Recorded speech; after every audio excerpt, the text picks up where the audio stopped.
Yo, Schmeedy, first one in. Let's get it, baby. What's up? Yo, we got J-Dog, we got Trey, Brian, Tiger, King Wings. Yo, GG's King Wings. Fict, Jose, Reptilian. What's up, everybody?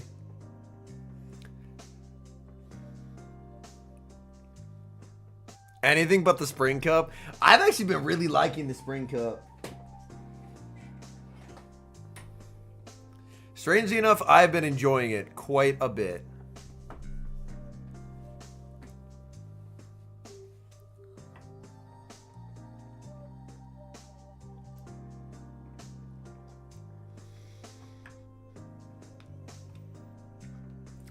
All right, ladies and gentlemen, welcome to the Atlanta Pokemon Go Regional Championships.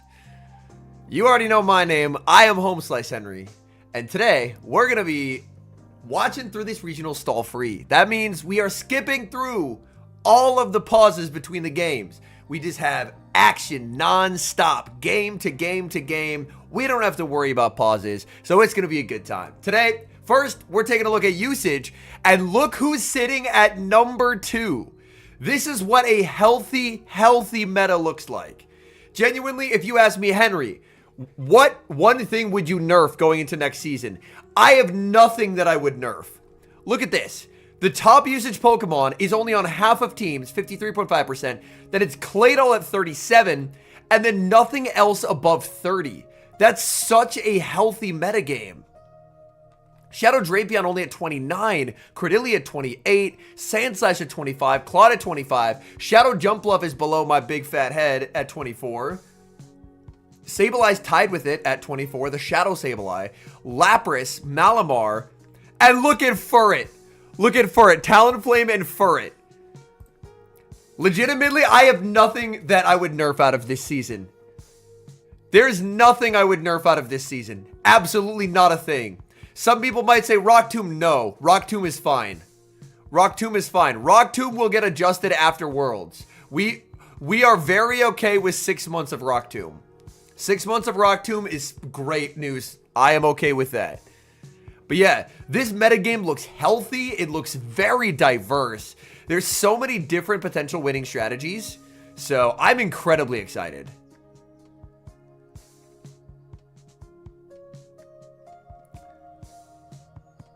Looks like our first match of the day here. We have Wadage versus Rulo. Yeah. Okay. So we have Furret, Grumpig, Swalot, Shadow Jumpluff, Claydol, and Azumarill. And for Wadage, Wadage has Unova Stunfisk, Shadow Jumpluff, Shadow Drapion, Dugong, Shadow Annihilape, and Azumarill. I'm very surprised to see Unova Stunfisk from Wadage, to be honest. Unova Stunfisk has play into a lot of teams, but it feels underwhelming neutrally. Oh, tough lead. Drapion into Claydol. There's a safe switch into Jumpluff. Rulo mirrors Jumpluff's. Wadage is on Aerial Ace and Energy Ball. So Wadage, interestingly enough, not opting for Acrobatics here. I know there were a lot of competitors who were desperately trying to get elite charge TMs leading up to this event to give their Jumpluffs Acrobatics, which is a little bit unfortunate. I agree, Leo. So we are going to see the Acrobatics get shielded there, which is quite nice. And now Wadage farms up just shy of the back-to-back Aerial Aces. This will come down to a CMP tie, as Rulo will make the Acrobatics when Wadage makes the Aerial Ace. So this will be a very interesting outcome here. And Rulo winning the CMP tie. Wadage lets it go. This is Shadow on Shadow. This is Acrobatics. It's an amazing move. And that picks up a one-hit KO. In comes Drapion. Drapion's energy will go far against the not against the Swalot, against the Credilli. So an option from Rulo could be potentially, if you're worried about that, to send in the Swalot. But Claydol does not appreciate Drapion energy at all. Like, this Drapion energy is really rough for a Rulo. Like, he could definitely consider bringing it in. He doesn't. Instead, we are going to see a no shield, and Crunch does so much damage here. Crunch does so much damage here. It lands, and now it's basically Aqua Tail range. We see a debuff as well. And now this is just looking very nice for Wadage. Aqua Tail is going to connect. Wadage makes another Aqua Tail. That's going to be good night to the Claydol. And this is very straightforward from here. In comes the Swalot. He just switches Dugong, and it's a game win for Wadage. All right, Wadage picking up right where he left off with a game 1 win, which you always love to see.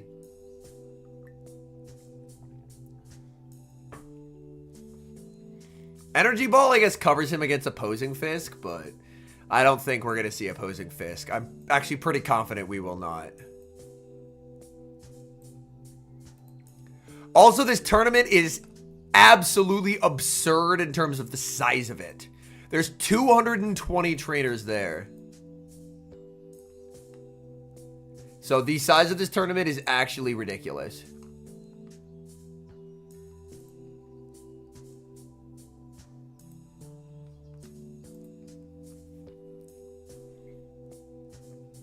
But yeah, very straightforward game here.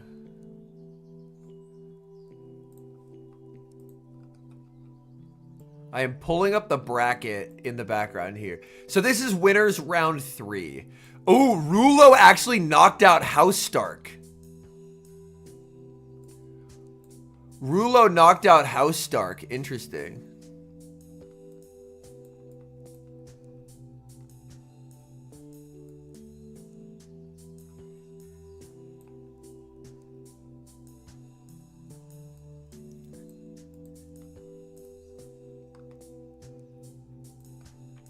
Yo, what's up, the final boss? Welcome in, everybody. Now we get to skip through all this stalling. Oh, looks like tough lead for Wadage. Leading Dugong and a Grumpig. The save switch Drapion answered with the Claydol. Claydol is just so free into Wadage's team. Wadage has 0 Pokemon that I would consider a hard check to Claydol. And that's why it's going to be brought every single game. Because he just doesn't have any Pokemon that I would consider to be a hard check there at all. Not even a little bit. We are going to see the Aqua Tail be shielded up. This will allow Rulo a very nice farm down. Ooh. No -1. Huge. But do y'all want to see Claydol be a little demon? Dugong's not getting this farm down. Watch this.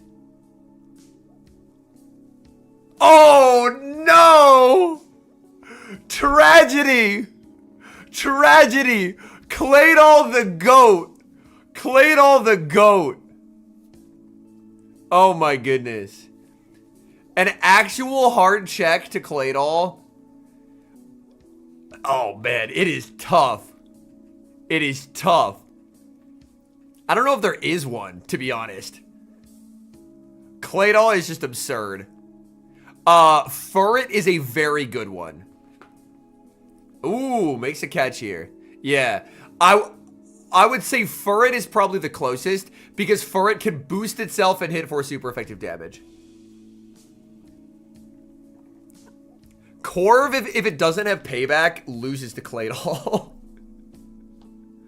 But yeah, I would say Furret is probably the closest thing that exists.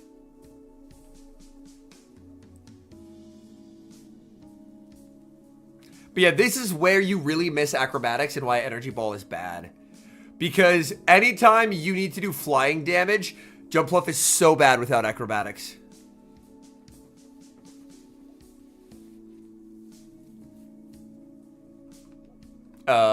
Game.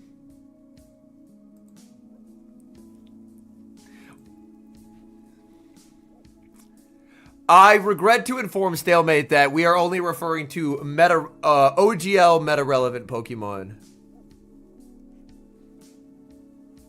And he just has to bank the Ice Beam and switch. Bro, why is this being so shitty? It's literally not my internet. Why is this being so shitty? I'm gonna go back, but this should have no problems because you just bank the Ice Beam and switch and the game's over. Yep, and Wadage knows. If it was my internet, I would have dropped frames, and I have no dropped frames on the stream, so it's not my internet. Brother, do I have to restart this whole browser tab? Oh my goodness. Embarrassing scenes.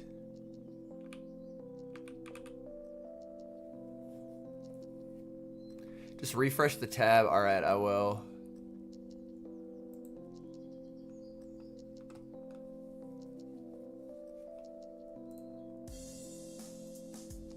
I'm just opening a whole brand new tab.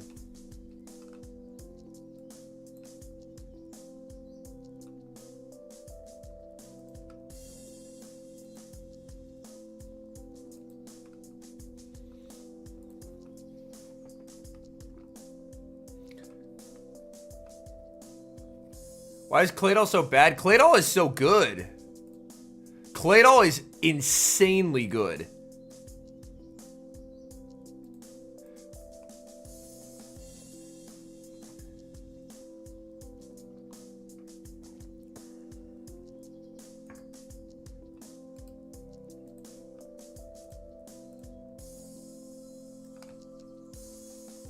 Dude, why is it? Oh my god.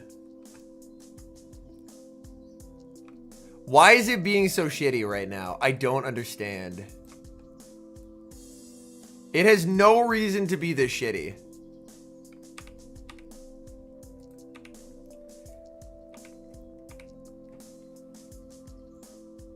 Yeah, Clay is not bad. All right, great lead for Wadage here. Oh my god, why did he bring Annihilape? Oh no! Why did he bring Annihilape? Look at Rulo's team. Someone tell me, what is the Annihilape target here? Someone... There's 5 hard checks to Annihilape and then a Furret. Why did we bring Annihilape? Bro, I am gonna lose my fucking mind. Why is this being so bad? Why is this being so bad? I'll put it at 720 for now while it figures its shit out. He just baits out the Dugong and now Claydol sweeps.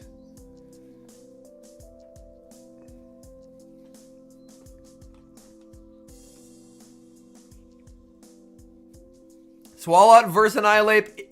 Annihilape has to go down. Like, Annihilape has to either play 2s or go down a shield. It is pretty good for Swalot. Run it at 240p for the nostalgia. Oh, the catch on the Grumpig too.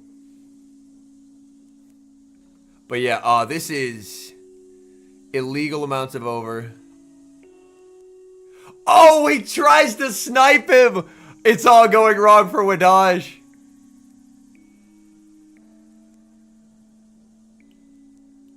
Who knew that he would get terrorized by a Grumpig? Yeah. Atlanta stream's going through it, bro. Like, normally, it should just, like, pre-buffer, like, hours in advance. And it's just not doing that. I don't know if it's a YouTube issue or what. But, like, the fact that I'm still streaming and my version of the stream is not scuffed means that it's not my internet.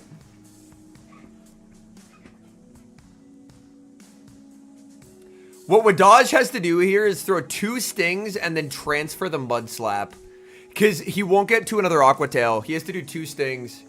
Oh no, he switched! Uh-oh.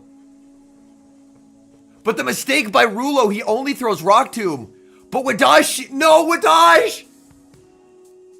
Rulo threw by throwing a Rock Tomb without building up, but Wadage shielded what could have only been a Rock Tomb. Oh no! Oh no, it is WinCon Hot Potato in game number 1 here. Because if Wadage no shields that, Wadage should be more okay. But now, obviously, Ice Beam does way more damage than a Rock Tomb does. So Ice Beam lands, he loses like all of his operating HP. He gets this, Rulo gets denied, but Drapion's never making a move. Drapion's never making a move, so Rulo still wins. Unless he gets DRE. Oh, God. Is he going to get DRE? He doesn't get DRE. Oh, man. And Dugong, too low. And that's a surprise early defeat for Wadage. Wow.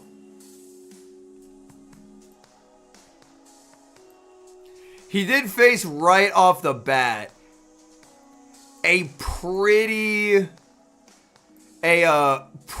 hellish, like, and an incredibly rough matchup there.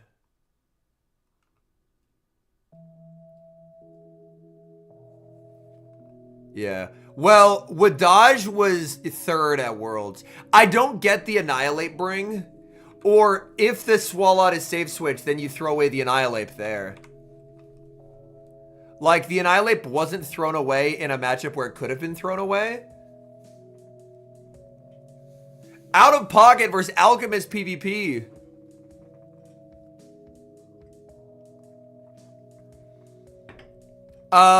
We were talking about the year before, Emmy. We're talking about the year before. Wadage was third the year Axon won. Pocket also running Claydol. He has Azu, Claydol, Sandslash, Shadow Sableye, Shadow Drapion, and Credilli. I know he was heavily looking at Malamar, but it looks like 11th hour decided to bench Malamar. And then Alchemist PvP, Lapras, Shadow Marowak, Wigglytuff, Galarian Moltres, Forretress, and Galarian Corsola. Galarian Corsola is an interesting Pokemon to bring. I think Shadow Sableye, like, Corsola is more of a defensive pick. Also, for those who don't know, Pocket was supposed to fly in last night. His flight got canceled. And they were like, well, there's nothing we can do. So he had to panic rebook a flight that left at 6 a.m. this morning, that landed at 8, and then he had to speed run over to the venue for the tournament that started at 9. Craziness. Absolute craziness. But he got there. So he is probably playing on very limited sleep. Ooh, tough lead for Pocket here, leading into the Marowak.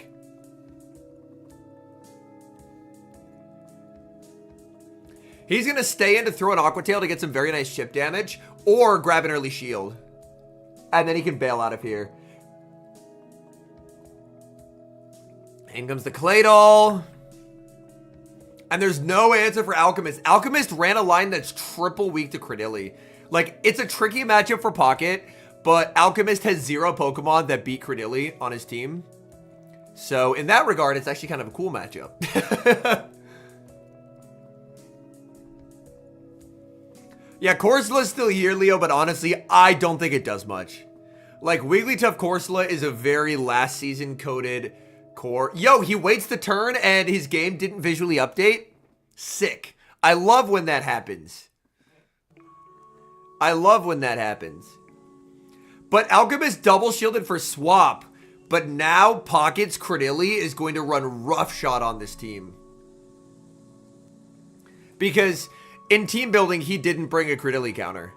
Like, Forretress gets destroyed by Credilli. And Lapras does too. Oh, he gets 1 turn. That's painful. He lets it go.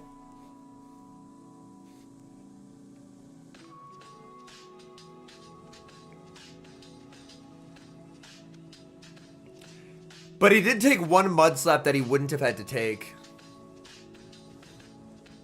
One in the move. Very nice timing here by Pocket. This timing will be very awkward for Alchemist. Because as Forretress, you want to do 2 in the move, but he ends up just shy here. So he throws it on alignment, but gives Pocket a free Bullet Seed. Pocket knows, like, he's going to need... I think Alchemist... Ooh. I think this is trending towards Alchemist. Pocket's going to have to make an insane read. He's going to have to make an insane read. If he blind pivots the Drape, Drape can get the crunch. I don't think Forretress is very good. Because if he throws even 1 Bullet Seed, then the Lapras outpaces here. And at -1, I think Lapras can... 5. Yeah, he can get an Ice Beam here. And I think Ice Beam will knock out the Drapion. Yeah, he just gets to an Ice Beam and he's cooked. Oh, he Aria'd! Oh, no! Oh, shit! Ice Beam does more! You have to Ice Beam! He loses because he didn't Ice Beam! Oh, my goodness! No! The win was his, but he didn't commit. He didn't commit to the Ice Beam. Pocket stings down and escapes with a win. But yeah, that was a completely one game for him if he Ice Beamed. Important info, Aria is more efficient, so if you can get to multiple attacks, Aria is better. But if you can only get to one and both have the same level of efficiency, like both neutral, Ice Beam does more. So that's an instance where Alchemist wins the game if he Ice Beams, but he didn't, so he actually ends up losing. So Pocket escapes with one there.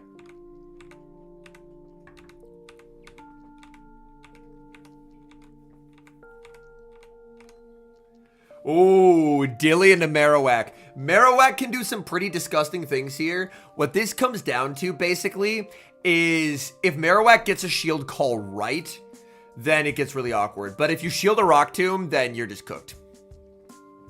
He no-shields the Bone Club. He did click Rock Tomb. Oh, he shields instantly.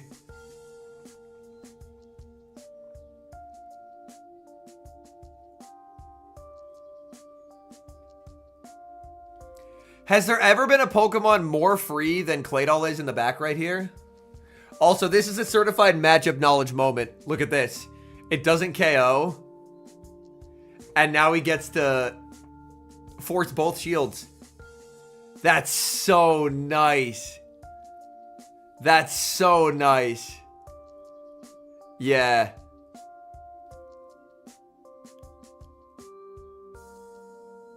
No -1, let's go.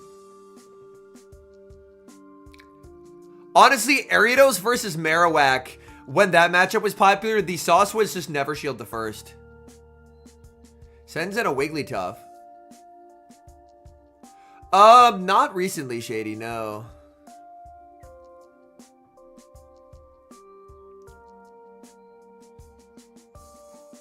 In comes the Drapion. I don't think Tail quite knocks out here, so Pocket's not going to throw it. That's the thing I like. Pocket's game is very efficient.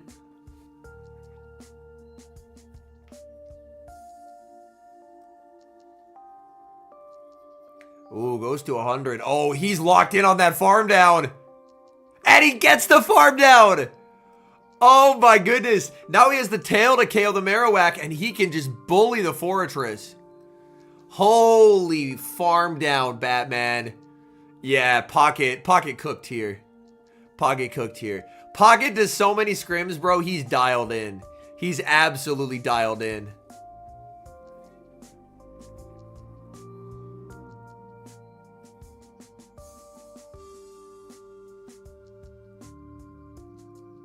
Yeah, absolutely locked. He's playing on no sleep, but if you scrim as much as Pocket does, I don't know if that matters. I mean, Fortress breaks Azu, Drapion, and A-Slash. That's what Fortress does. So, it does clap 3 of the 6. Pocket takes it.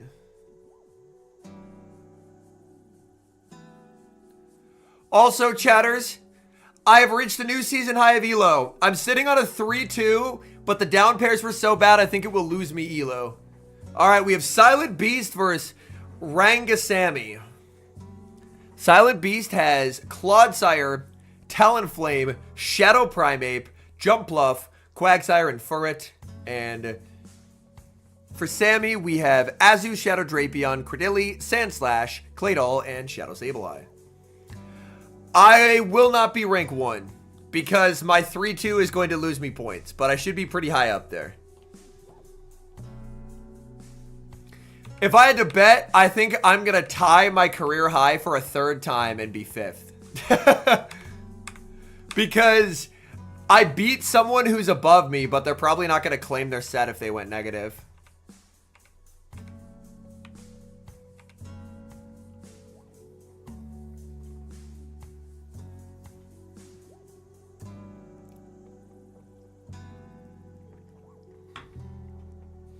No, I am on... I have benched Double Astonish, and I am now running the Give Me Your Arms team. Oh, great lead for Dilly. Safe switch, Primeape answered with the Sableye. Oh, this is not a response. This is not a response.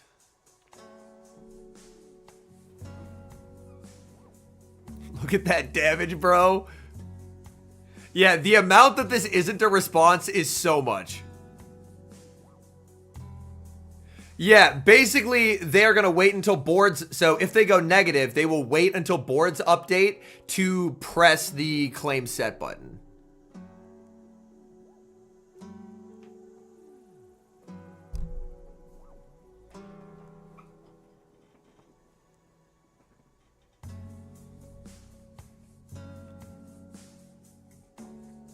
Like, I'm sitting on a 3-2 set. I think Gleam is better. Wheezing isn't popular enough for... Yeah. Wheezing isn't popular enough for Gem to matter. We are dealing with a mini epidemic of a Mon that's problematic for the team, but we'll figure it out. Oh, that switch flip is everything.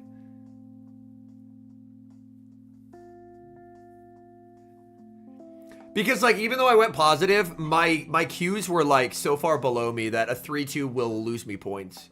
So that's why I didn't claim it. At least in the 2 losses, there weren't any throws. They were just unwinnable games.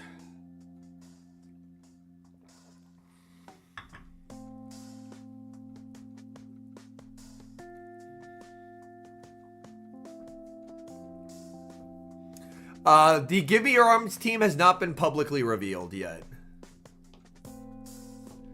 I am waiting because it is not my team to share. If I have permission to share it, then I will.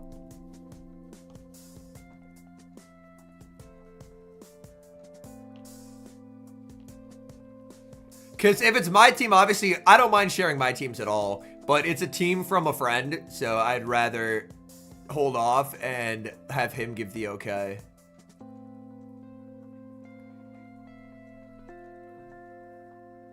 I have gone like -5 before, Shady. It's very... Actually, maybe more than that. I think maybe -7 for a 3-2 is the worst I've ever had for a 3-2.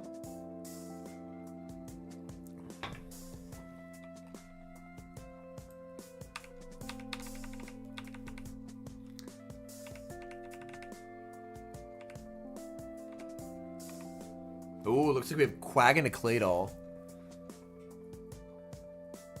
A little bit of a broadcast error there.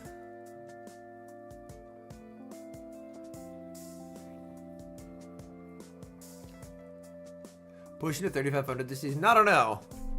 Last season, I got to 34s. I don't think I actually hit 35 last season, but I bounced around 34s for a while. I don't follow the DJ Breaker scene, no. Oh my god. Sand slash into AF endgame. It's raps, bro. It's raps. Yeah, this is over. From a content perspective, it becomes genuinely unworth sitting in the queues for 3,500.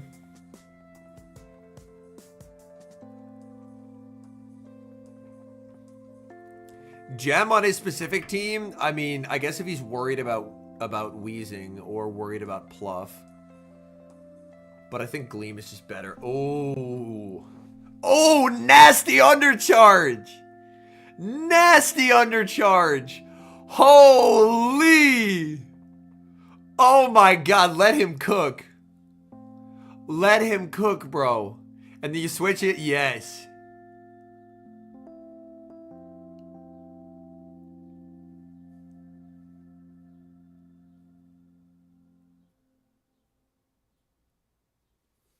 What am I drinking? I have coffee.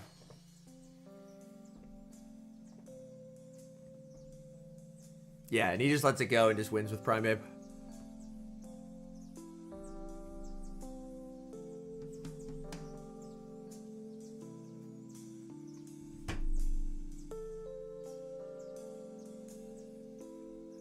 But yeah. By my guess, I think best case scenario, I'll be 4th today. I think best case scenario, I will be 4th. But yeah, Rock Tombs just don't matter. Silent Beast just very, very comfortable here. A well-played Shadow Primeape is so scary. It's so scary. I've passed Weedle. I've passed Weedle.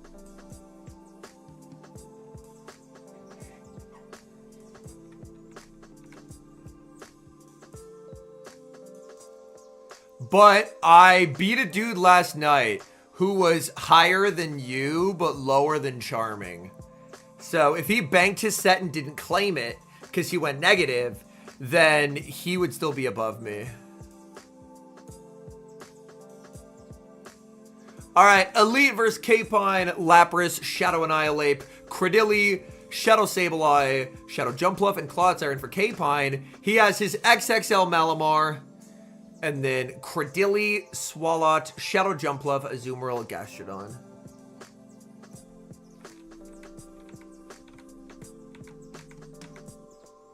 Ooh, the XXL Malamar into the Jumpluff. Look at how scary that shit is. That shit is taller than the Jumpluff, bro.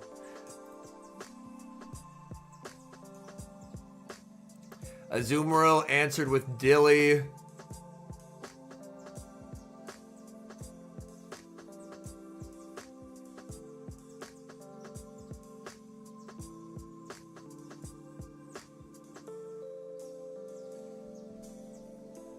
He switched fast enough, the next move will be on cap.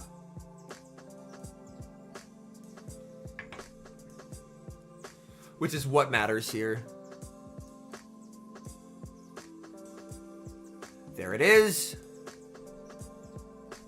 And Kpine will just always let this go.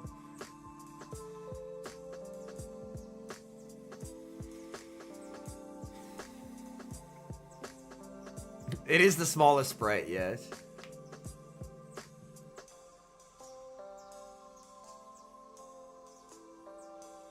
But yeah, Lapras for Swalot, this game is very over. You like chess? I watch chess, but I don't play it. For Gourgeist, yes, OG Loco. For other Pokemon, no. Yeah, and that nod right there is just the I've lost nod. Like, well, fuck me. Okay, we move to the next game.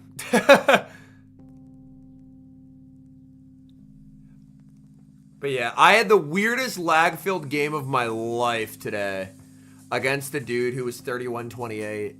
I was getting about one fast move for every 3 taps, and he was getting one fast move for every, like, 4 or 5 taps.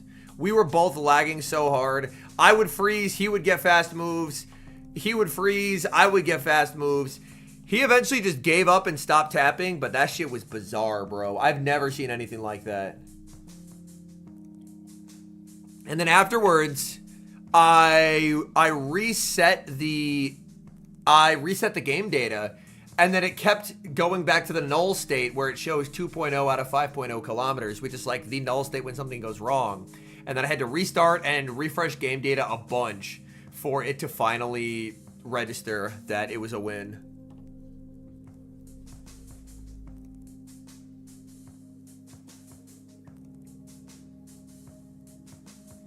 But yeah, foul play just doesn't have the juice here. No, it's not Jorge. It was like Fwong 92.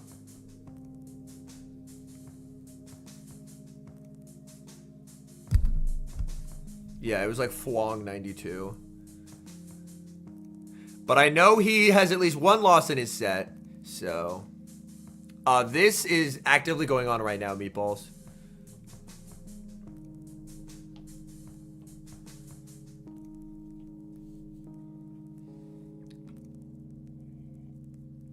Like, off of comp, I had a really huge advantage into him, regardless, but I was fighting for my life.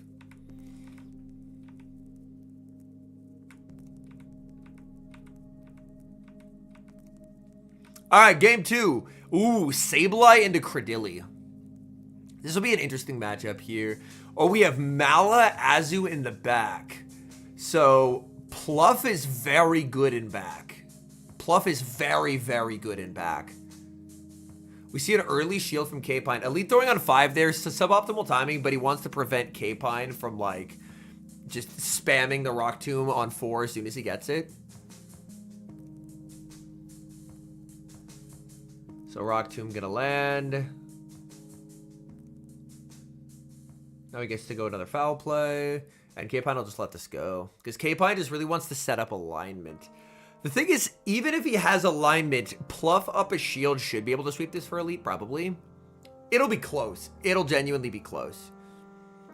Because 2 Shadow Acros plus the Fairy Winds don't KO Azu. But with 2 shields to hide behind, things should be feeling pretty good here. Oh, brings in the Pluff is interesting. He does shield it. Pluff's going to be debuffed, though, and that's going to force it out.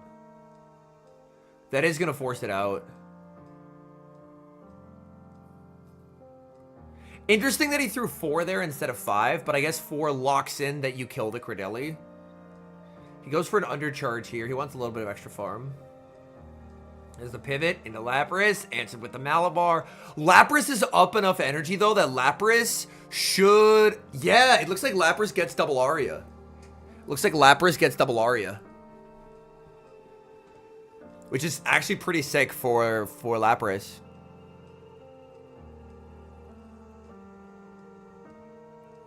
Does he? Oh, it'll be close. He is 1 off. He's 1 off. Oh, he doesn't. Oh, man. He was 1 off. You throw foul play first because you don't want to take more damage. Because Superpower doesn't KO. You need 2 moves to knock out, so you go for the foul play first, so that way you're not debuffed on defense when you're taking the damage.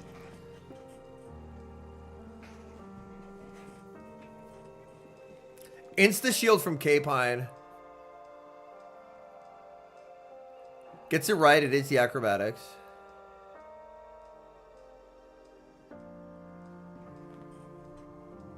I think Elite loses this. The Azu's still too healthy. 2 acros won't knock out. Yep.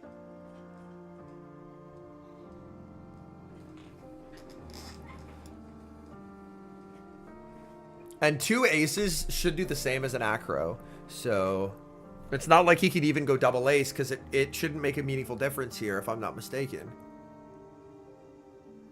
Elite can't get another move and this just won't knock out. So close, but not close enough. Dang. And so throwing 1 is the better play. Because then you're only conceding 1 free turn instead of 2 free turns.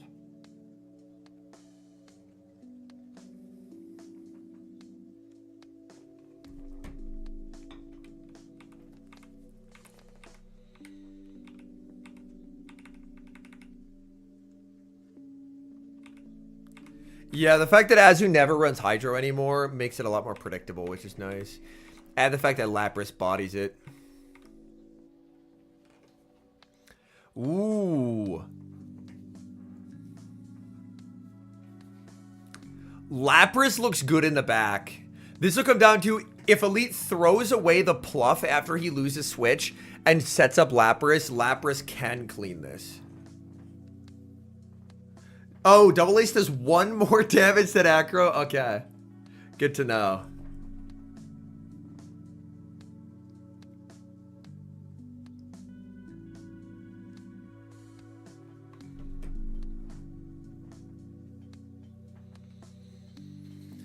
But if Elite plays for Lapras energy, he will lose every time. Because then Kpine just puts the Azu on it to invalidate that energy.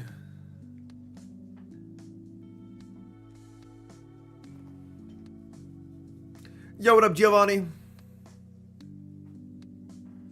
Does go Lappy here. Lappy's not getting this farm down. Cradilly's going to make another move.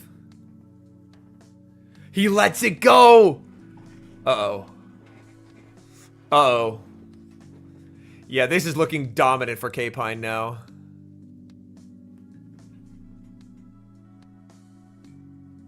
Ah, I am 5th. That's annoying.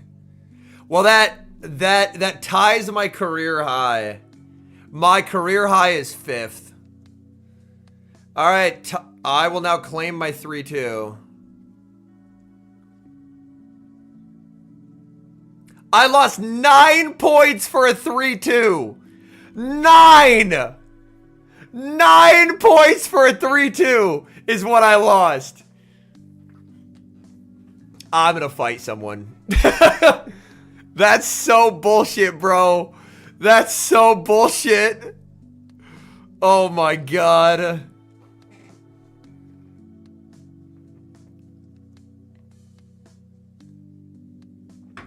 Well, I have a new record for most points lost for a 3-2.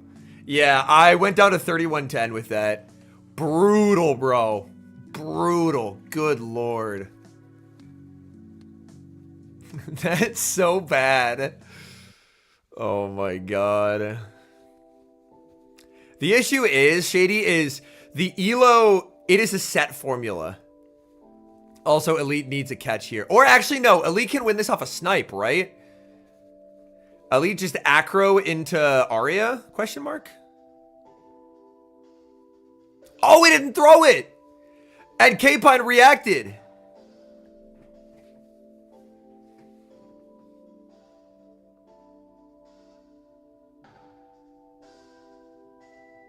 Yeah. That's just curtains. Damn. No leaderboard career high. We have now tied it. I've been 5th twice this season.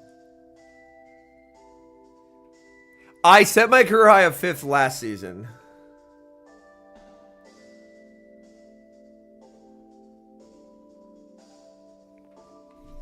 But yeah, a bit of an upset there. Kpine taking the win. Yo, Sceptile versus Silent Beast. But yeah, minus 9 for a 3-2 is diabolical. Ooh, save switch here to bait out the Furret.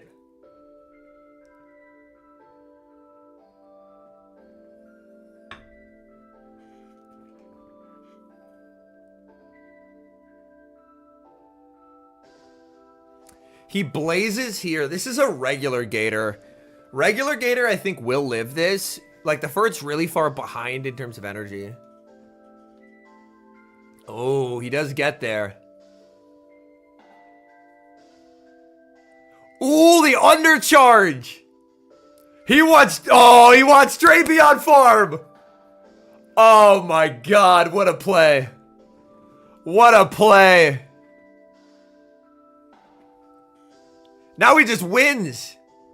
It forces Silent Beast to throw an alignment. Sceptile is just going to more or less sweep this game with the Drapion. He's now guaranteed to land a move on the Ape. Holy, that undercharge was just chef's kiss. So fucking good.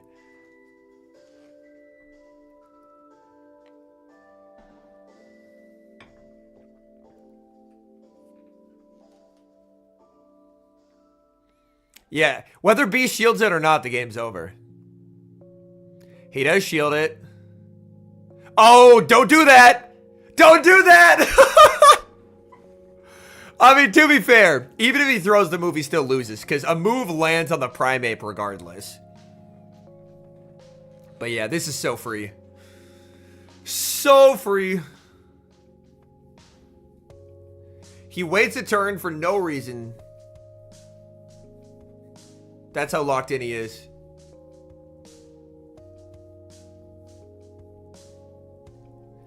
This is an Ice Punch Primate, which is interesting.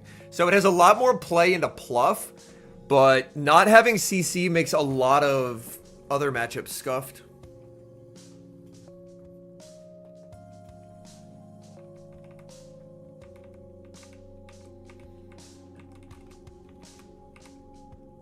Oh, he runs back Drape Double Water, but it's a Quag lead.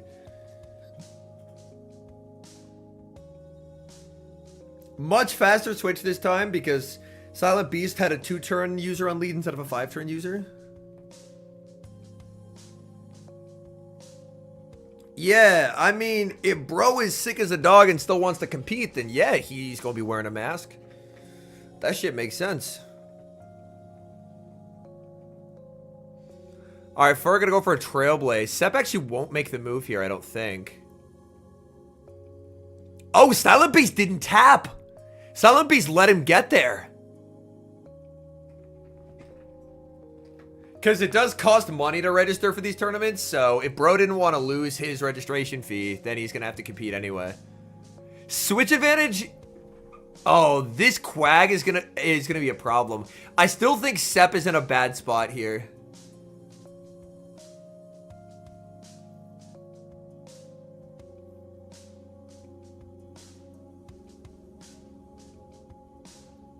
Yeah, I know one dude who was, granted, it's not at this tournament, but he was like ill to the point of throwing up the day before. So he's like, fuck it, I'll wear it just so if I'm still contagious. He was feeling better, but so that way, in case he was still contagious, people wouldn't have to worry about getting the stomach bug from him.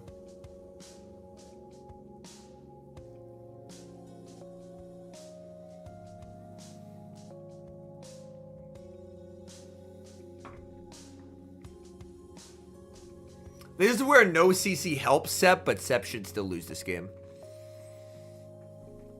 Because you can actually no shield, because the worst that happens is an Ice Punch. But Silent Beast is, yeah, just going to play to CMP there. Sep doesn't play for it, but yeah, it's still just 1-1. It's still just 1-1.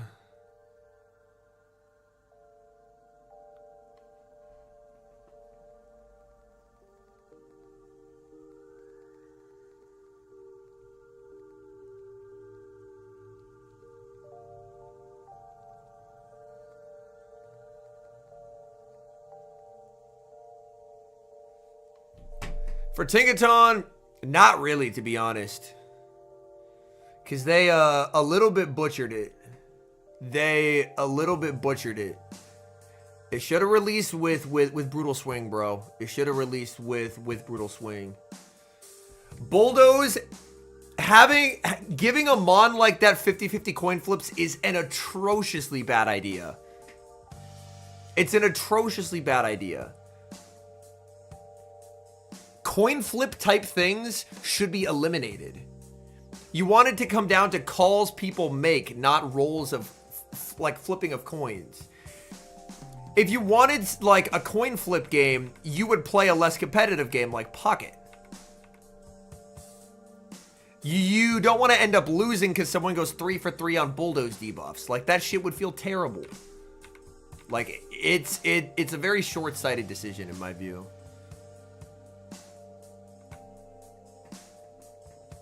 Oh, Shadow Annihilape and a Shadow Primate.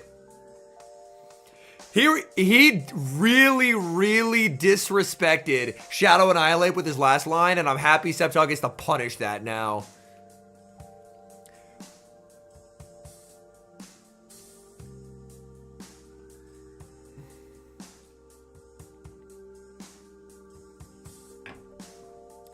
If you want chance moves, you want that chance to be as low as possible. No one liked the Scald meta when it was like 50% or like the highest percent that Scald was. It was so bad. It's so bad. Oh, he baits him. This is still looking very good for Sceptile though.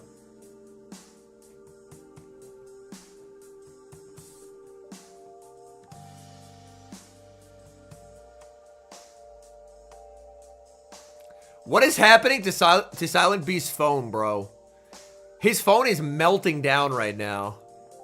It's a pretty unlosable spot for Sceptile, but... Yo, look at those karate... 3-turn karate chops, hello? 3-turn karate chops, hello?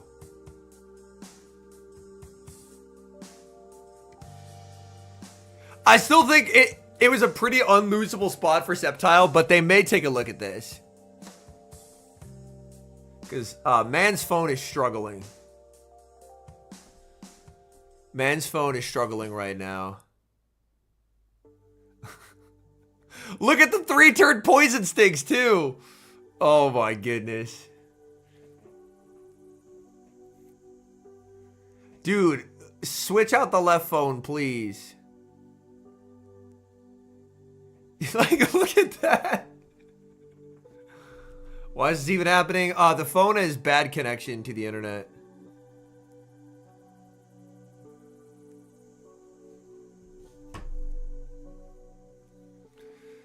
It's a device issue.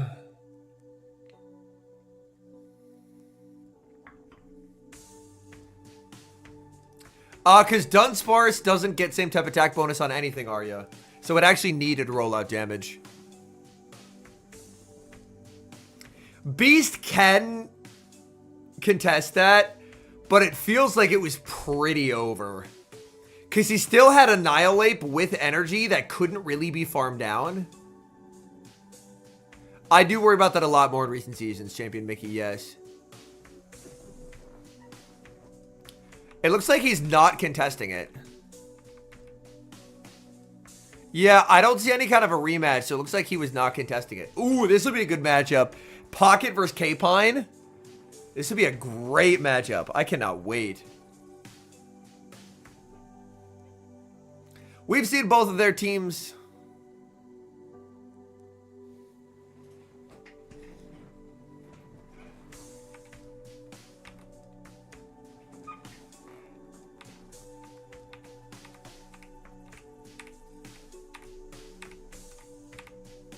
Oh, Slasher into Gastro. Save switch Dilly. Oh my goodness. He didn't bring the Malamar.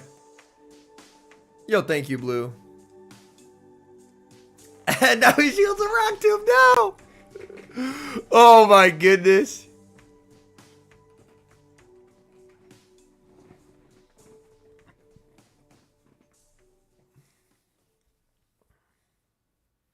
Debuffed Earth Power. Yo, Sableye is going to go insane in the back. If you have an Azu and they have a Shadow Sableye that's up a shield, you just lose, bro. You just get flattened by that Pokemon. He's going to throw here, not risking the CMP tie. I like CC. I think CC and then just building your team to where they can never bring Pluff is the way. Pocket gets 1 turn. Kpine does not punish it, though. Kpine still does 3.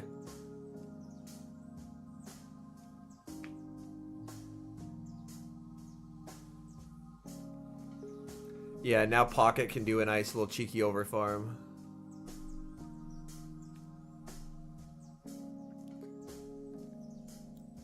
But yeah, I think CC is overall a lot better.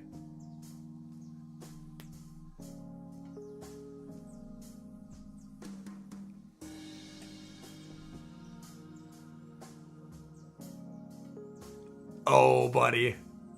Yeah. This is a Shadow Sableye Masterclass. This is a Shadow Sableye Masterclass right here. Close combat, Nathan. Close combat. Cross Chop is not a relevant move competitively. Like, if you're running a fighting move, there's never a reason to run Cross Chop over close combat.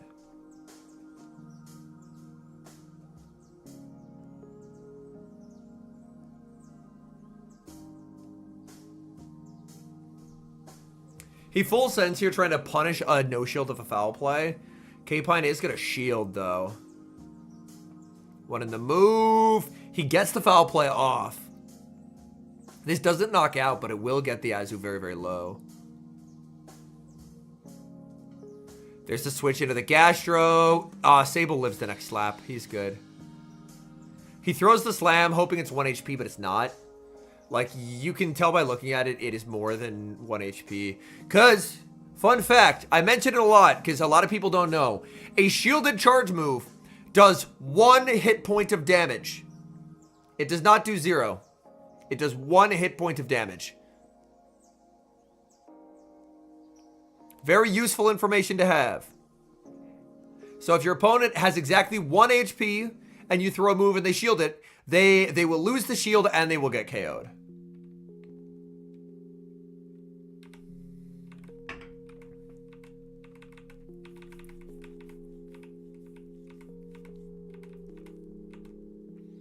Ooh, Drapion and a Malamar.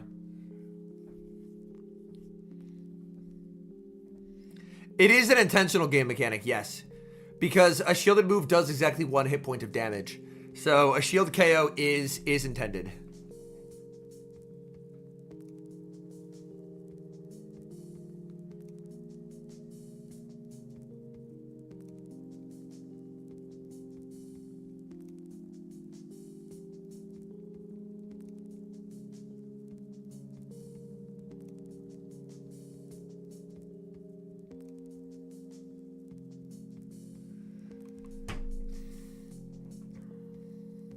Also, was Pockets Credilli? Hold on, let me go back a bit.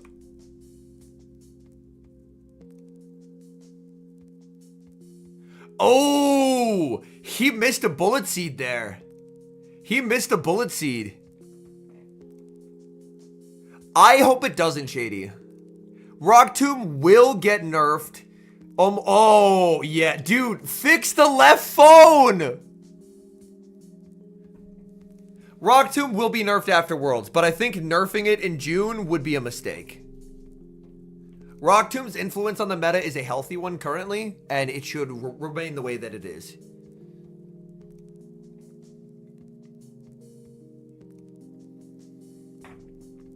Rock Tomb's one of the few things that helps us rein in the wrath of Azu. And now Kpine gets extra farm here. 220, Juanissimo.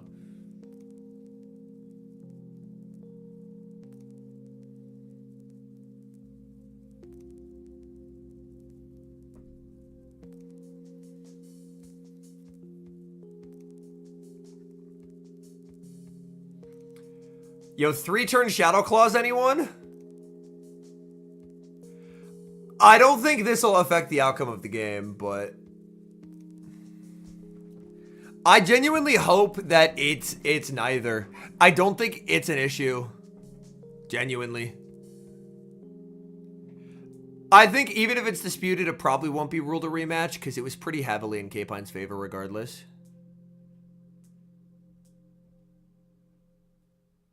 Gets a crunch debuff.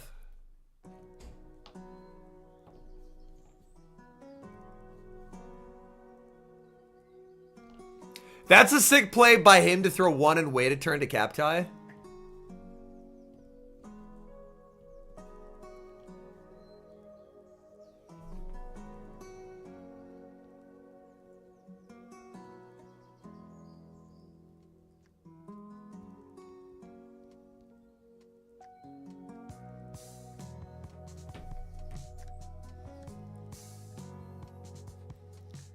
Yeah, alright.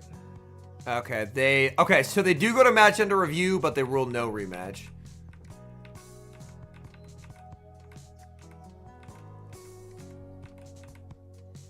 Oh, Sableye and a Malamar.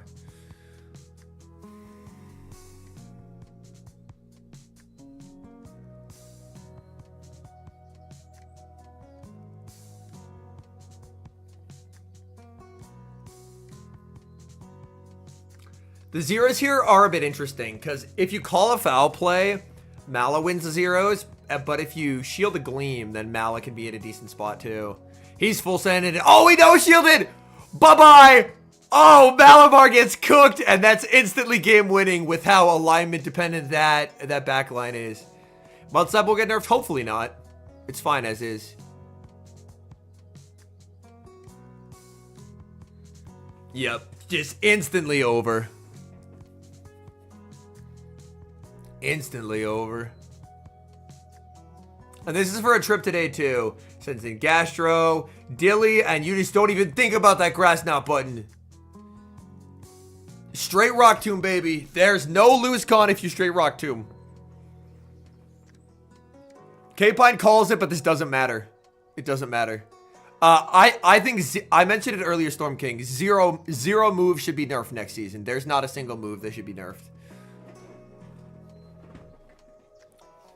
The Open Great League's in a really good spot. And then he just farms all the way down. Because Kpine only has 3 on his Credilli, which means he gets the guaranteed get a move.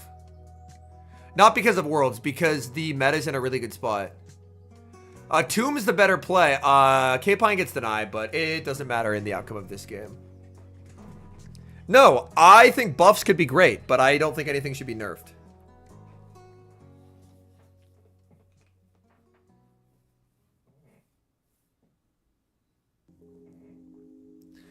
Usually people have a move or two that they want nerfed, but this time I genuinely don't think anything has to be.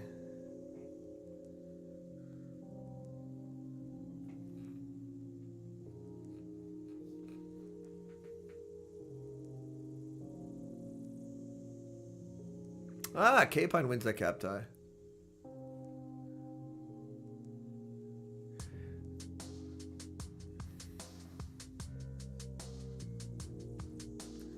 I get to bring in Drape, and that's game. All right, Pocket is our first day 2 trainer. Or sorry, our... Okay. Sorry, Sceptile is our first day 2 trainer. Pocket's our second day 2 trainer. Because we already had Sceptile, and that was Winners Finals. So Sceptile and Pocket are day 2. We have Ilse Semi. Ilse Semi's a really good like GBL and grassroots player versus CO is a beast. We have Shadow Drapion, Furret, Shadow Sableye, Alolan Sandslash, Azumarill, and Claydol. And for CO, he has Shadow Swamp Core of Core with Swalot, Shadow Drapion, Furret, and Azumarill. I've been live for an hour, Cupkid.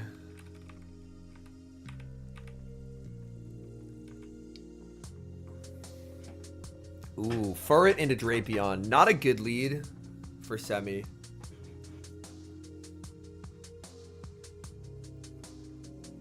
Furret does not like this matchup.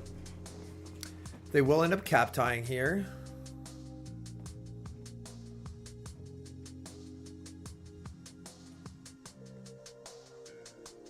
Because Furret lives 1, but, I mean, it just gets outpaced. Because after Crunch lands, then you can just Tailor. Save Switch Sandslash. CO froze there. CO could have hard pivoted Swamp, but froze and stayed in to throw a move. Semi smartly lets it go. Debuff, out comes Swamp. Now gets to fire off an Ice Punch. That will be shielded up. CO will have to throw, or another move will be reached by Semi. There it is. And Semi will just let this go. Because if he shields, then CO can just farm down after. So he'll just let this go. And then just take Sable Energy to the Promised Land. Sable Energy, my glorious king. Take us home.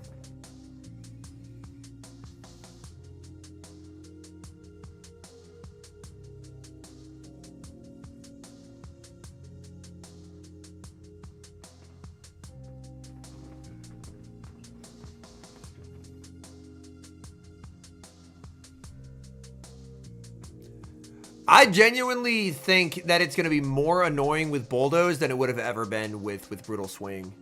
50-50s. It's so dumb.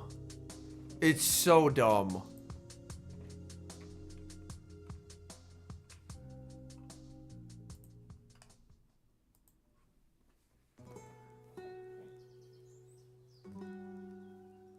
Ooh, that's a bad CMP tie. That's a really bad CMP tie.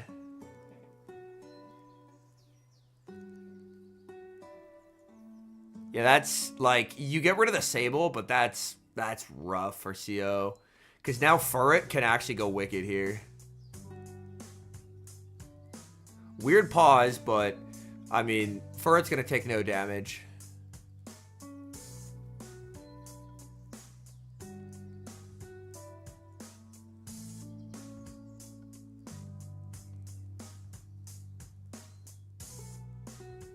Ooh, nice catch on the Swampert. As long as he's 0 bubbles, it won't matter, though. Yeah, because the Drape should be at 2 here. And for it's 1 off. Very well played by Semi. Very well played by Semi.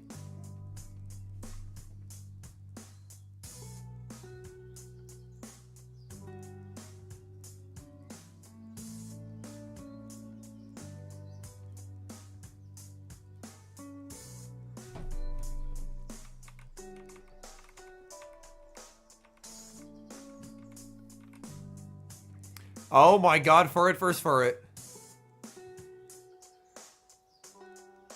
Corvin back again. Semi just going straight for the Blaze right off the bat.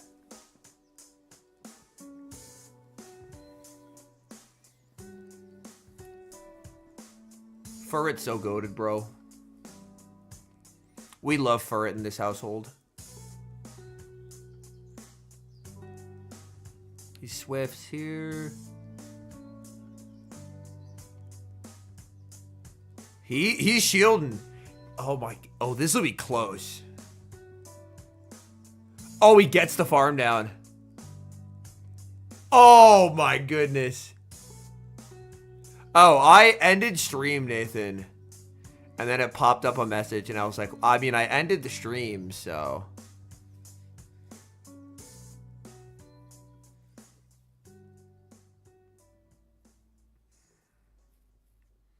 That's really valuable damage onto Corv.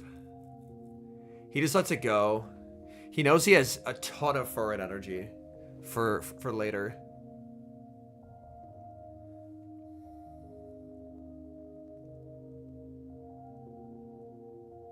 Oh, that's such a bad CMP. Oh my goodness. I was not, no. Oh. That is such a bad CMP, bro. Oh my, that is physically painful. Oh, that's really brutal. That's really brutal. That's really brutal. Like that CMP tie, all he has to do is just shield and commit to the farm down and he's like more fine.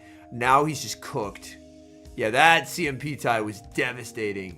Jesus Christ.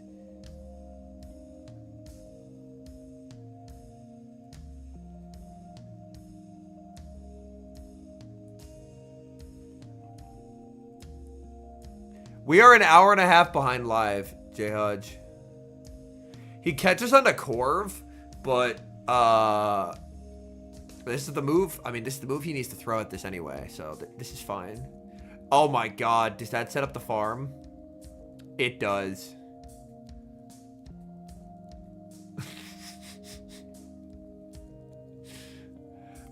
Pepe laugh, Corviknight. Pepe laugh, Corviknight.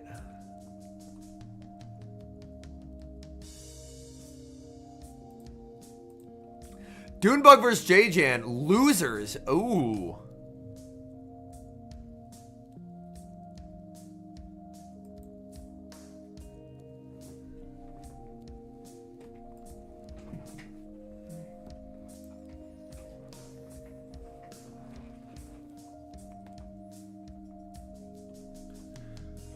Also, another reason why Bulldoze and not having Swing is unfortunate is because people are going to actually use Corv in the Tink meta. Because it completely walls off Tink's moveset. Because it doesn't have Swing anymore. Pod and Disable, you absolutely hate your life if you're the Galissapod. I would rather be Disable, I hear, by a mile.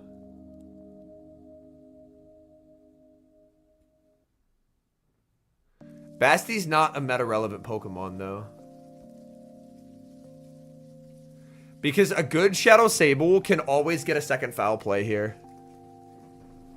Like, Pod wins cap, but the fact that Pod is forced to be down a shield and have no energy is so bad.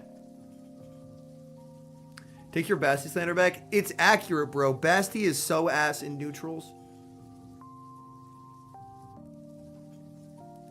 Basti is so ass in neutrals.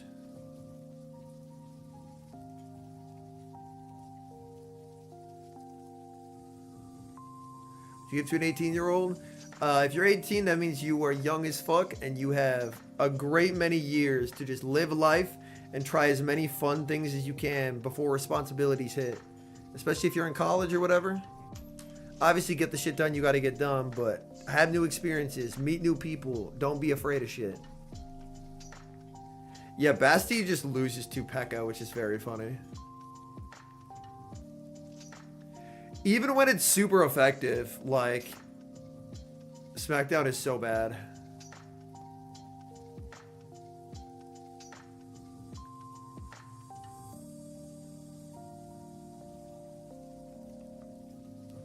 In comes the Sand Slash.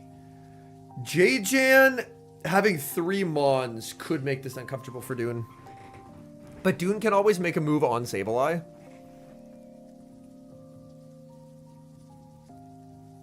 There's the switch in. And there's that foul play.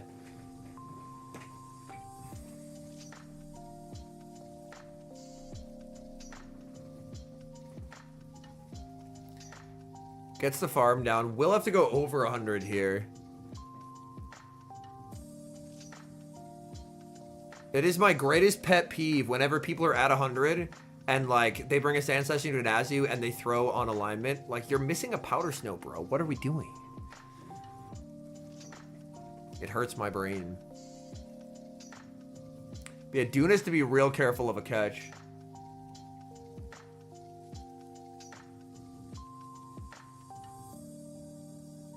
The most logical time for J-Gen to catch is 1 and wait a turn.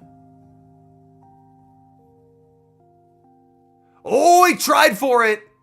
Dune says no.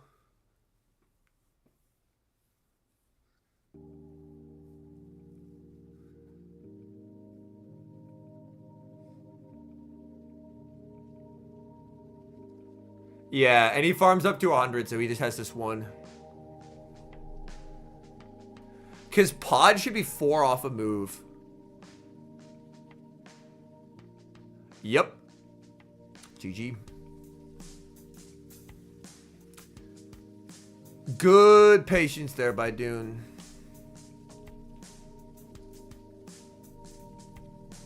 Yeah, now it also has no move to hit Talon. So I think all we did was make it more RPS, which is just bad. I would take it being polarizingly strong over it being bulky but RPS. Like, if it releases in its current state, we're going to have phone setting down moments. And you never want to see that.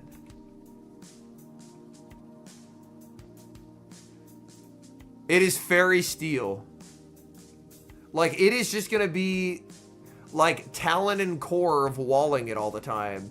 Like, those matchups still would not be good with Swing, but you would at least have something to hit back with. Like, it's about the broader meta implications, and I don't like the look of the broader meta implications.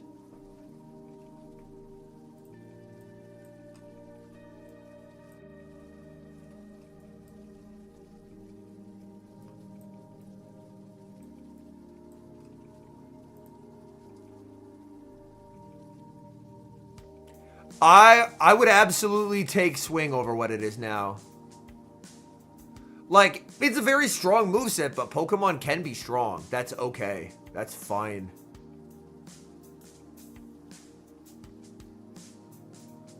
Oh, he has to stay. Because it's Slash in the back. But this preserves an ability to make a move versus Drapion. Because he knows Drapion is... Like, Tink Azu is going to be a very common core. Yay, more Azumarill.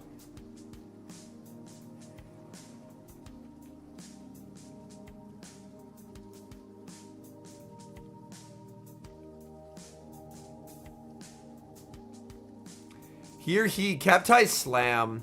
JJ's doing the math to see if he actually got to 110, and he knows he didn't, so...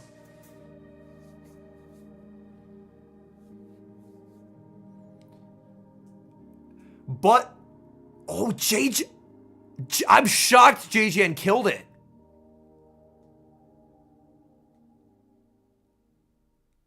Yeah, JJ killing it's an error.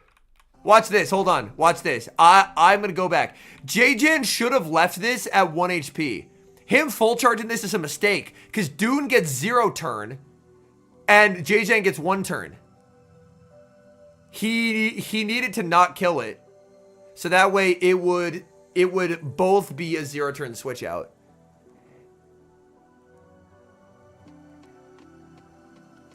But now he's just behind.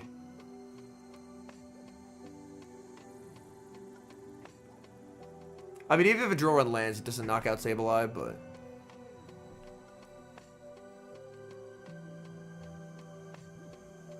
Yeah, and he even gets a gem, too, so... Alright, JJ eliminated.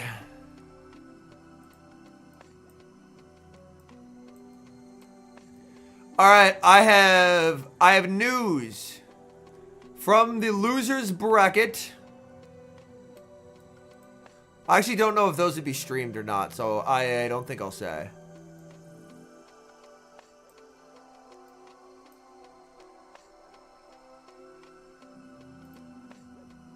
But yeah, Azu typically wins the zeros against Steelix. Oh my god! We have Rise to the occasion against Sustenance Eater. Sustenance Eater right here is Nighttime Clasher's brother. So we have Rise, who's running Sandslash, Claydol, Galarian Weezing, Jellicent, Furret, and Shadow Jump Bluff, and Sustenance Eater, who is Nighttime Clasher's brother and has been putting in insane work to get good at this game. Azu, Claydol. He has the Credilli, Shadow Sableye, Alolan Sandslash, and the Shadow Drapion.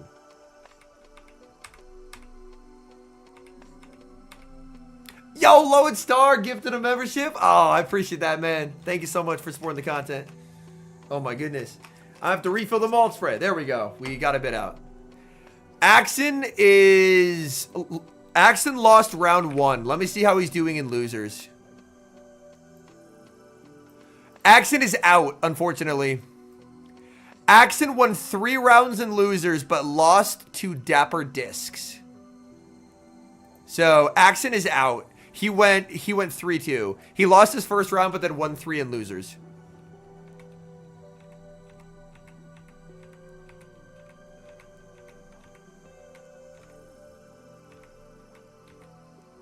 Oh, Claydol and a Drapion. Oh boy. This RPS game. Oh no.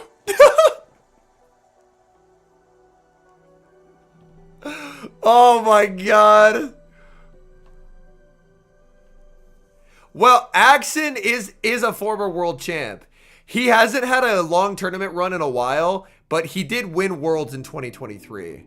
He just hasn't had like a good placement, like a consistently good placement since.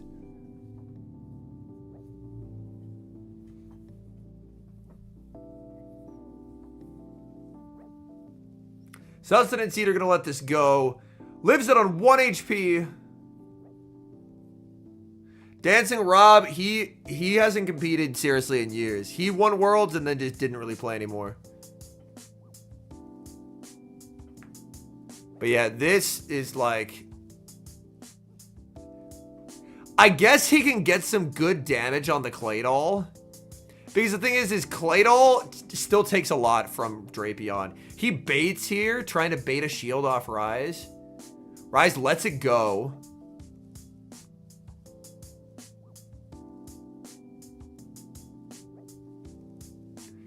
Sustenance Eater does get the shield advantage that he needs.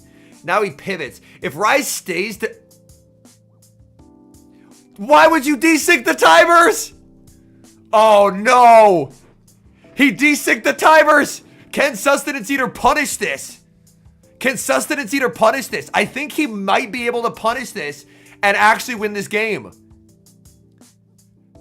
Desyncing timers here is a large error, in my view.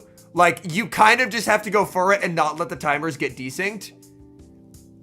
Can he ever get enough energy on Drapion to win this game? Can he ever get enough energy on Drapion to win this game? If Rise saves the shield for $1, I think he's fine. But if he ever shields the Furret, he loses. So he just can't shield the Furret. There's the switch in. All the energy. Ooh, but he's not gonna get another tail barring damage registration error. Yeah. Oh my god, he wins this game. He wins the game. What? He wins the game. Azu energy. Oh my god. Wait, does he? Wait. Why did Rise throw? Why did Rise throw? Is he 1 HP? He's not! The miscount by Rise! The miscount by Rise! I thought Sustenance Eater had it, but no! He didn't have the health, but the miscount by Rise cost him everything! Oh my goodness! He thought Azu was 1 HP, but it was not! And the miscount by Rise... I thought for a sec Sustenance Eater had that, but with the sneak of the Mud Slap, Rise had enough slaps to farm down, but he threw. Oh, that is unfortunate there. Sustenance Eater almost played his way out of that impossibly bad game. I mean, and he won, so I guess he technically did play his way out. But for Sustenance Eater to make it that close, hell of a fucking game by Sustenance Eater. Like, Rise had to, like... play imperfectly for Sustenance Eater to win, but Sustenance Eater had to play well enough to where a Rise mistake would be a losable outcome. I'm a bit surprised. Ooh, this is interesting. I like this line from Rise. I like this line from Rise. Wheezing is going to be a huge issue for Sustenance Eater in this game.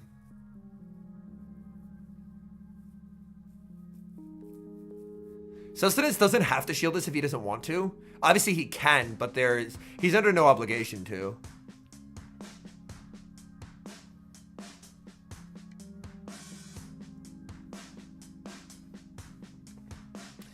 That throw on alignment is a little, like, it's a little monko. Furret flip swap. Yeah, this should just be a win for Rise.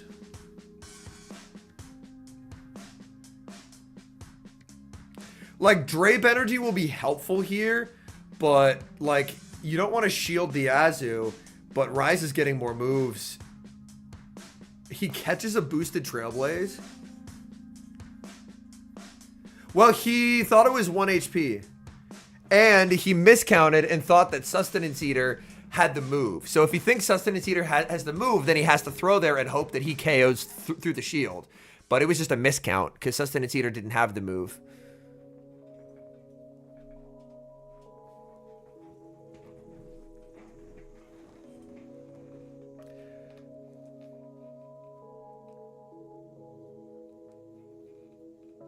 Trying to commit to DRE there is brutal from Sustenance.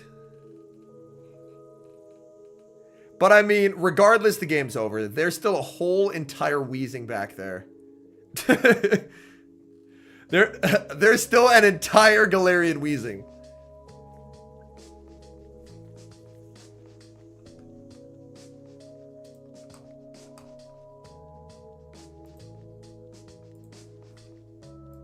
Nope.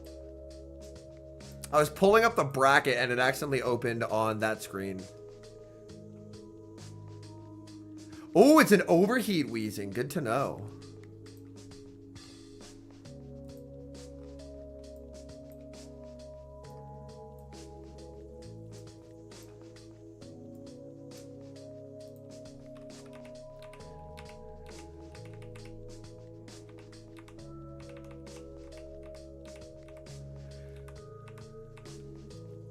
Azu into A/.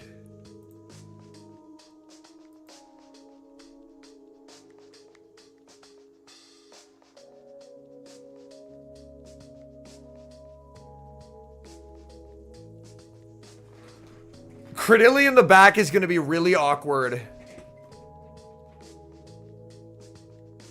Credilli in back is not a fun time for Ryze's backline. Claydol is pretty solid, but Furret is not the greatest. Sustenance can choose to undertap here if he really wants this move. But if he tries to go for good timing, Ryze will just outpace. Yeah. The improvement in Sustenance Eater's game has been fun to watch. But now... Oh, buddy. The thing is, Ryze can get... Yeah. It's really tough to if he was getting that farm down or not. I think... Oh, my God. I think Azu may have barely lived on 1 HP, but it's really tough to tell. But now for Sustenance, I think he just always goes Drapion here, probably.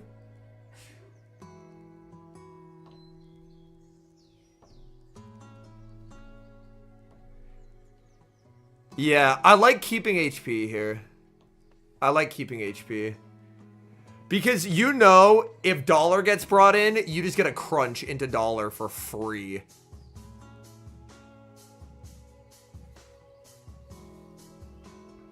And that does so much damage.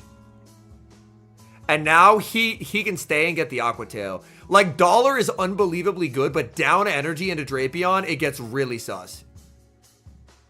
And he's healthy enough that he can still make another Aqua Tail. The pivot to Dilly. He's baiting him. He built him to the Ice Beam, but he bait him. And he calls it. Nicely done. In comes Furret, immediately debuffed. Claydol. It is just a nickname for Claydol. That's a sick bait call by Sustenance Eater.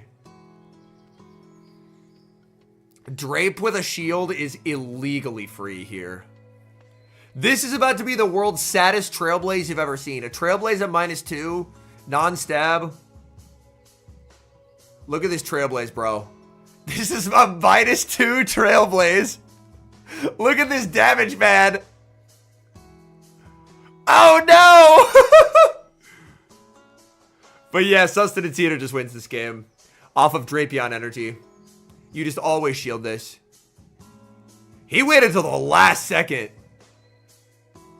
And you just farm down. In comes Claydol. And Sustenance Eater's popping off. He's popping off.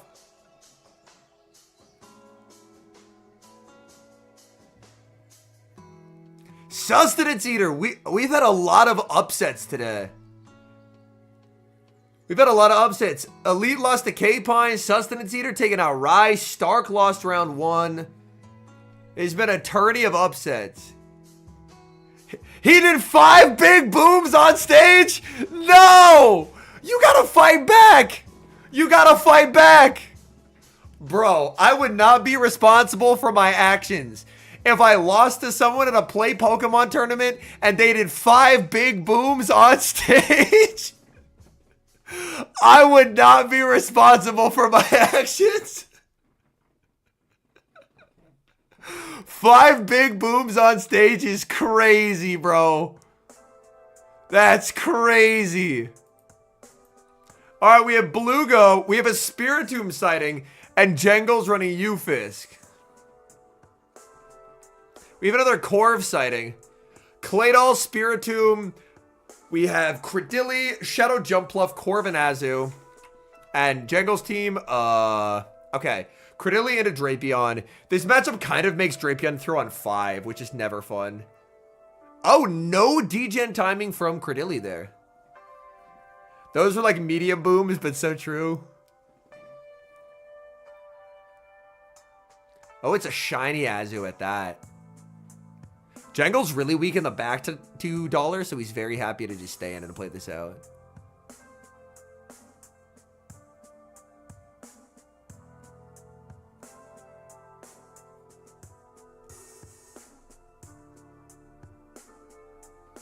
Corv invalidates the Charm Slap teams. But I think a lot of what it does, Talonflame can kind of do.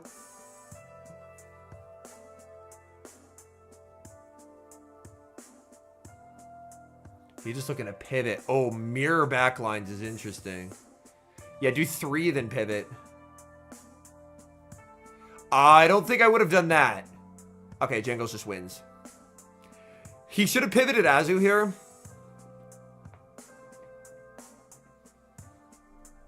Because now he just gets absolutely bopped. Just absolutely bopped, bro.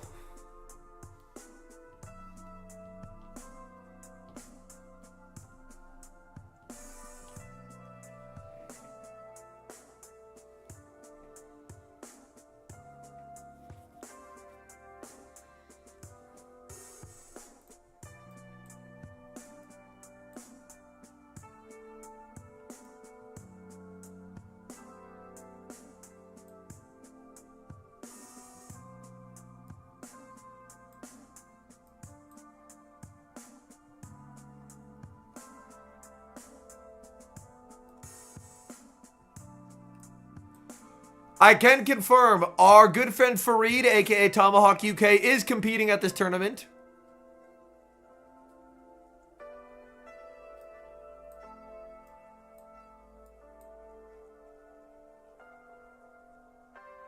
There's still so many groups that haven't even started competing. Oh my god.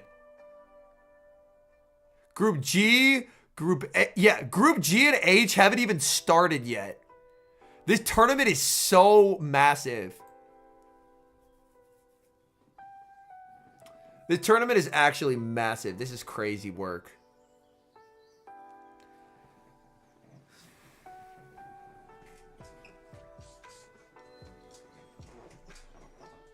It's 8 groups total.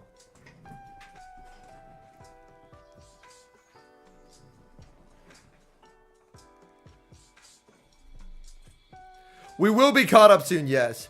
I started 3 hours after the tourney started, and we're catching up so fast.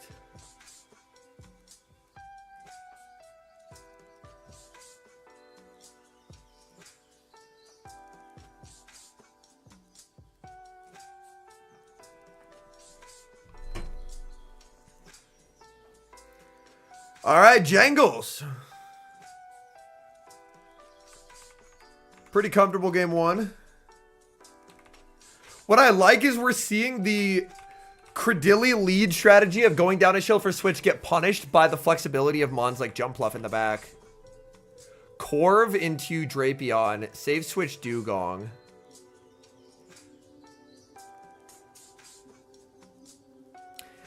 My guess is Belugo will save this energy and pivot.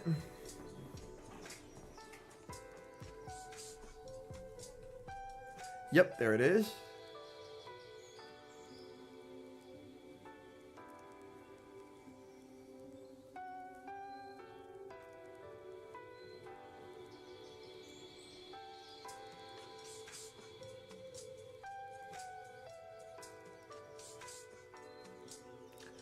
I do think Lapras is good, but a lot of people are defaulting to Azumarill. Not being able to catch here just barely. Oh, he could have caught! He could have caught!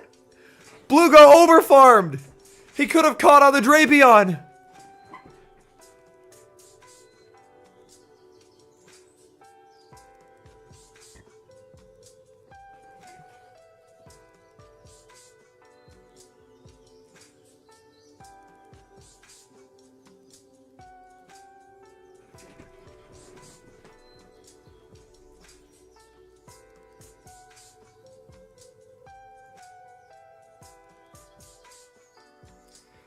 And he's just pivoting back as he's like, you're not running Ufisk into me.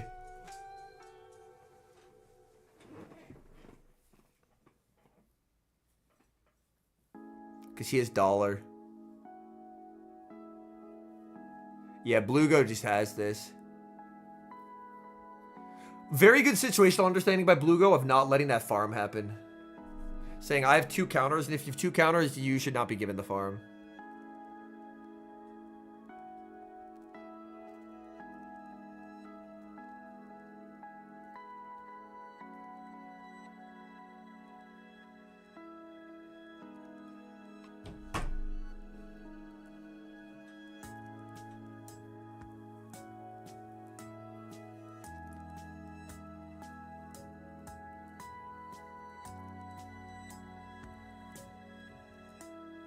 Yep. GG's. Oh, the mud slap goes through. Like, I mean, it doesn't affect the outcome of the game. It just hurts my soul.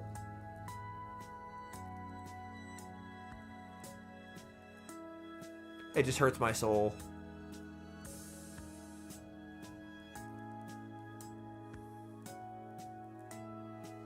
Come on, Jangles. Lock in, buddy.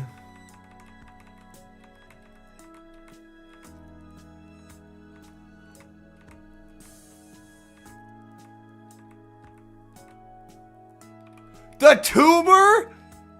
Oh my goodness! He brought the tumor!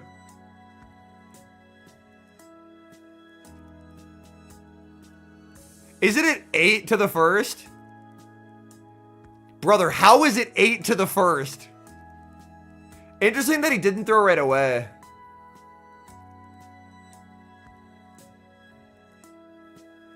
Triple Rock Tomb on a regional stage is evil, brother. What the hell?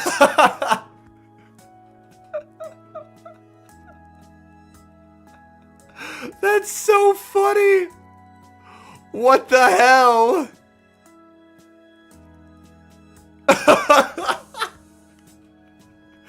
Triple Tomb. Oh, this is incredible work. This is incredible work. Just click Rock Tomb the whole game.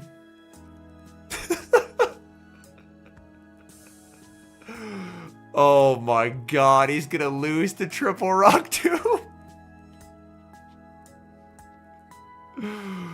Oh Jesus, this is a murder. This is a murder. Belugo doesn't even have to shield this, bro. He just lets this go. It doesn't knock out. It doesn't knock. Yeah, exactly. You just let it go. And it's just, it is a never before seen level of cooked.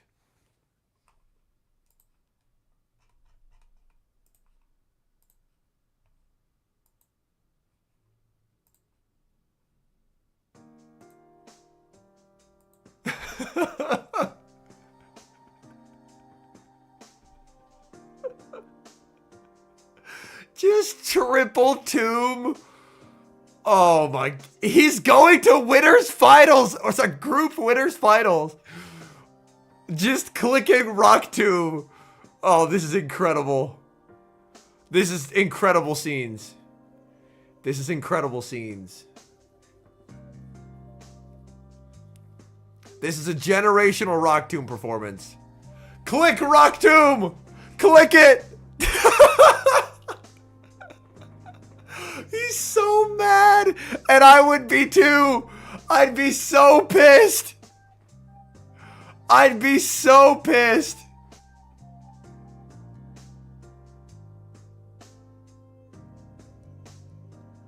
Now he's -2.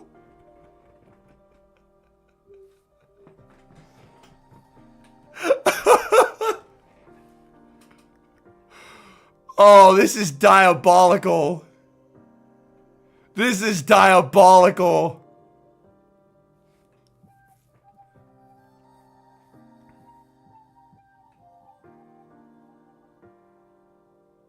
Oh, he threw on the Credilli. I mean, he kind of had to. He wasn't going to bubble down a Credilli at -2. But still, that just seals it. Throw the Rock Tomb on 1 HP. Throw the Rock Tomb on 1 HP. Do it. Do it. Throw the Rock Tomb. Ah, he didn't throw the Rock Tomb.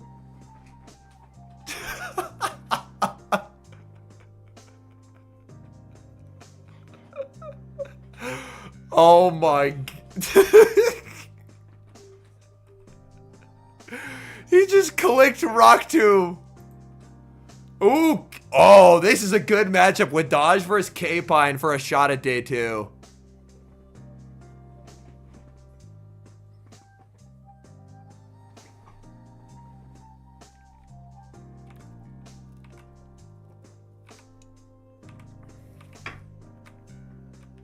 All right, Dilly, Drape.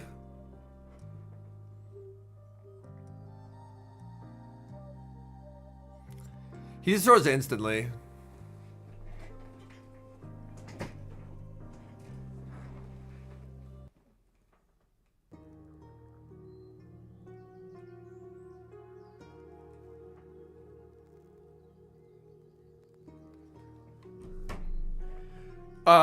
Wadage is back. He's fully unretired.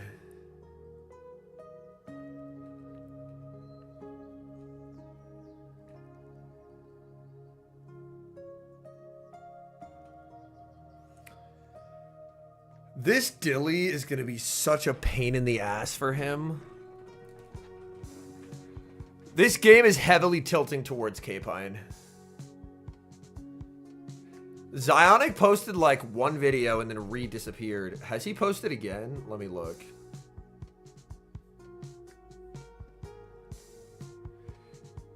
Okay, he posted 6 days ago saying that Dugong's better than Lapras.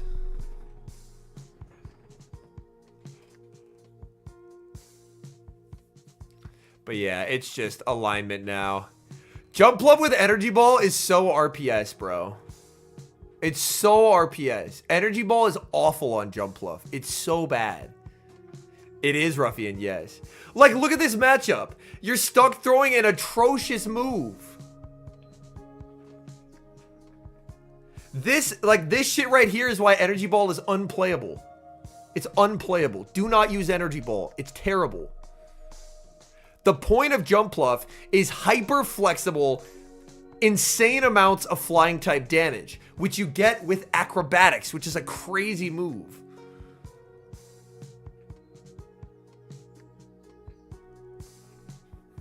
Yeah. Like, every game Wadage has like been in a difficult spot with, it's been because he hasn't had the double flying Pluff. I mean, yeah, Kpine has to shield this. And then just bank. Yeah. And then go Azu. The issue is Dugong has already taken damage in this game. So he can't even really play out the Zero's play pattern with that amount of HP missing.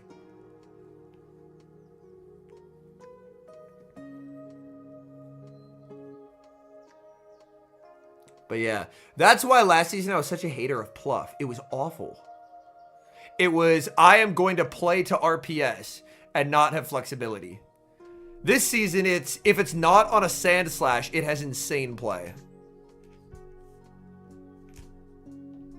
And that's basically the only bit, like, now he gets to pivot out, throw the EB. He's really trying.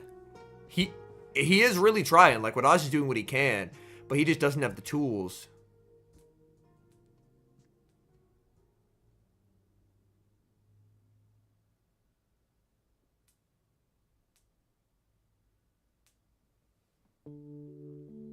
Can he actually pull this off? I don't know if Dugong... Oh, wait. He didn't double up. I was going to say, I think Dugong might be in sludge range, but he didn't double up here. Which means he won't get the move.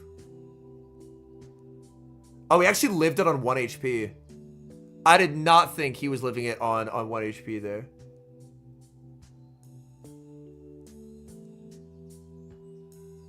Wadage manages to win. Barely. But holy shit. That's so much harder than it had to be because he has Energy Ball.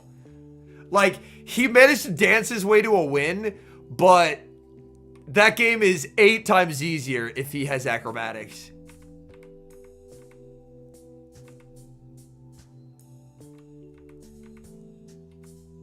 Dugong living that on like 1 HP.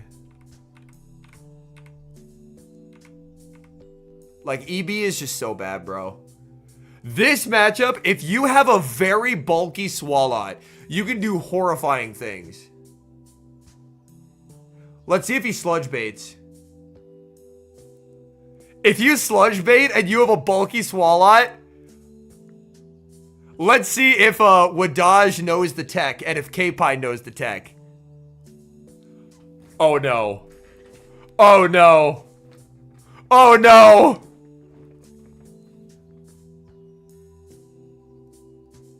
Oh no. I was gonna say, A bulky Swalot lives this move on 1 to 2 HP and can make an Ice Beam without having to shield. But it appears either Kpine doesn't know the tech or his Swalot isn't good enough to pull it off because he didn't go for it.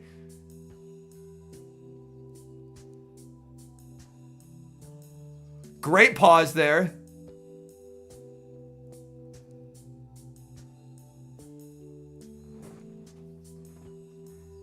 Thorn did it in a tournament, and it was one of the most gross displays of matchup knowledge I'd ever seen in my whole life. It was terrifying shit. But yeah, this feels illegally over.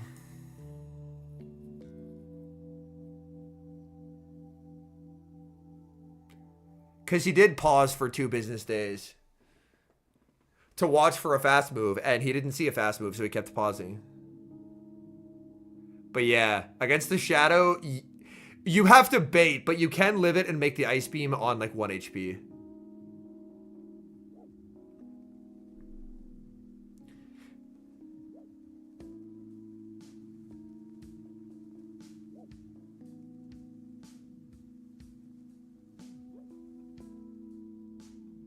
Interesting.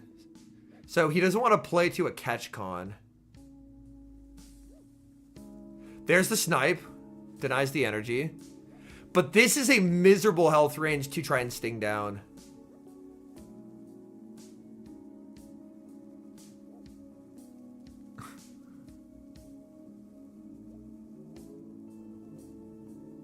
Yep.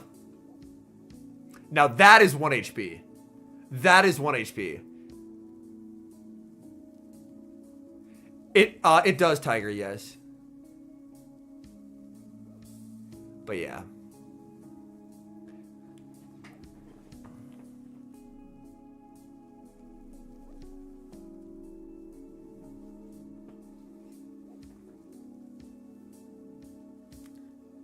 But yeah, that's why earlier, because it was a Swalot team that Wadage ended up losing to, and someone asked, how is Swalot into Shadow Annihilape? Now that we've seen it play out, it's not fun for the Annihilape. The Annihilape does not have a good time.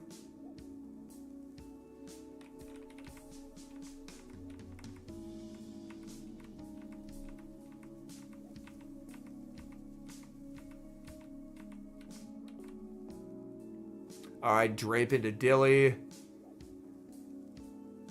Oh my god, the ape is useless. The ape is useless. Oh, buddy.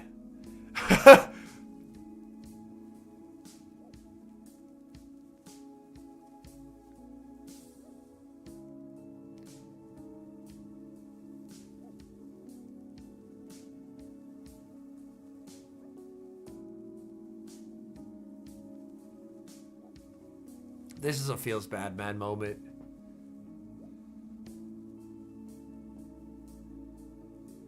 Kpine should do a good job over farming, though. Wait, actually, this... Kpine's going to have to pivot, because Wadage does get this farm down with Shadow Annihilape. So he will have to pivot out. Yeah. This is suddenly back in play for Wadage. I thought Kpine was going to exit with slightly more energy than he did. Kpine's inability to make a move versus the ape dramatically changes the potential trajectory of this game.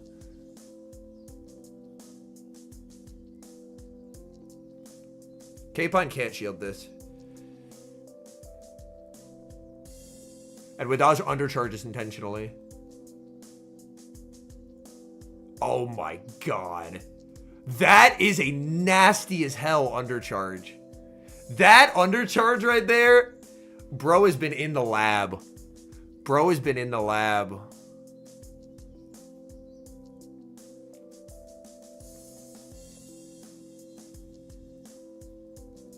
This would be an interesting one. He is forced to give up the boost. Swalot's very fast. Like, Swalot's very good at exploiting slow Pokemon, and Dugong is a slow Pokemon. I think Swalot will actually get 3 Sludges here. It should. Yeah, he's forced to throw an alignment. And debuff. But that means Kpine now has it, which means Kpine can 4 in a move, 1 in a move, and get the 3 that he's after. He will actually even be able to bank the next and potentially fish for a catch. So he could if he wants to. So if he deems this is insufficient damage, yeah, he can do that. Very nice by Kpine.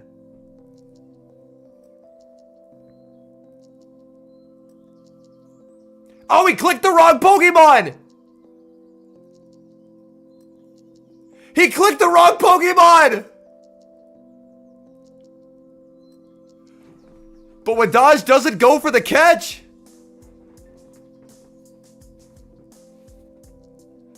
Kpine should win this, though.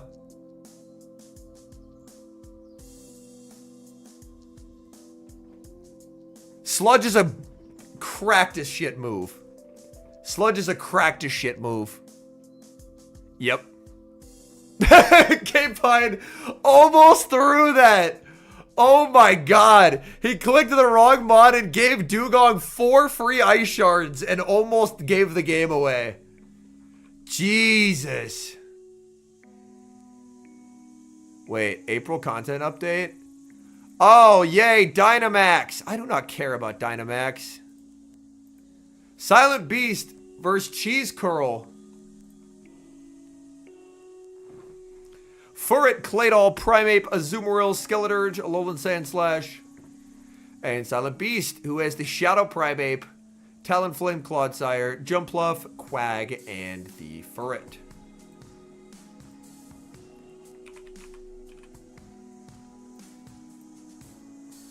Mango's in Group H, and Group H has not played any games yet. So he is still in it. He just literally hasn't played.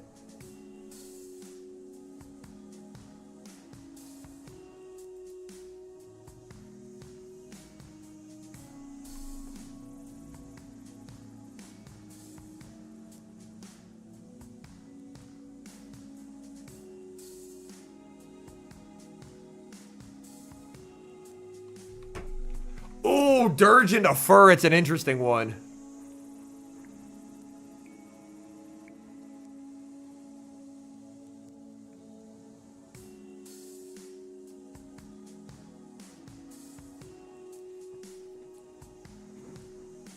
There was one Grumpig early. Yeah, that's... If you're not going to build up, they're not going to respect it. Banking the Furret energy is interesting. Another energy ball jump.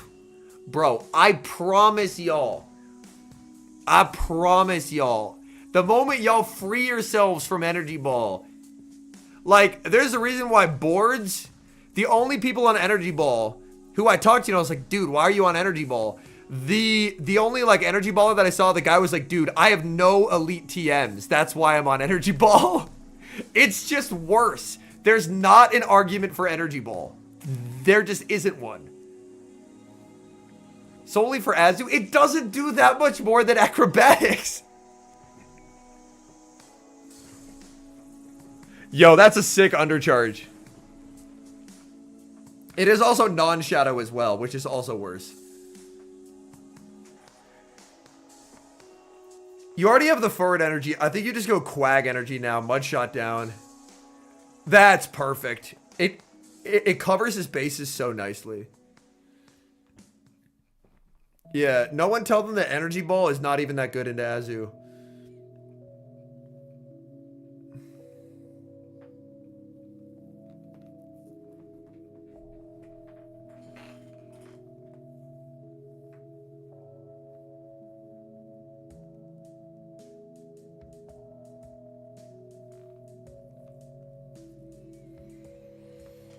This will be interesting.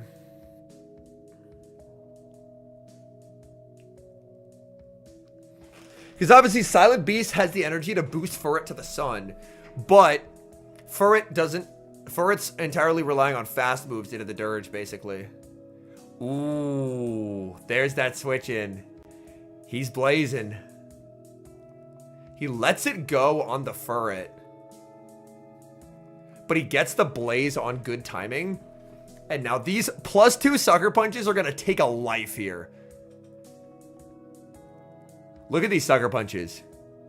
Oh my god. Yep, and you just let it go and Bud shut down with Quag.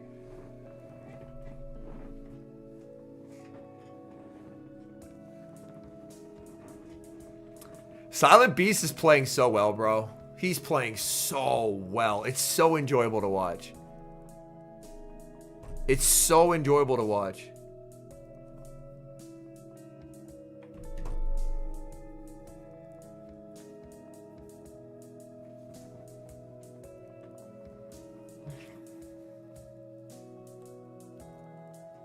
Very nicely done. Very, very nicely done.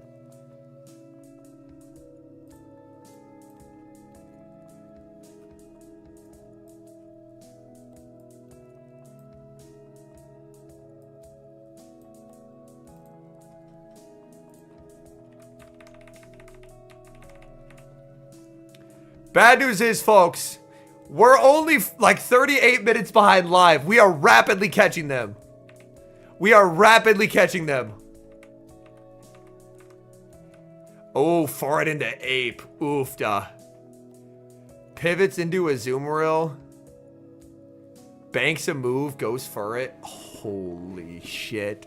How do you escape this predicament now? Oh my god. Look at Cheese Curl's team. What wants to deal with a Shadow Primeape up a Rage Fist? The answer is 0 Pokemon. None of them. They all cry themselves to sleep at that energy. Oh my god. What do you do? What do you do? Undercharge here? Question mark? Oh, let's go! And then he karate chops down. And then he karate chops down. Let's go! Oh my god. Over. You just keep... Yeah, he's just sitting there like, brother, what am I supposed to do? I would have liked to see him Rage Fist sooner. Because you want to ramp up this damage as soon as you possibly can. Yeah. And now, at this point, you probably just commit to the farm down, I would imagine.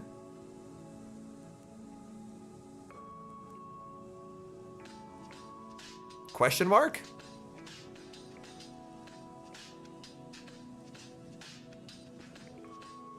Yup.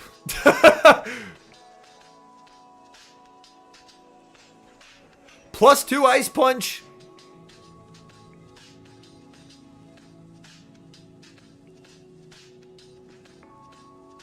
He pivoted out of his boost. I get not wanting to give the Furret farm, but I think as long as you land a +2 Ice Punch, you can just tail. So I don't love the decision to give up the boost here.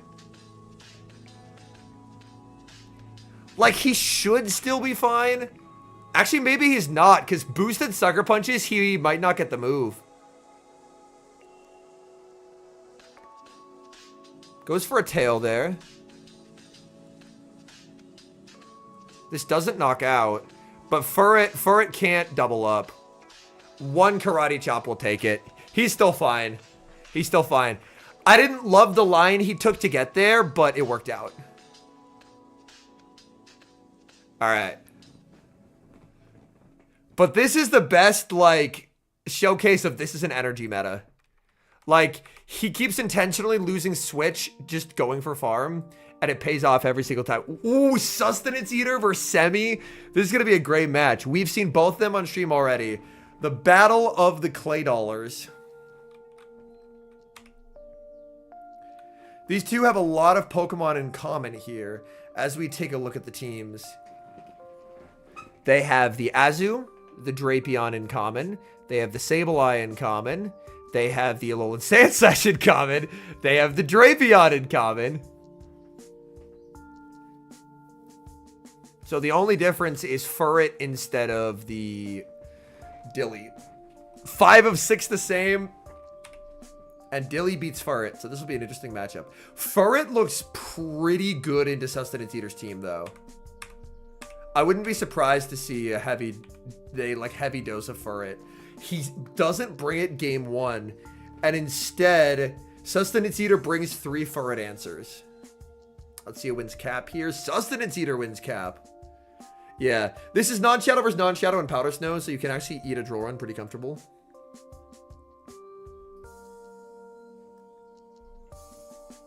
Winner today, too, out of this, yes.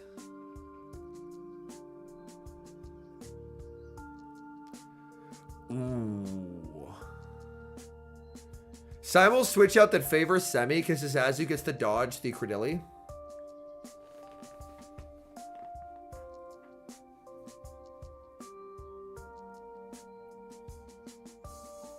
No crunch debuff comes through. Not today, Pokecole.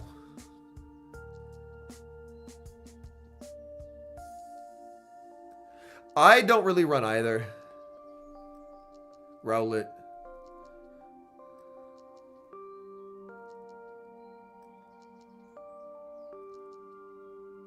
And here, you just try and cap tie him. Yeah.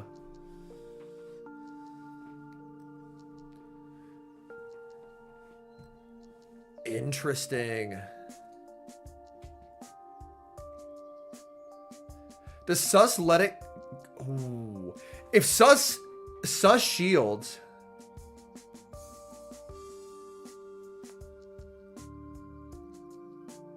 I was going to say, if Sus lets it go and goes Dilly, then I think Semi hard pivots the slash, and that's awkward to deal with. Stackhead and Blissef don't really have much PvP usage now.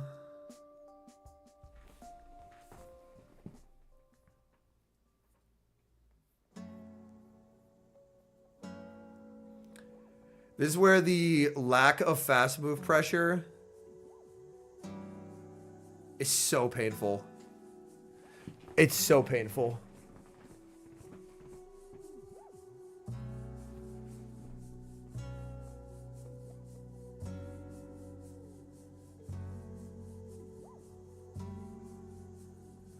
Because you're guaranteed that Ice Punch.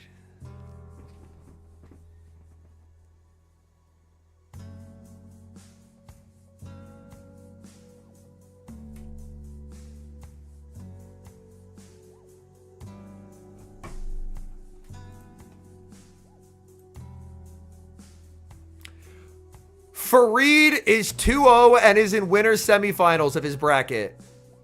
Arrow in his winner semifinals.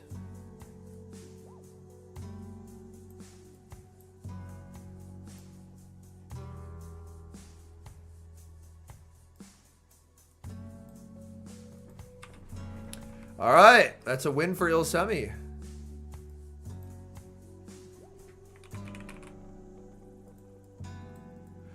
All right, I have unfortunate news. Rise to the Occasion has been eliminated from the Atlanta Regional Championships. Discord member Firestar defeated him 2-1. So no day 2 for Rise, and Firestar is going to be in Group Losers Finals.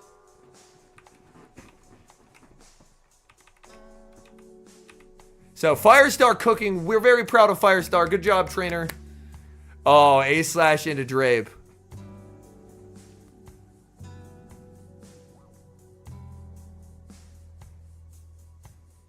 Yo, no, left phone!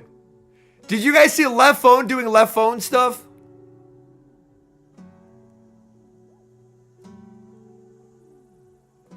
Left phone was a half turn behind for a little bit.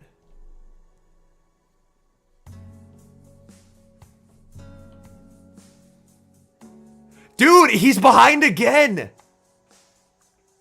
Dude, launch left phone into the sun. Launch left phone into the sun. I'm so serious. Nice catch there by Sustenance Eater. Luckily, he wasn't a turn behind that time. Yeah, like switch out the phone. Let it breathe for a bit. Dude, his bubbles. He's always like a turn behind. Semi's still throwing on good timing, so it gives Sustenance Eater his move back. But it's so bad, bro. It's so bad. Yeah, they are provided devices.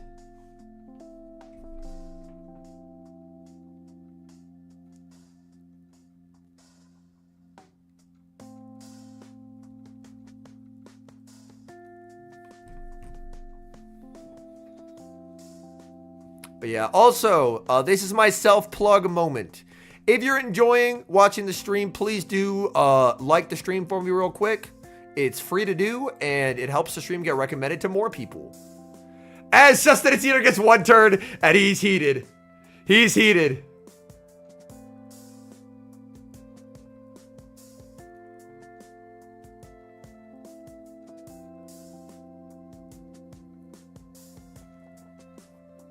Yeah, Claude Gator isn't really used much anymore. Claude had really high usage in the first few tournaments, but people are realizing there are better options. And Gator is just no longer the best.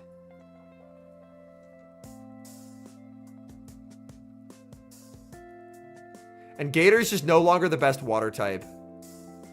It was for a while, but it's no longer.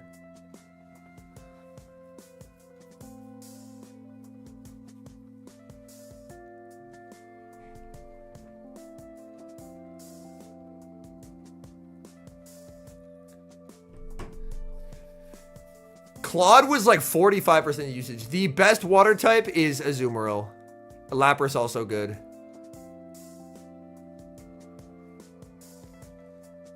The fact that Semi can undo these debuffs because he still has an extra Mon is very nice. That's so nice for him. I would say Azu's best, Lapras is right up there. People are not using... Sableye CMP moment. Sableye CMP moment. Rowlet, I will not fall for your rage bait, trainer. Not today. Not today. I will not be rage baited. I'm a refined individual who can identify rage bait and not interact with it. They're going to review it, but I don't think it made a difference, to be honest. Oh, he was trying to catch. Hold up. Actually, wait. He was trying to catch. I would not be opposed to a rematch here. He was trying to catch. And because of the one turn, he couldn't. Congrats on day 2, Sceptile. Okay, they did give a rematch.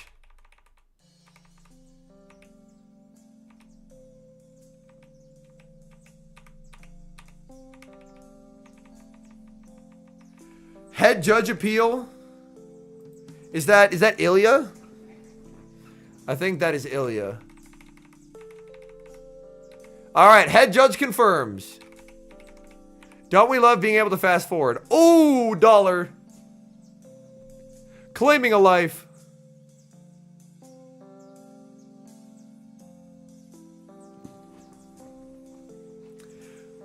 The fast moves that he's taken now puts him into Ice Punch range, which is very interesting. But I think he'll just stay to Tomb. Oh, true, Sylvia. True. Last time we can fast forward. It's downhill for us from here on out, unfortunately. He gets the Gleam, which is really, really good for him.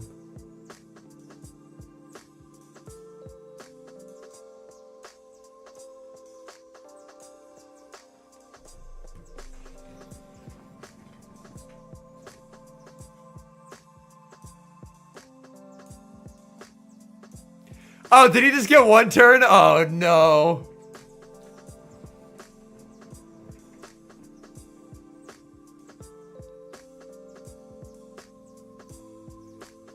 This game state, bro, is so bad.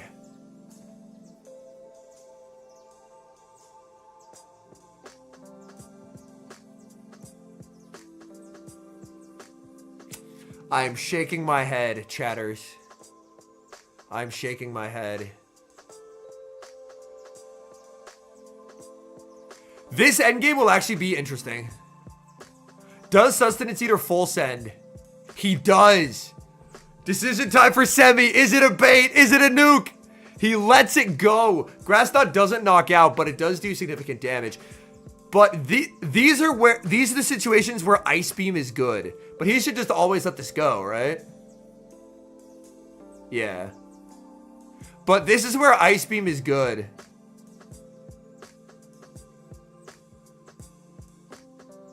Yeah, you actually don't want to kill this.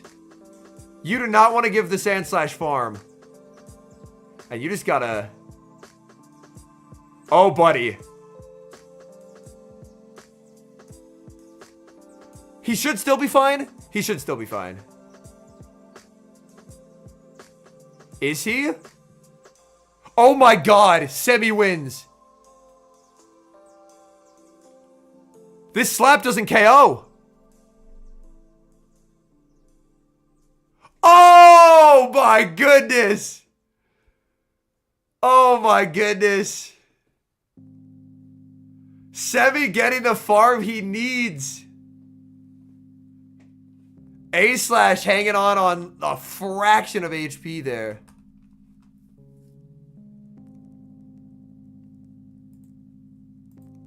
Nighttime Clasher versus Belugo. Yo, it's the Spirit Tube man.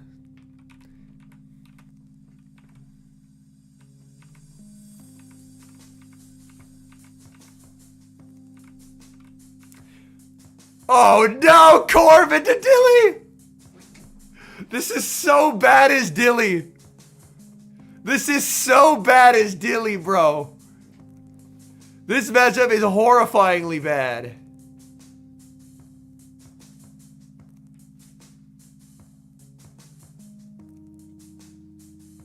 This matchup is so cooked.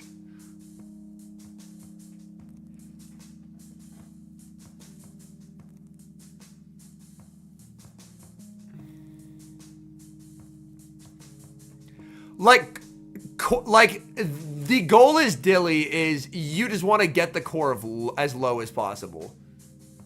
And then try and set up Sable to cook. But this is not what you're hoping to see when you lead Dilly. Leading into anything else is preferable to this. So for this is a worst case scenario for Nighttime Clasher.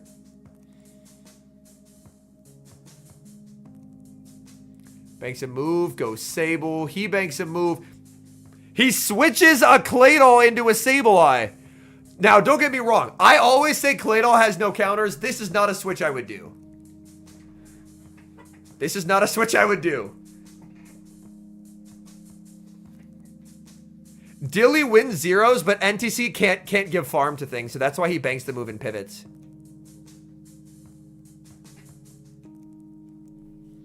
Alignment puts him in a worse spot here. Slight undercharge from NTC here could be kind of nice. He ends up full charging. I guess that works because he gets the claw without taking any extra damage.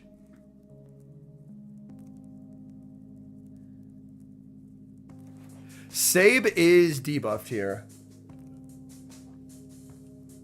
Corv still has a move. Corv is going to be uncomfortable because of the fast moves that are... Yeah, he's saving Sabe for an ability to farm down Corv later.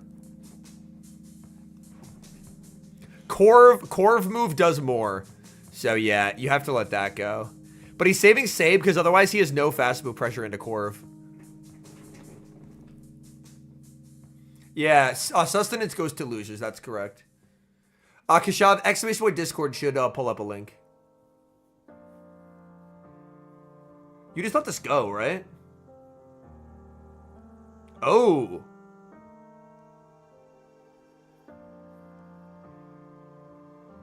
I mean, I guess it sets up the Sableye Shadowclaw down.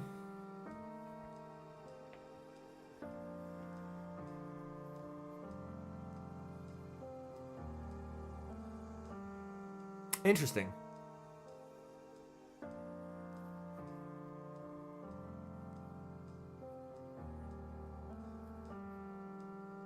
Yeah, like, it's a many paths to Rome type situation. That's not the line I would have used, but it still works.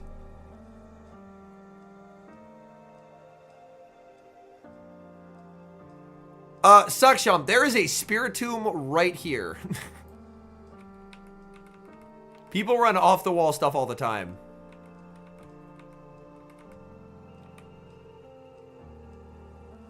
All right.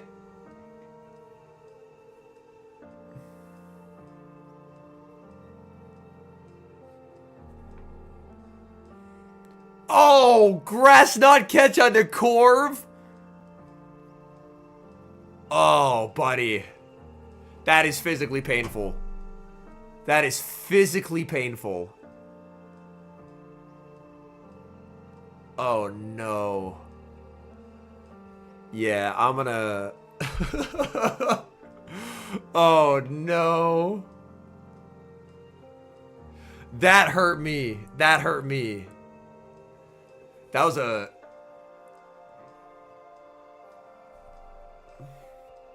The point is...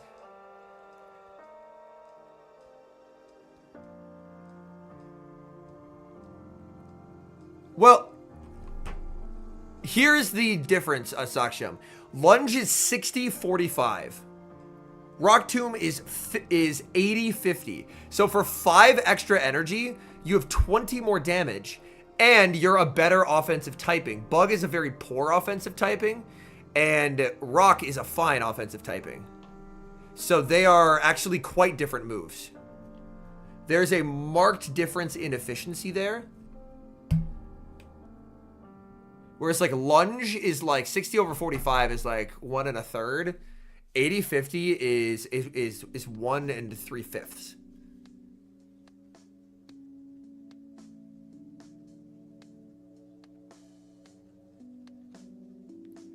This is a very poor Ice Beam.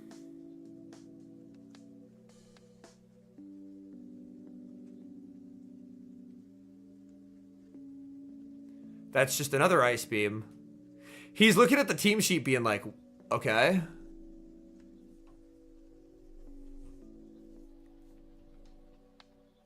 In comes Dollar. I guess to stall Clock, but it doesn't do a massive amount for him. Even if an Ice Beam lands, he still gets the move, so he just lets us go. Yeah.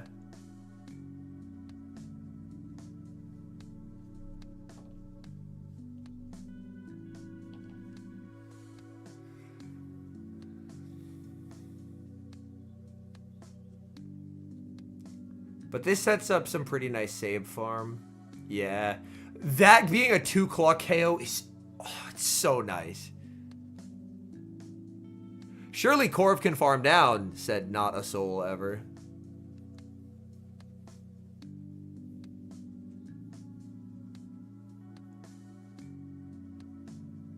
All right, NTC to day 2. Claydol the goat. What a good boy. All right, bad news, folks. I think we're more or less cooked. All right, we are 3 minutes behind live. It is officially over for us. Winners semis, we have Jaytali, Blastoise, let's go! Versus LW Josh. Oh my God, Blastoise. Bro, Blastoise, we're so back. All right, I'm suddenly a big a Jaytali fan. I need Blastoise to cook up a meal here. I mean, Blastoise has 3 really good targets with Claude, Dew, and Gator. I mean, Gator can make Blastoise's life uncomfortable, but there are some targets here. I think the most uncomfortable Pokemon for Jaytali to deal with is going to be the Primeape. Primeape looks really annoying. And Primeape could de-incentivize Blastoise usage because it's a rollouter.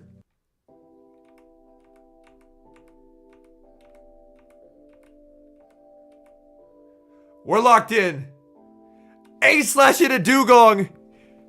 He disrespected the Blastoise and it wasn't brought. No. Imagine Blastoise lead here. We all would have been full from eating a 3-course meal if this was the Blastoise lead from Jadali. But he didn't bring it. LW Josh disrespecting the Stoise, and it pays off. This is a dark day for Blastoise believers everywhere.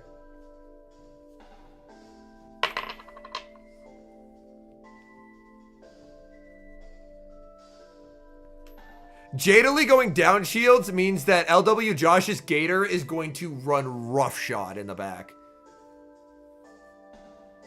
Like, this matchup is so horribly bad for Alolan Sandslash. If it's on Powder Snow, it's just atrocious, man. You just bank the move, then pivot? No, he doesn't.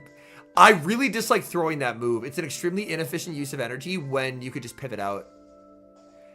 LW Josh just brings in Gator here and wins the game instantly. There is no counterplay on Jadali's team to Gator getting a claw head start. The game is instantly over. Even if he catches, he tries. Alright, just never bait as LW. Jadali should no shield here, because that's his only hope. Yep. And it's just a Gator sweep. Part of why Pluff is so good is because Gator is not common. Like, Pluff got destroyed by Gator, and like, whether you run Double Flying or Energy Ball, it's equally as bad into Gator. But into Jadali's team, he can't ever give Gator a shield advantage.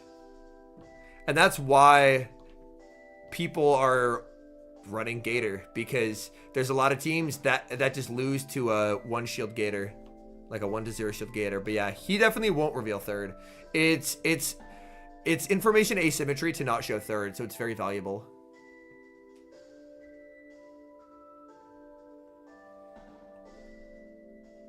Oh my god, we are a minute behind live. It's over for us, chat. It's over for us.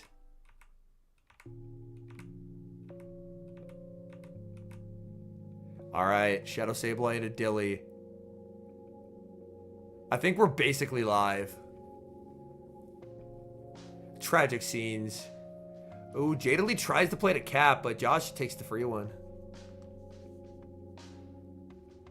Let's it go. Big man in back. Big man in back. Big man. No, why are we shielding? Why are we shielding? We live that.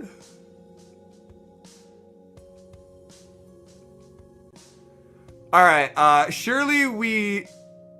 Oh, no. No! He caught a grass knot on Blastoise! No! Blastoise! Oh, this is the worst day of my life. This is the worst day of my life. Blow, no, we're shielding a rock move. Not like this. Not like this. No. No. Oh my god. Oh my, all right. We're ending stream. We're going home. We're going home. We're going home.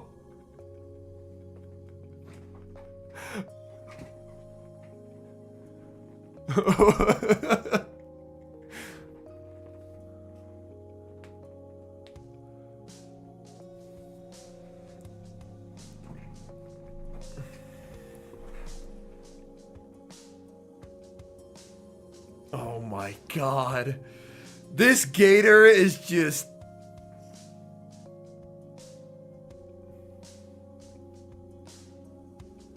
He doesn't show third again! Again! 2 times?!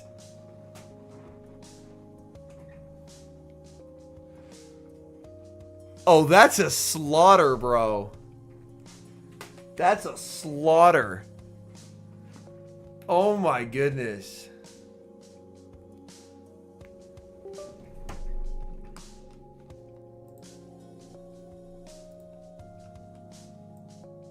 Yeah, that is rough.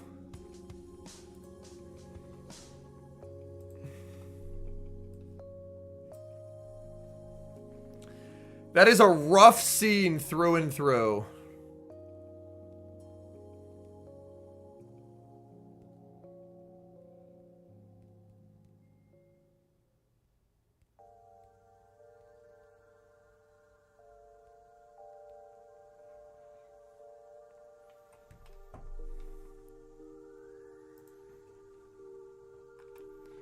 Oh my god.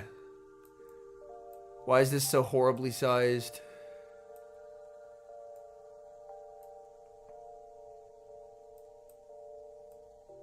I actually got a game. Holy shit.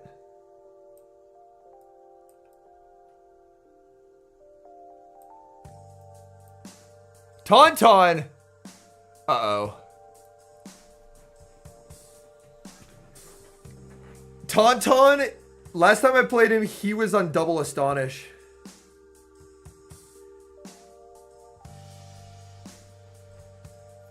Yeah, he was on double Astonish. Which is actually bad for me.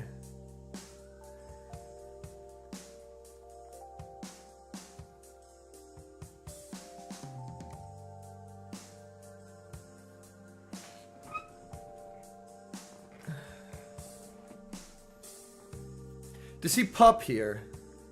Play rough.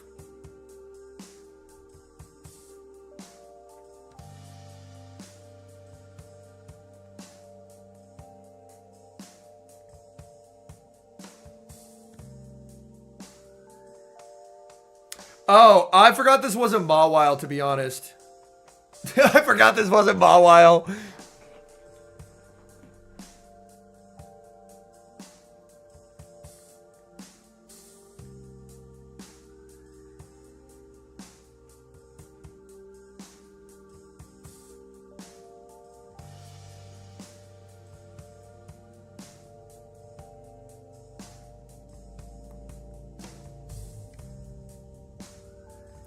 There's the other guy.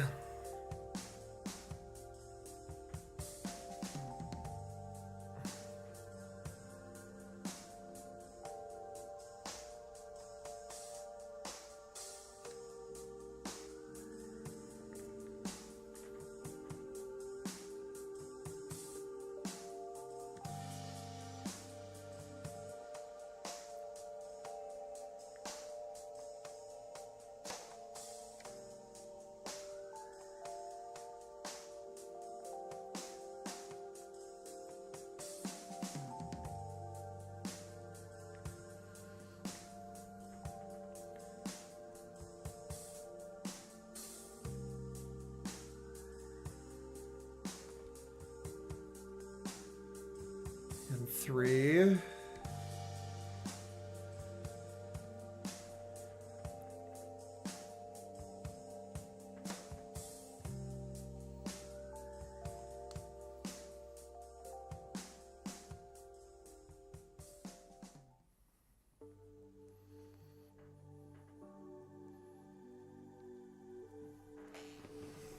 Okay.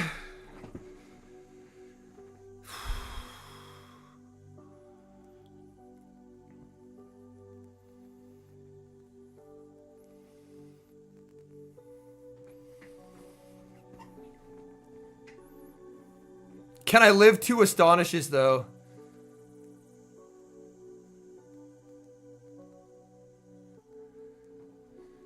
Okay. I have the back-to-back.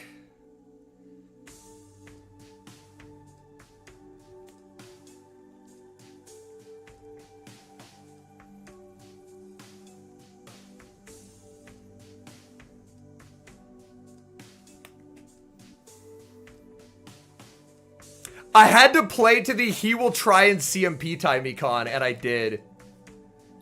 That was actually a really cool game.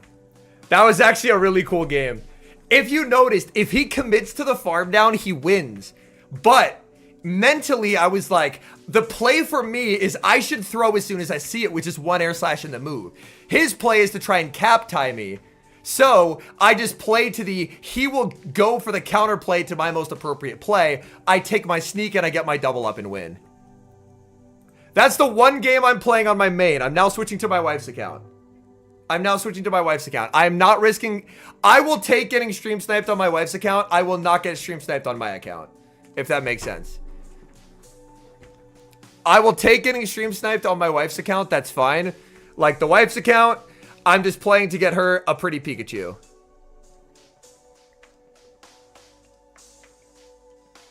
So I'm switching over to my wife's account now.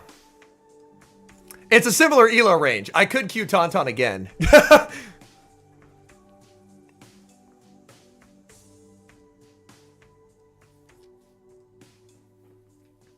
Oh, we have Tomahawk coming up. Tomahawk, unless he changed his draft, is running Shadow Lapras. So for those who are like, bro, where is the Lapras? As of a week and a half ago, Shadow Lapras was on his team. I haven't chatted with him since, but he ran a draft by me a week and a half ago that had Shadow Lapras on it. No, JD, because I'm not a partnered creator with Niantic.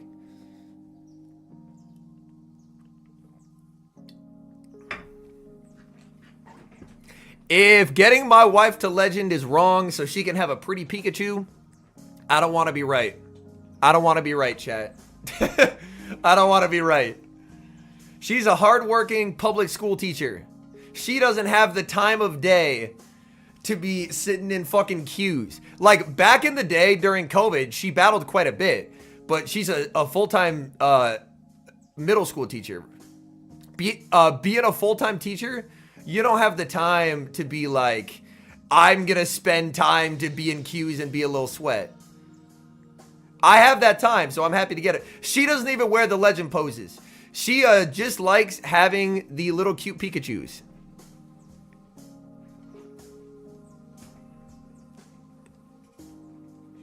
Yeah, I worked in insurance for many years, but as of right now, I do content full-time. Hey, you got this, Enoch. The fact that you're able to do both, that's hero shit, man. That's hero shit. Obviously, if you don't want to say what subject you teach, but out of curiosity, what subject do you teach? And if that's something you would rather not share, that's also super fine. But I'm a huge fan of teachers, man. Teachers are the most, like, underappreciated, unbelievable influences in terms of, like, molding kids to have success. Like, they are, like, oh my goodness. Oh, a Deep versus Tomahawk. There it is! The Shadow Lapras! High school math? Hey, that's awesome, dude. I was super big into math. I had so many wonderful math teachers who, like, molded me into, like, being math brained helps you so much when battling because it's all a numbers game. A lot of them get copyright claimed, Luis, but I'm playing non-copyright music, so this stream will stay up. But yeah, I had so many unbelievably good math teachers throughout middle school, high school, and at a university. But yeah, he has an Alolan Ninetales and a Deeb as a Chestnut. Holy! But yeah, Shadow Lapras. Dude, Shadow Lapras is so sick in this matchup.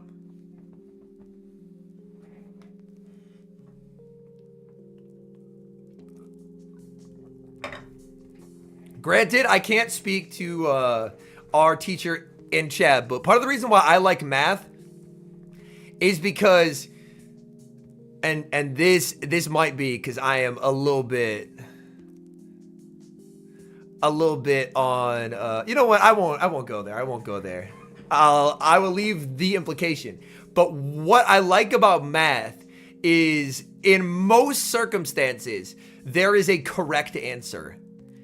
In a lot of other disciplines, there's up for interpretation. There's gray area arguments one way or the other. But what I like about math is rigid, it's inflexible, and like it's part of what I like about PvP. Like there'll be so many times when I'm like, oh, you're 3 energy short, you don't have it. Like, I love that fact. It fits into my like it fits into my worldview very nicely. This is awkward for Tomahawk here, because obviously Sandslash not comfortable, and we are going to see the pivot. Lappy time! In comes a Chestnut! He is Bash Lapras.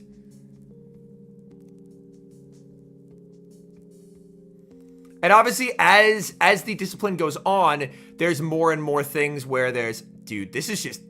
He's just flipping this. He's just flipping this.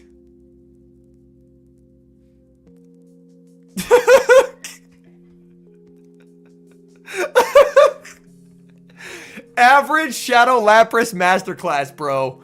Average Shadow Lapras Masterclass. Psywave Death. No! DRE! No! No! Oh, come on! Dude! He just gets just cooked by DRE there. No! No, come on! The Psywave is supposed to KO there, and Adib is not supposed to get that move. But the game is broken, so Adib got a move he shouldn't get. And that's considered state of the game, it's not reviewable. But Adib is not supposed to get that move. He catches a Trailblaze. That wasn't to CMP tie. That wasn't to CMP tie. Can he claw down with Sable Guy here?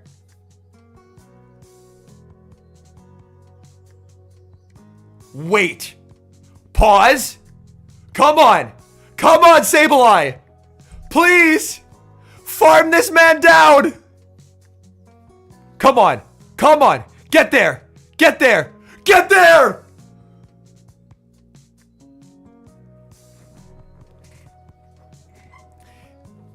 Huge. Let's go, Fareed. Woo! Overcoming, getting destroyed by DRE. That's my fucking guy right there. That's my guy right there. Let's go, Fareed. Oh, that Trailblaze catch. Oh my god. I'm going to be messaging him about that after this set. DRE is damage registration error. What it means is the opponent was in a range where one Psywave KOs, and Fareed has a one-turn move. Clicking a charge attack takes a turn. So what's supposed to happen is the Psywave is supposed to KO there. For a bit, it was called New Mechanic, and the charge attack was intended, but that was reverted. The charge attack is no longer intended to occur. Here, they didn't show the DRE in the highlight, but the Psywave went through, but it didn't do any damage until after the charge attack, and it's supposed to do the damage. So that's why it's called damage registration error, because it is an error. It is not the intended mechanic. They reverted the fact. Once upon a time, it was supposed to be intended. It's not intended. That's awesome, Cost Bent.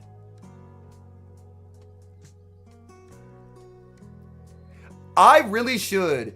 I want to find like a good like math YouTube channel or something like that of just because I love that shit, but I don't really have like an outlet to fulfill that like interest of mine. Because I imagine someone probably makes videos on like cool learnings in the math world. A9 into Furret. Is this Powder Snow or Charm? It's Powder Snow. Oh, he's just gonna, yup. He's just gonna Lapras. 3 brown, 1 blue. I will make a note of that. Where's the pen?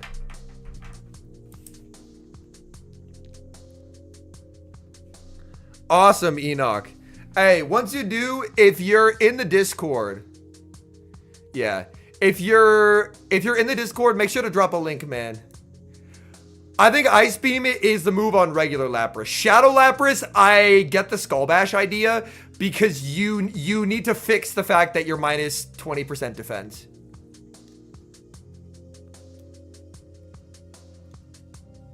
So yeah, on regular Lapras, I absolutely think Ice Beam is the way. Dude. This Furret's gonna get smacked! This Furret's gonna get smacked! Look at this! Bop! Holy! And he catches the trail, please! Let's go, Tomahawk! And he gets the farm down. I've seen enough. I've seen enough. He's the greatest to ever do it. I've seen enough. Adib gets 1 turn there. This is a weird bait to me. I don't love it, but it ends up getting called, which is a little unfortunate. This Gleam landing is really nice. Like, that's actually really valuable damage. He wants to pivot out. He does get to leave.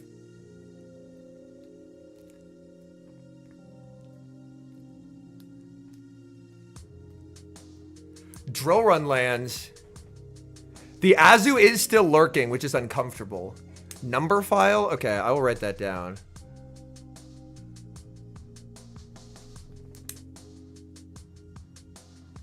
Does he get this? He does!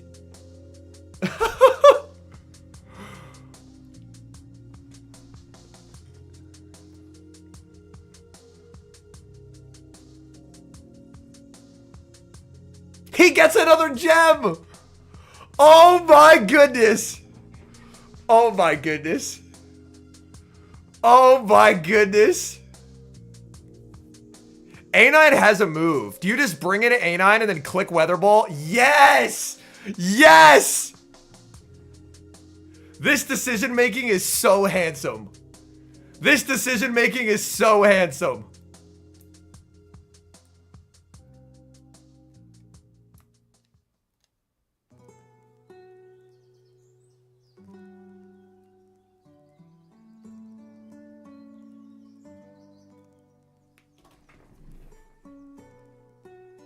All right.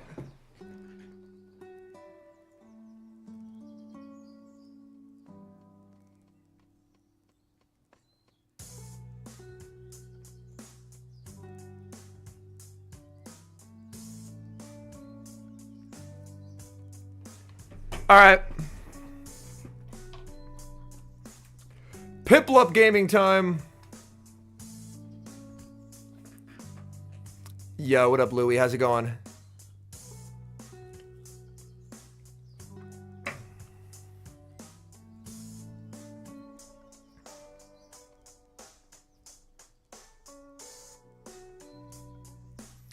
I would like a high rank Shadow Sableye because I currently have a very attack weight one, which is very nice. It messes with people on a lot of CMPs, but I would like to build a second one if given the opportunity. All right. Challenge expired. What the fuck? Oh, this is just going to error out, right? No, we got Alan and Aiden. Very good battler. Oh, shit. Are they on Metal Claw? There's been a lot of Metal Claw Pharaohs today. Yep, they are. Dude, I have to save switch. I have to save switch Tropius into the Metal Claw Pharaoh teams. They always do Metal Claw Pharaoh and a Mud Boy. I have to save switch Tropius into these teams.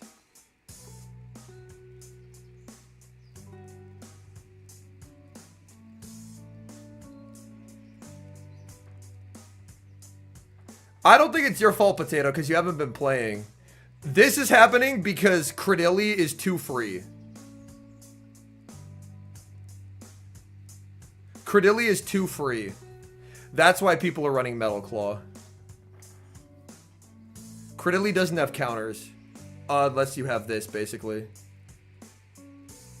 But they're just going to have a Flyer or a Tenta. Yeah. I mean, that line just RPS is mine, so we just resign.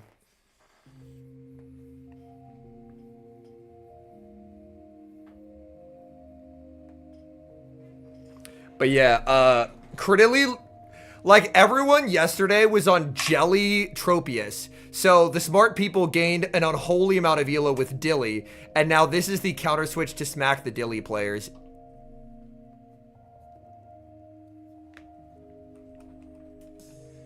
They are all on Mirror Shot. Metal Claw, Mirror Shot, Power Whip.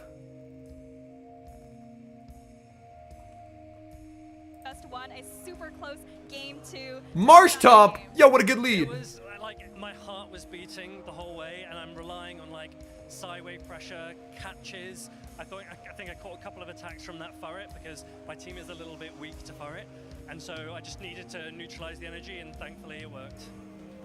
Speaking of Psywave pressure, I noticed you have a Shadow Lapras where I feel like we've seen most people bringing regular Lapras. Do you want to tell us a little bit about that pick? Yeah, I mean, I actually had a better Shadow Lapras than I did regular Lapras, and so that was, originally I was like, okay, could I make Shadow Probably Lapras? Ironhead here, yeah. Like, it also looks really cool, and other people don't quite know how to play against it, and so I just started playing loads, and I realized that there were a few matchups that were a lot better for it. So Alolan Sandslash, for example, you're doing extra damage with those Psy Waves, and we saw that at the end, like, that was really, really That's literally perfect. Absolutely, and I noticed you have another unconventional ice type on your team as well. Do you want to tell us about why you brought that Pokemon, the Alolan Ninetales? So, I didn't want to bring Alolan Sandslash because I had a Lapras already, and so I was trying to work out how can I have not a fighting weakness, but still have the ice pressure because I'm not running Ice Beam on my Shadow Lapras. And then I thought, Dazzling Gleam has been buffed, everyone's running Cradley Sableye Core, Claydol's everywhere, and I was just like, why not? Let's try it. And I did a couple of scrims with it, and you know what? I think it worked. And I think it worked there as well. All right, well, we'll have to see if it keeps on working for you, but I know you're kind of always one step ahead of the meta, so it's always good to get some of your tips. In terms of your goals for the rest of the season, 1, 2. I was expecting them to catch there, so that's why I threw the grass move.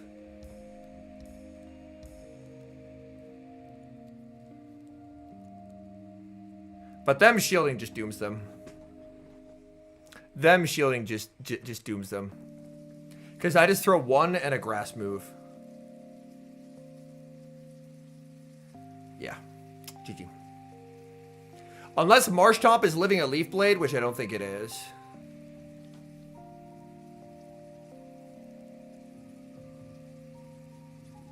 Bye, Marshtomp.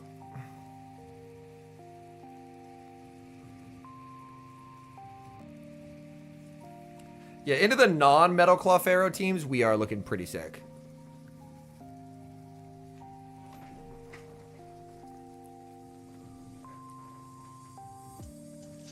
In this meta, is Starmie eligible? Looks like it is. Hurricane doesn't have one.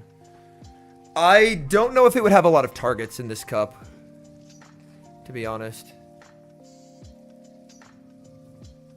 Yeah, there is a lot of Astonish. Like, it targets down Lapras, but I think you could just run Jellicent if you wanted to beat Lapras. Tropius is a regional, so it has had some global releases at other events, like GoFest and whatnot, but best bet might be if you have someone in your local community who played one of those events and has one that they could trade. But it is a regional, but it has had a few times where it's been globally available.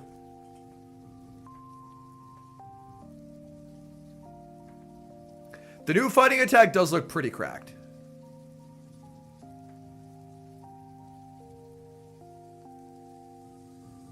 Jelly and Amoonguss.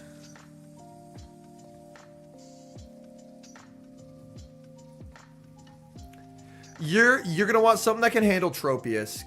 Because that combo, like, you can play against Tropius, but it's a little tough. Morpeko to a regional. It depends. If you can come up with, like, a really good cracked comp for it that really well supports it, sure.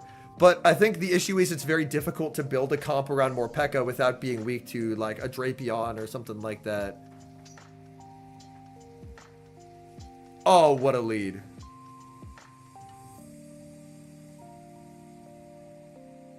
Like, Peko can pub stomp, but where it runs into issues is good players are really good at playing around it. And that makes it uncomfortable. Tropius, I think, spawns in, like, Africa and the Mediterranean, I believe.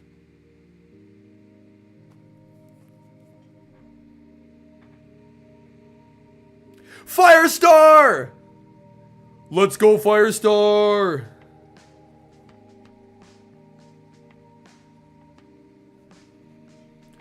Alright, chatters, I'm going to pause this here while I finish this game, and that'll give us a bit of a buffer for these next few. But we have an actual Firestar sighting. The keys are going to live forever thanks to this -1. Firestar did bring Corv of all things.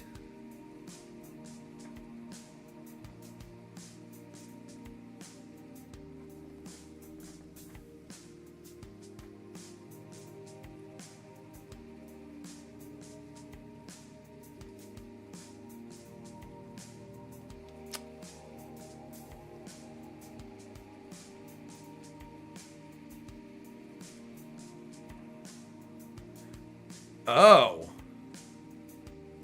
I was not expecting that shield.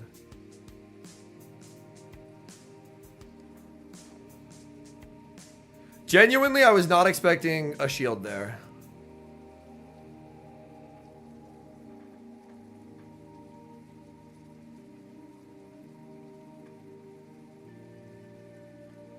I will shield this in case it's a Mawile. Because if it's a Mawile, I need health.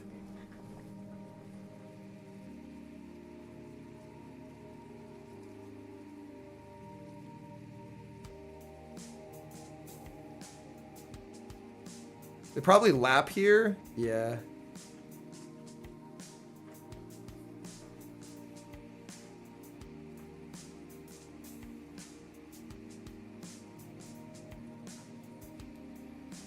Goodbye.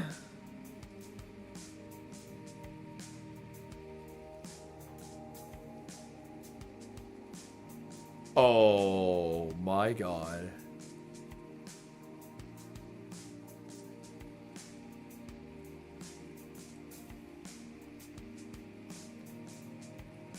If you look very carefully, you may need an hourglass, or, sorry, not an hourglass, a telescope. You might be able to see where their Credilli counter is. Oh wait, they don't have one.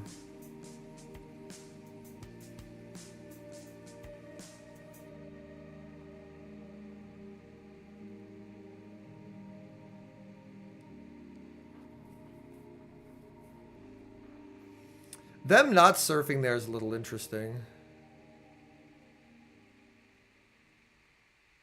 Oh my God, did I throw? I think I just threw. Is this the ball? I just threw so hard. Fuck, man. Why did you surf there? Oh, I'm actually a potato. Holy shit. All right, Firestar time. I tried to get fancy with it. Luckily, we're on wife's account, so throws don't matter. All right, Sableye and do a Alolan Sand Slash.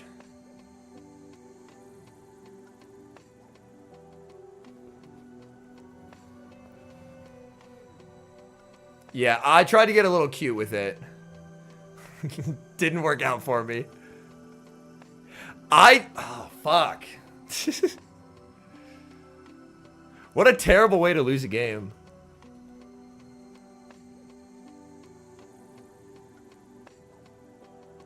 The issue is Drapion's gonna exit this matchup so healthy. Drapion's gonna exit this matchup so healthy. No debuff helps him, But it's still like, ugh.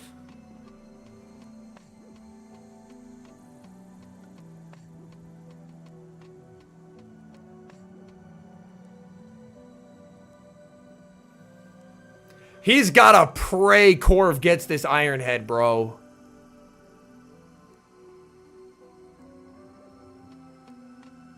It just does 1 HP. But it's also an Iron Head, and Iron Head is shit. So he gets to exit with a move now. Interesting.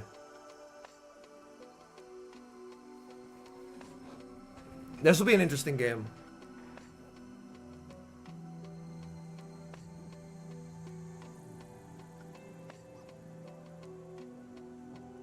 He Grass Knots here for damage.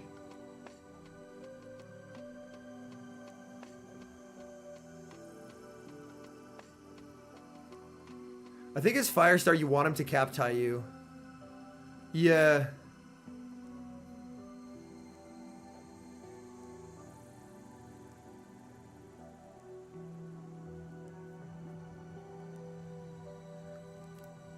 Switch out here from both.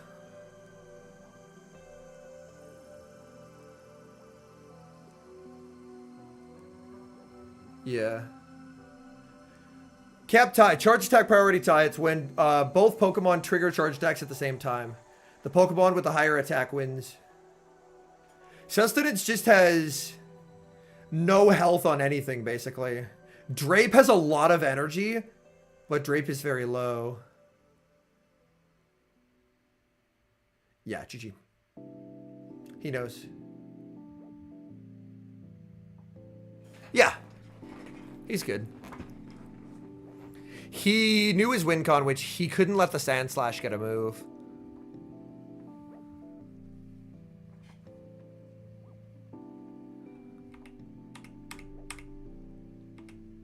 Also, this is for a trip to day 2, because this is losers finals, right? It is losers finals, yes.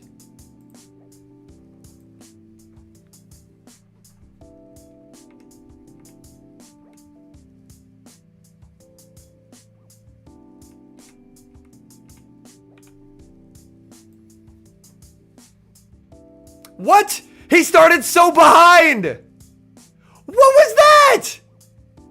Okay, that's just gonna be a rematch. Look at that. Yeah, Firestar knocked out Rise. He started like 3... What? He started so far behind. What the hell was that? Well, that's the easiest rematch in history. That's the easiest rematch in history. Unless Firestar pulls off the win here.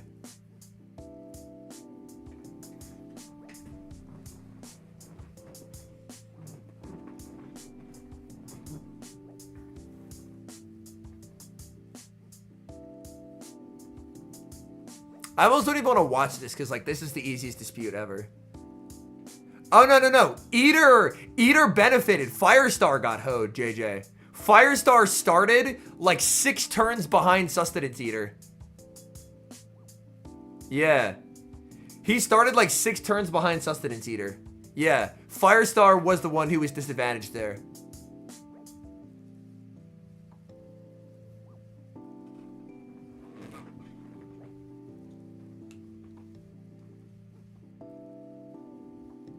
This type of situation is where Corv is really bad. Like, down energy, Corv just gets fucking rolled. No debuff is helpful. Dude, he's... Okay, I'm just fast forwarding. This is a rematch. This is a rematch. Did they just... Yeah. This is so easily a rematch.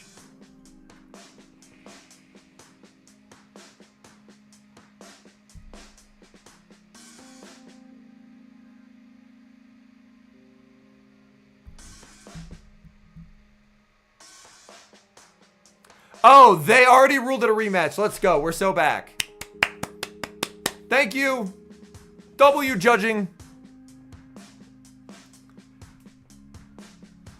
W judging all around. The live stream is like 3-4 minutes behind in person.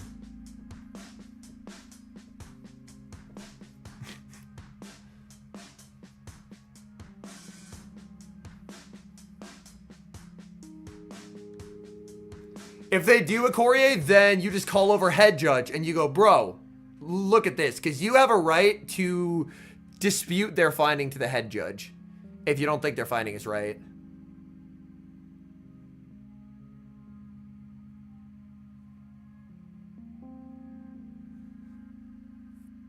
Firestar doesn't mind the lead. Not a great lead, though. This will be an interesting game. Obviously, he is just conceding the Drapion mirror by switching into it a turn behind.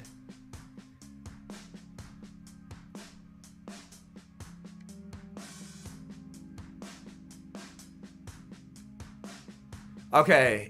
Ilya's assistant head judge. Gotcha.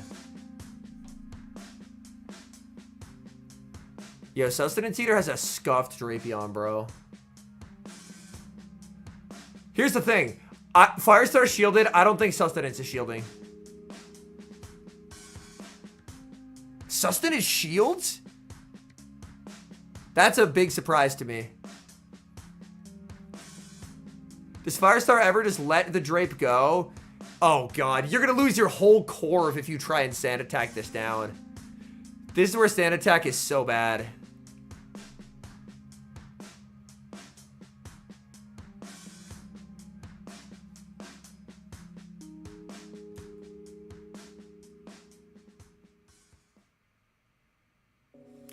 He's just gonna get gleamed! Nah. Oh, God. If Sustenance calls this. Oh, he shields!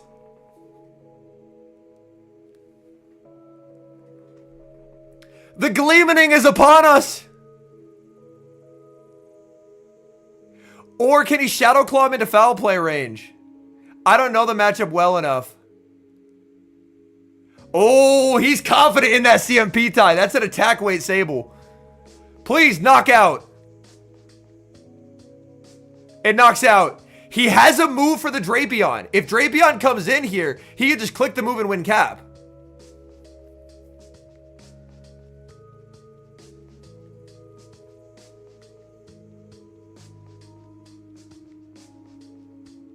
He takes advantage of the fact that Sustenance got one turn there and does 6 in the move.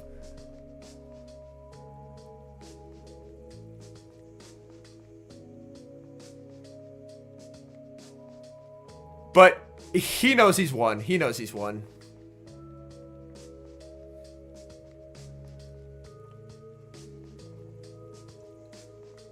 Yeah. Because he has a move banked on Sable. And that auto wins him the game.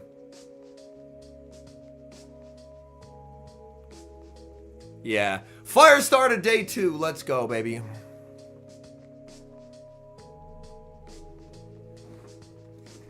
I genuinely don't know. How much does a Jelly Surf do to a Tropius?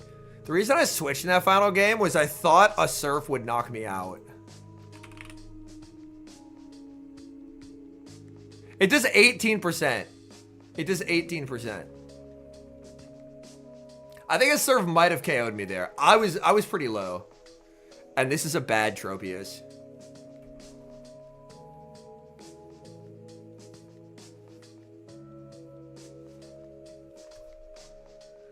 The confidence to play to cap there was diabolical.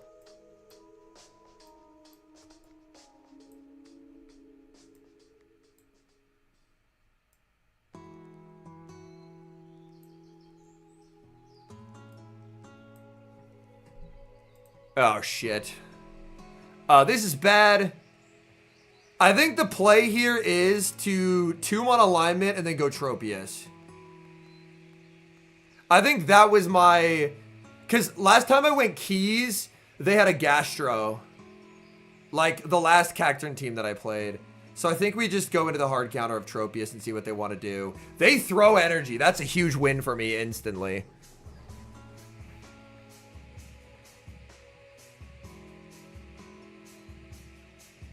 Shout out to them panic throwing a Trailblaze. That was super chill of them. That was super chill of them. Just general nice guy vibes all around. Thank you so much, trainer.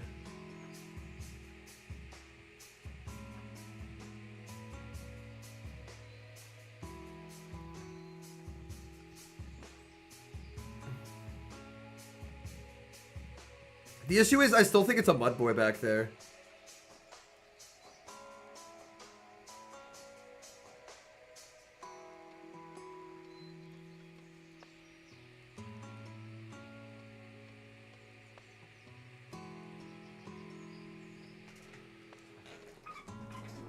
I hate that I have to shield this Water Pulse, but I need health. But it's just gonna be a Mud Boy, bro. Dude, fuck off. Stupid ass RPS teams, man. Annoying. Annoying. Like, even with them playing imprecisely, there's not a way to win that game.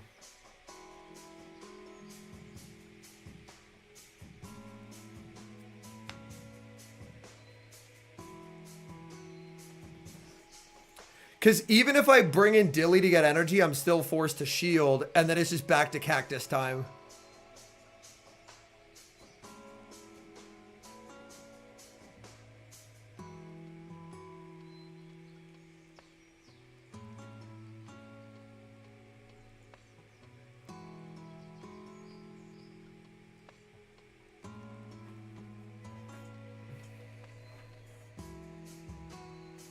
Wheezing, I win ones here. Yo, congrats on day 2, Firestar. Yo, are they doing an interview for you?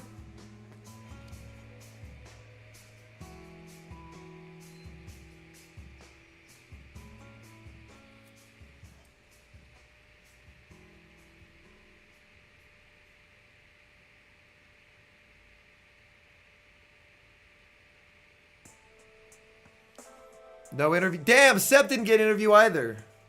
Rough. Dijon versus Belugo. I'll pause it till the game is done. What up, Strawberries?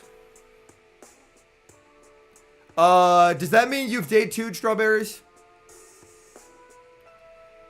Surely you would only come in chat and say that if you were celebrating making day 2.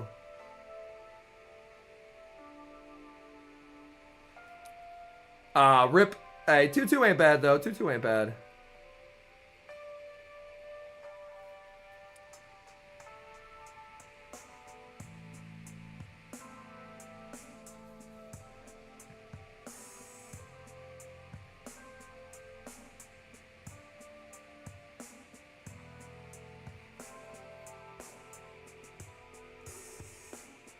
Two. I mean, this does virtually nothing, but...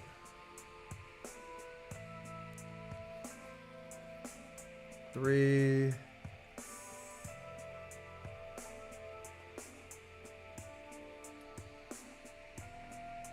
Four.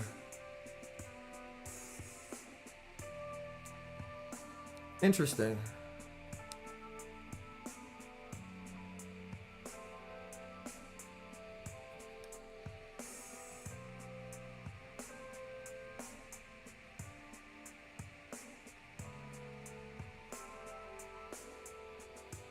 Yeah, this is super okay.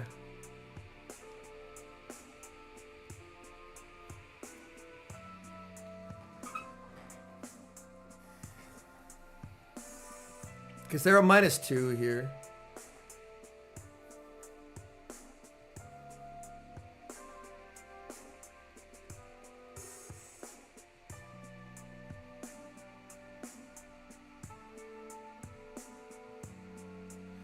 Not the -2 flash cannon.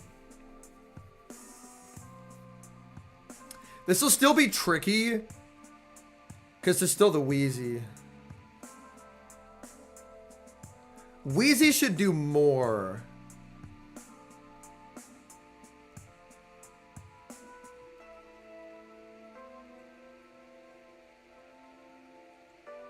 Yeah, Wheezy should do more.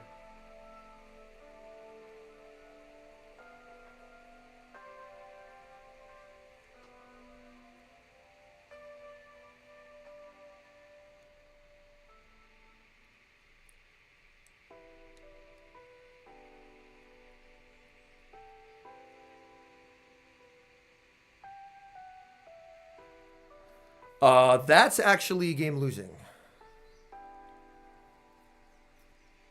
That's actually game losing. Fuck.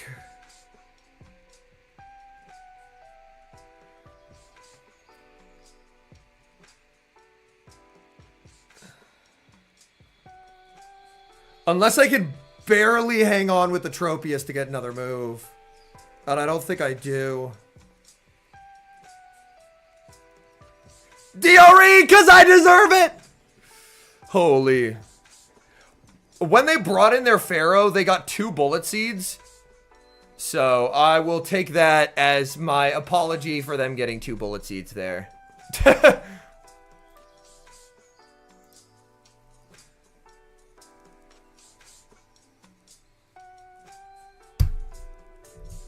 Yeah, Ninja can even get worked over by the Psy Wavers. It's a little crazy. Alright, Belugo versus Dijon.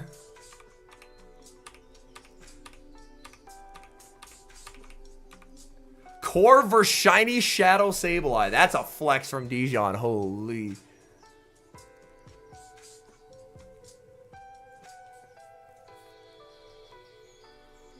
Shiny Shadow and have it be playable IVs is insane. I don't think I have a single Shiny Shadow of Sableye. It's such a peak Shiny too.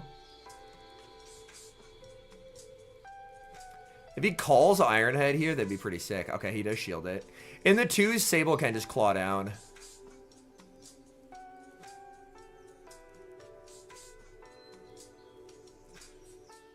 Sorry, quick.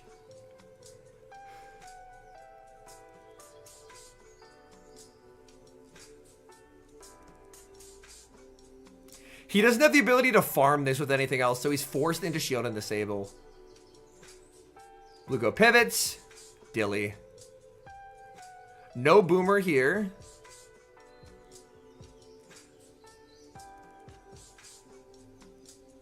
This is a sus Rock Tomb.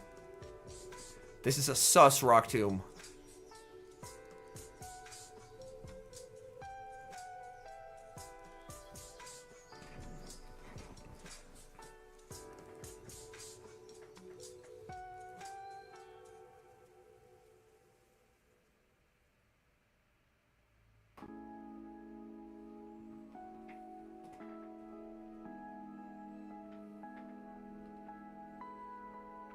Undercharges now because he wants farm on Drape. We'll see if Belugo undercharges as well. He doesn't, but Dilly will survive this. Yeah, no pivot there is a little crazy. He throws on alignment. Yeah.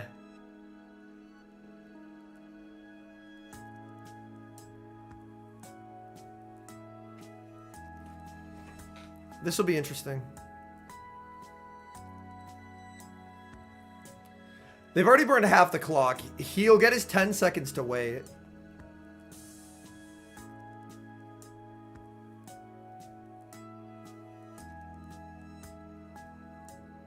One turn.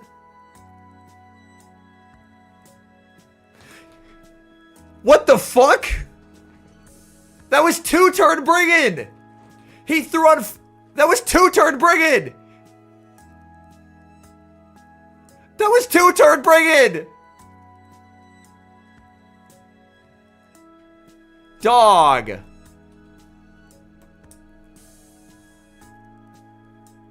Oh, that's a... Yeah, that just feeds energy.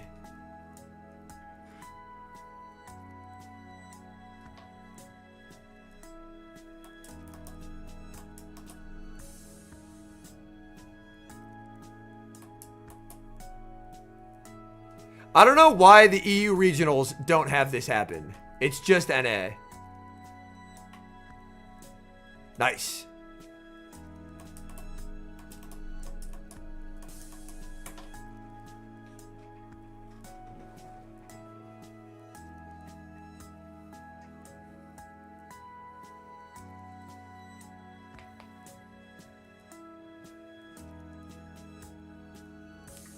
I mean, we can still say Niantic because it's the Niantic Games division within Scopely.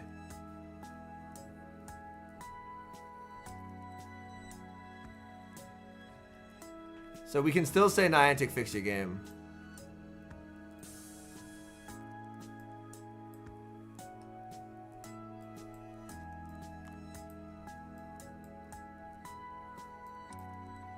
Oh, it's Tomahawk versus Mountain Dugong in Group F finals. That's crazy.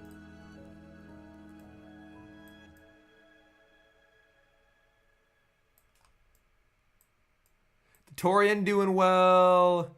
Dialop is competing and doing well. Jamie from Pallet's doing well. Dre Flames knocks Richie to losers. Elam doing well. Mango won his first round. He's against Meteor Fallion. Ashton Ash knocks Vergi to losers. Bulk lost first round. That's a surprise.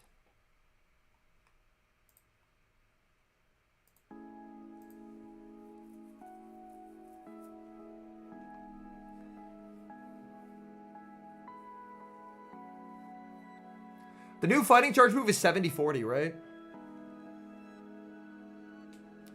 Yeah, it's a 220-person regional. It's a big regional.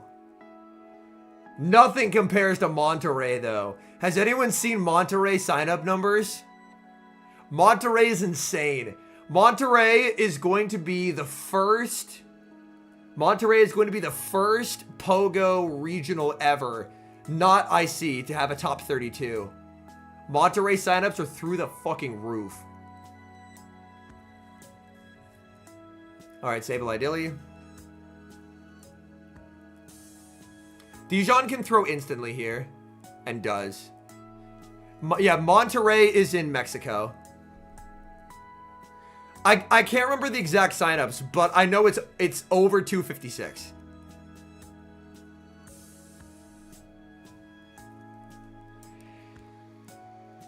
If I message Pocket,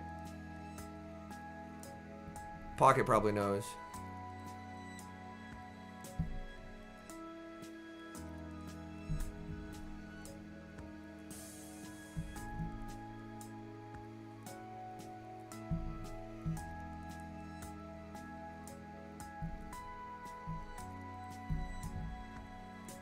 Atlanta's 220.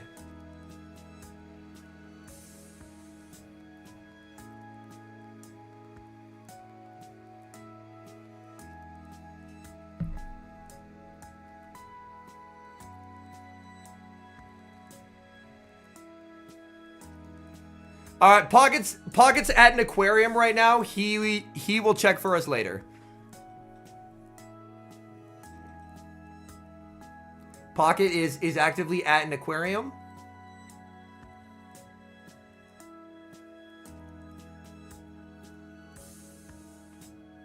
I mean, none of the upper hand mons are going to be amazing, but they should be improved. Because the nice thing is if you get, like, he was one of the first people to day 2. After you qualify for day 2, you don't have to stay at the venue. You can just leave. So that's what he did. He is going and exploring the city of Atlanta with his day off.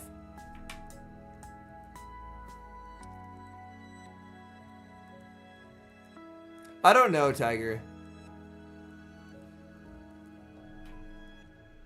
I'll be getting raids from Smudgy.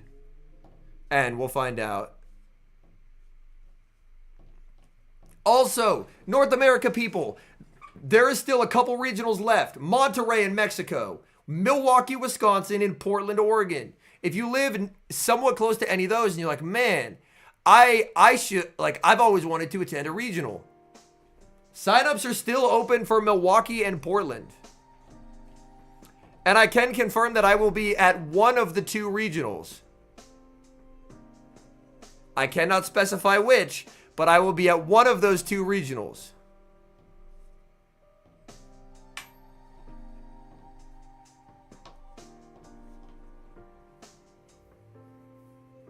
This will be interesting here.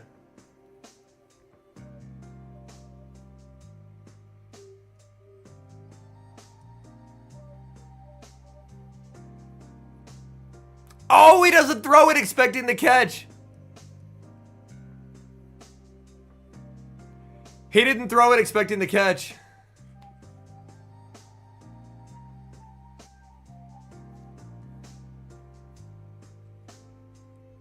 Correct, Will, yes.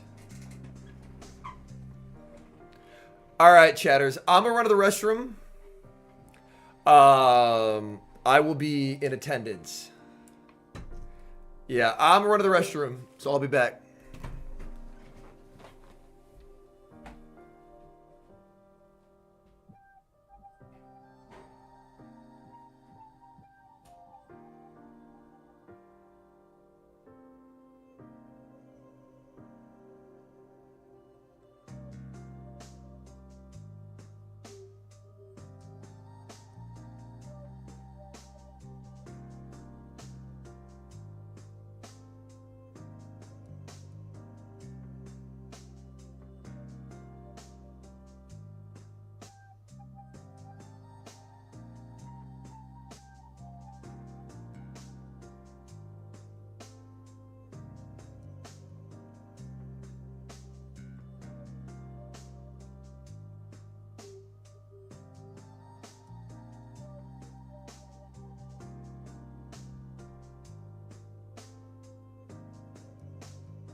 All right, we're still back.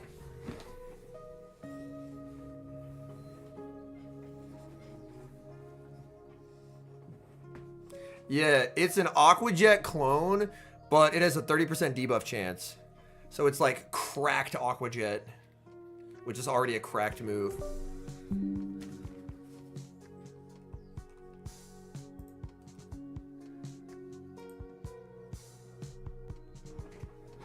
All right, we're going to attempt not to throw games. I think this is the final set on Piplup for the day.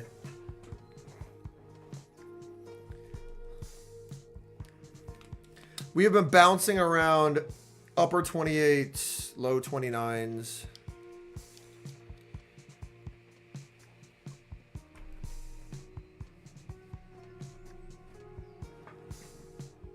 This is very bad. Actually, is it that bad?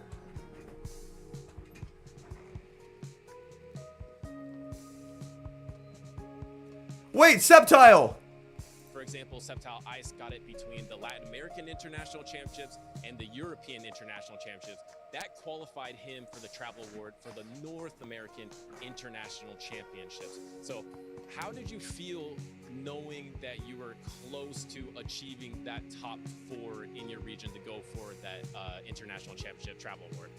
Very excited, very proud of myself as well. It's definitely a difficult thing to achieve. And did it motivate you to compete even more because you know, oh, now I have a chance at hitting -1 this travel award that will help me a lot to pay for all my expenses at the North American International Championship? 100%. I started going to as many cups and challenges as I could, try to maximize my points as well as doing as best as I could at any regional I could go to. Yeah, awesome. And does it feel even... How many Tropius counters could one man have? Like, that's a huge achievement, especially in between these windows, between international championships, to have that... Everyone respects the flash cannon now, bro. I'm so sad. It feels nice. Like, I'm super proud of myself. Yeah, awesome. And now, looking forward, do you have any other goals? I mean, now you are going to be competing at the North American International Championships, but do you have any other goals in terms of trying to achieve those travel awards down the road? I mean, I'd like to... This is not looking great, folks. In a very comfortable spot. Having a flash... I'm just going to stop throwing flash cannon at these things. Yeah, no, absolutely. I believe the top 8 will get the travel award for the World Championships for Pokemon Go. And I think you mentioned, where are you right now on the leaderboard in your region? I believe I'm number 8. Okay, number 8. And remember, this is a championship right now in Atlanta. So you have a chance to get an even better performance. I just lose. Try to get up. Yeah, Obama Snow's very bad for this team. How do you feel going into this weekend into Atlanta? How do you feel like your chances are? I feel very confident. Okay, and why do you feel confident? I really like the team I'm bringing here. I feel like I'm playing the best I've ever played. I don't know. I don't know what to say. Yeah, well, no, I mean, you've had an awesome performances because, like we said, you had to compete well, not only in regional. Yeah, Firestar made day 2. Championships. You got 2nd place in a regional. You got 13th in the European International Championships, but you really have to go on a string of events that you're doing fantastic. I think if I see that lead next time, I'll just play the 2-to-1s. Because they can't make the pivot play they make if they don't have a shield to hide behind. And you can compete for the world travel. So that's just the adjustment that I made. As well, I believe, for the 9th through 12th place. But congratulations once again for getting that travel board to Sceptile Ice, and best of luck this weekend. I think this is gonna edit out. Pokemon action. Sorry, error out. Hello, trainers. My name is... Yeah, we are erroring out here.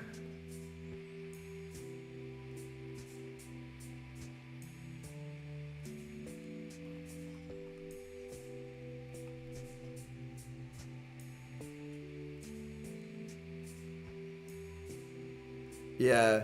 First few days, every Weezing no shielded. Now they're all shielding, so I will just bait him going forward.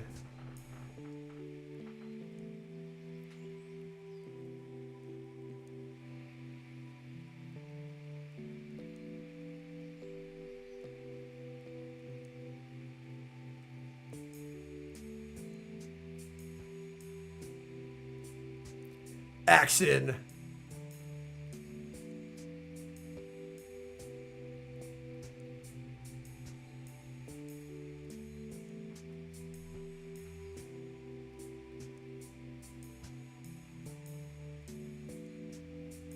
Coconut mold!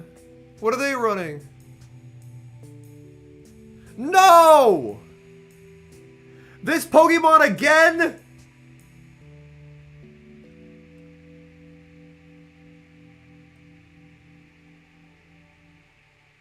There's no way y'all are having success with this, with the amount of Metal Claw Pharaohs I'm seeing.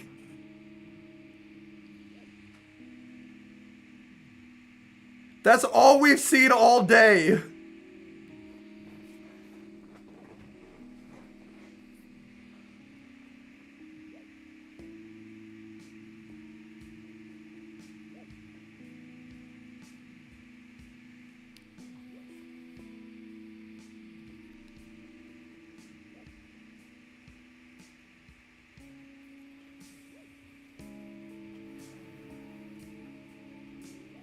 I think it's 6 to a whip, right? No. 8-7? Gun to my head, I couldn't tell you.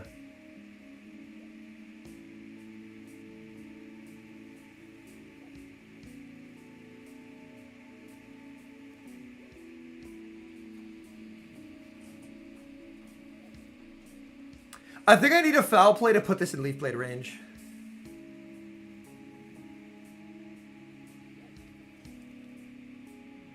It's a upper boards trend. Usually upper boards has the like trend on what's good in the meta a few days before other places, because they just have absurdly good people up here. Like, the level of play at upper boards is just so stupidly high.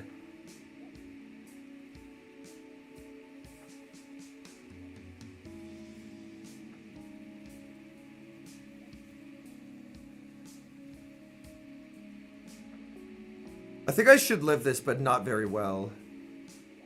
Oh my god, I die to it. Okay, well, I just lose. Back-to-back Abomasnow teams is extremely unfortunate. Like, Abomasnow Lantern is... Like, I know Metal Claw is no fast move damage into the Lantern, but that's pretty cooked. But, like, I don't think there's a different way I can play that. I don't think there's a different way I can play it. I need Tropius to do too much there. Because the moment I shield, I get comboed. So I can't afford to shield. But also I can't throw early, because if I throw early, then Obama makes 2 moves into my Tropius.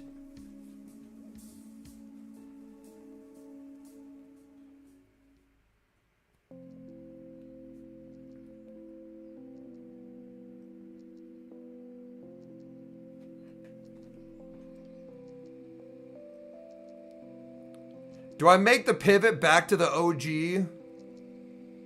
I think I'm going to make the pivot back to the OG here.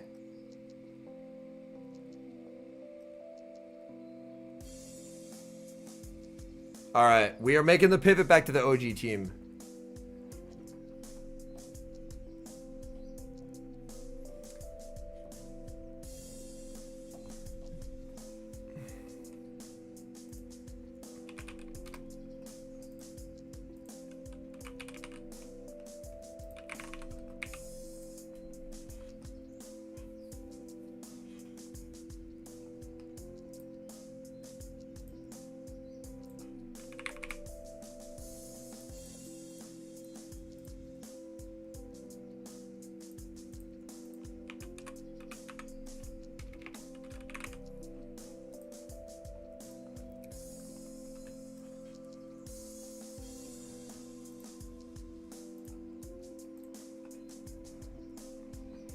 Okay.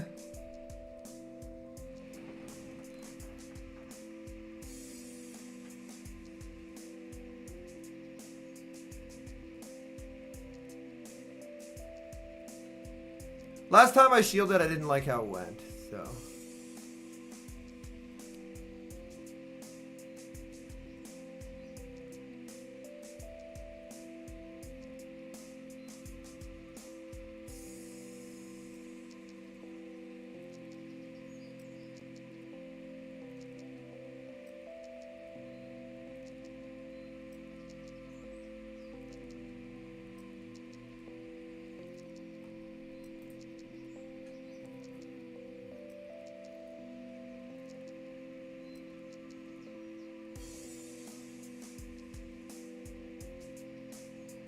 It's bad.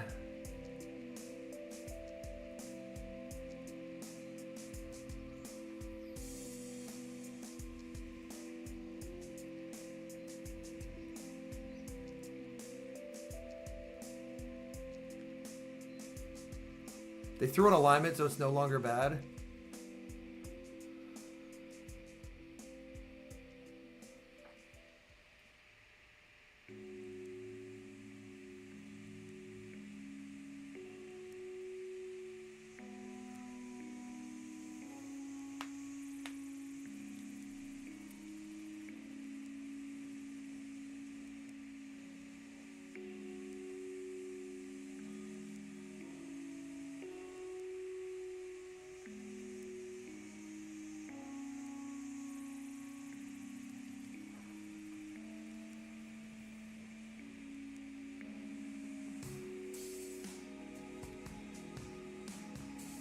Ooh, Typhlosion sighting.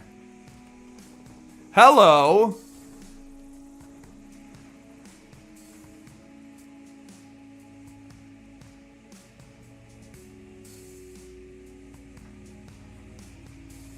Okay.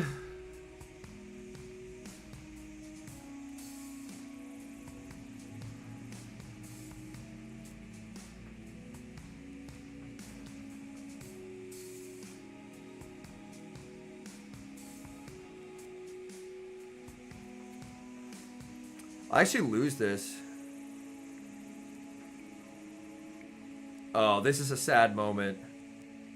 Yeah, I just lose this. Oh, man. My old team would have just destroyed them. They were triple weak.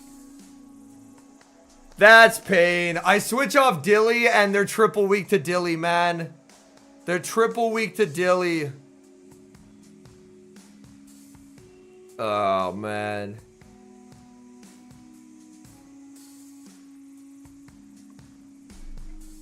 I mean, it doesn't always go like this. It's just bad luck.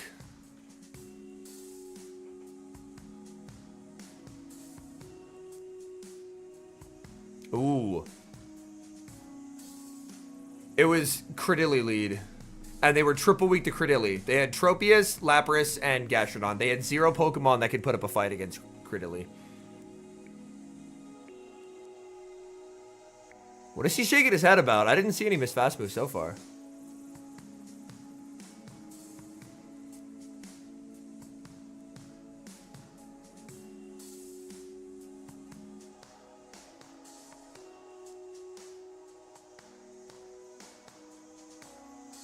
That's a really weird earthquake.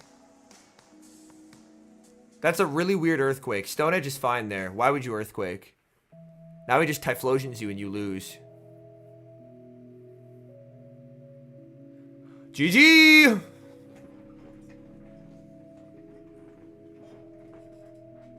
Yeah, that's why in that instance there, we throw the Stone Edge.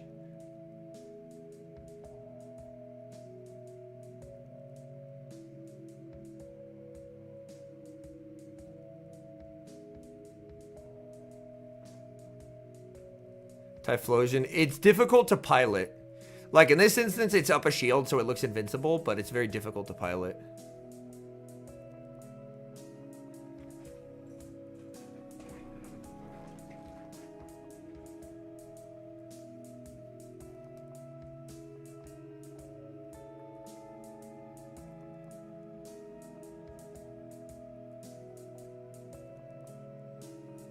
Just under tap here, basically. Because you don't want to take the Shadow Claws. Yeah. But this is a guaranteed move into the Dugong. I don't think 3 Shirts a KO in here. And they're not. Yep, and that's just game winning.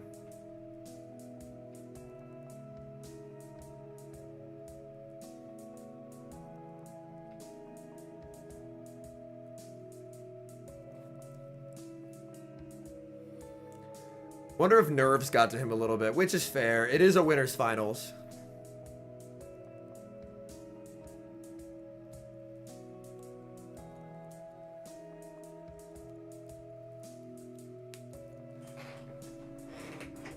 But like the Metal Clefairy Gastrodon just makes me want to use Golisopod.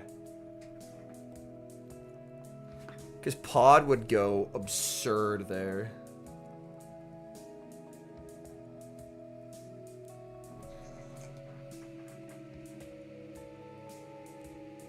Nah, Sceptile's unfortunately bad.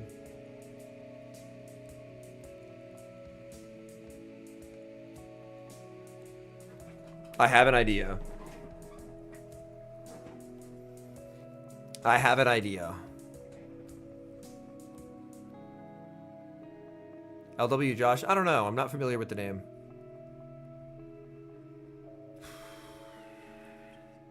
Oh, I'm also talking about the guy. Sceptile Ice, totally washed player. Totally washed player.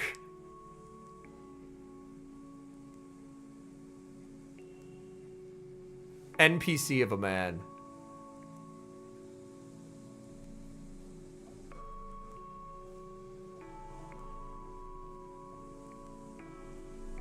I'm like 5-1 against him this season in the Go Battle League.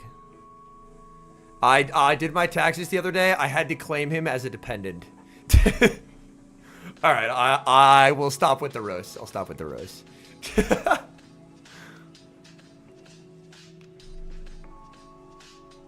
Yeah, Justin, we are seeing newer names get pretty far.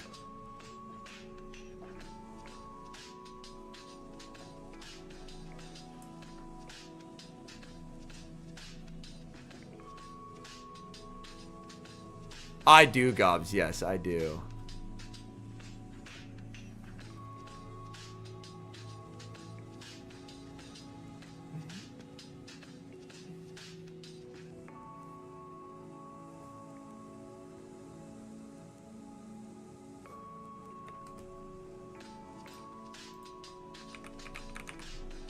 Dune is out, unfortunately. Dune did not make day 2. Dune got to losers semis, but lost. Oh, no. Not throwing on 6 there is an error by El Calvissimo.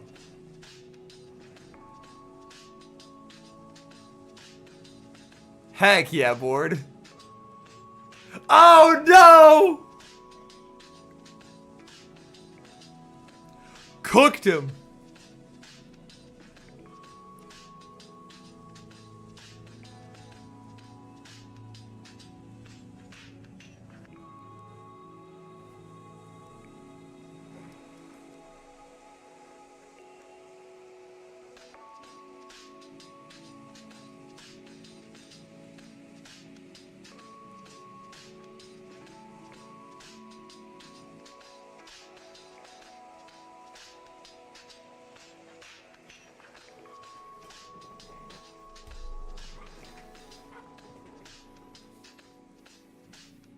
Yeah, I mean, Icy there isn't bad, but Dugong had already taken enough Vine Whips that the matchup is very uncomfortable.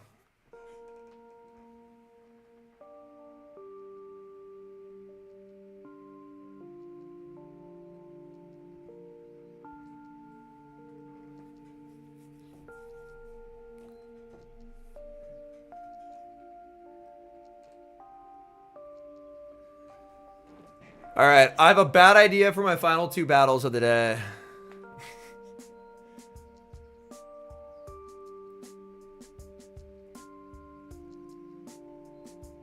On my wife's account, that is.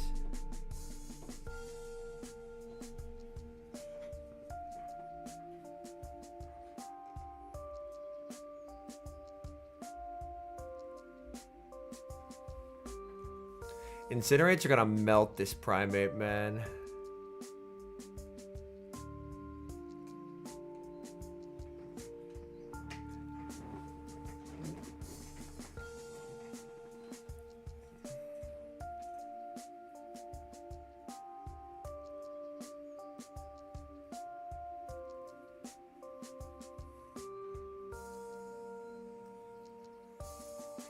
Here, I think I would 1 and play rough, so that way it covers a catch. Oh, somehow that was a CMP tie. But yeah, now he just switches.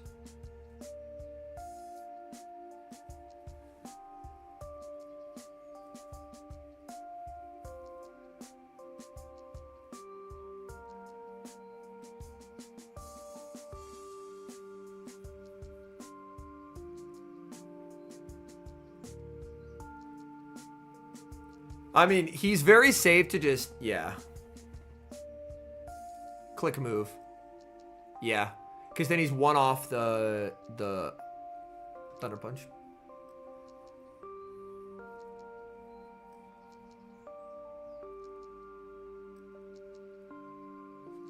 All right, he takes it.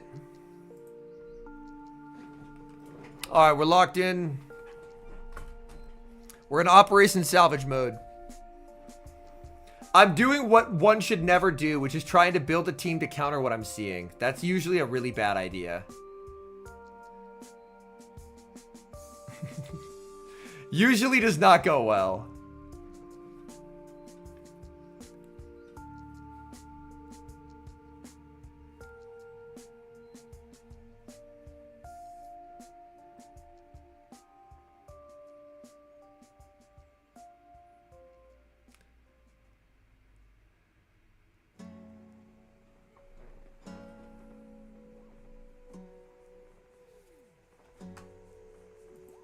We got a game. Corlash. What's Corlash running? Bad lead. Okay. I think I'm just going to hard pivot into Dilly. Because most of these teams don't have a Dilly answer.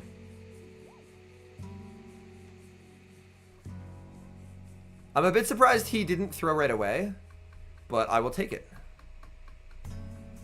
I like getting damage on this Pokemon. Does he just pivot now? No pivot. Okay.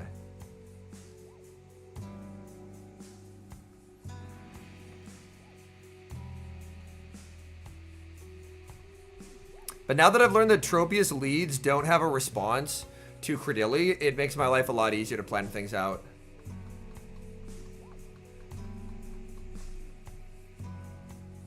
Goodbye.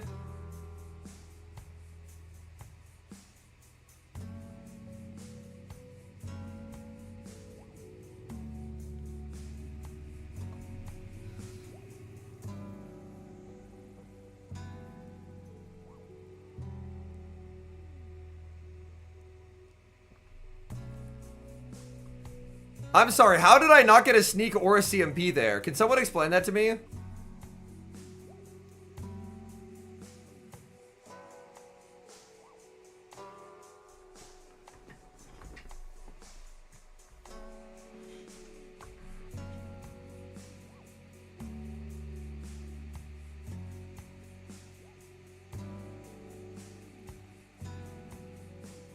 Oh, that was alignment.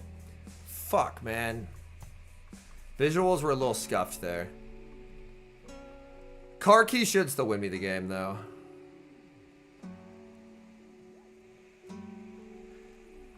We're on Fury Cutter because that way goalie has super effective damage into the grasses. You can't beat Cacturn without Fury Cutter.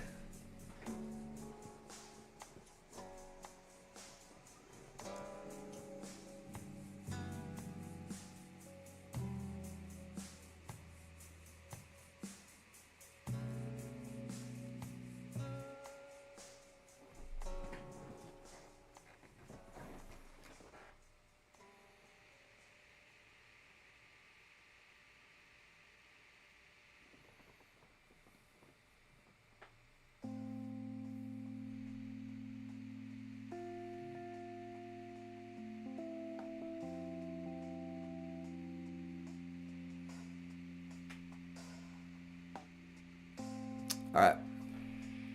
Let's go.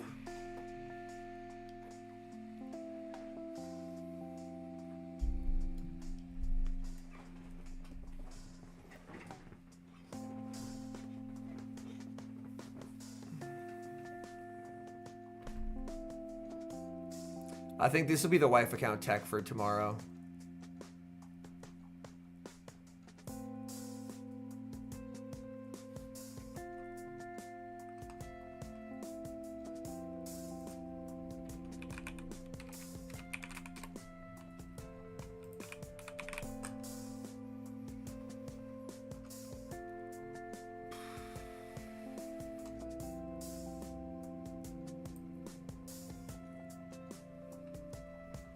Cutter's about what I'm hitting for super effective.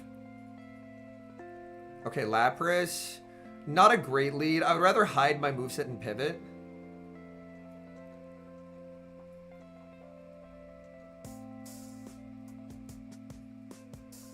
Yeah, I would rather hide my moveset and pivot.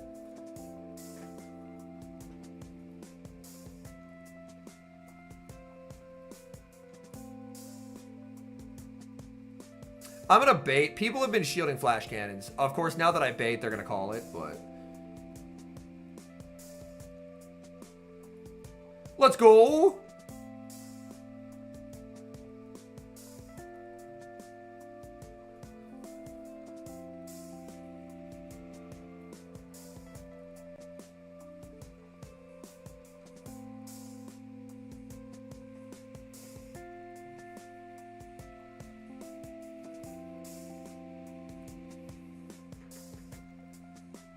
Bop.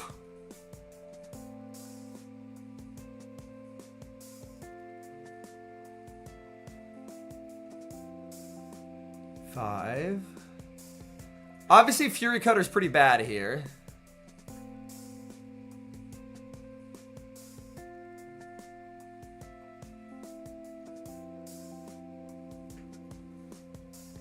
Six.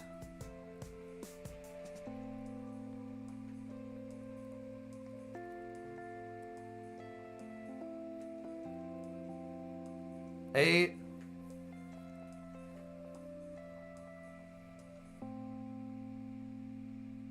Oh, it's Lil Winery is the opponent.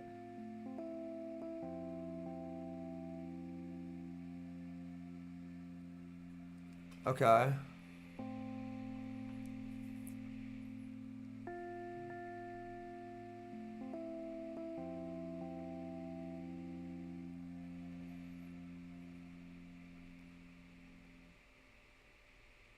These are my battles. I am playing Spring Cup in the background.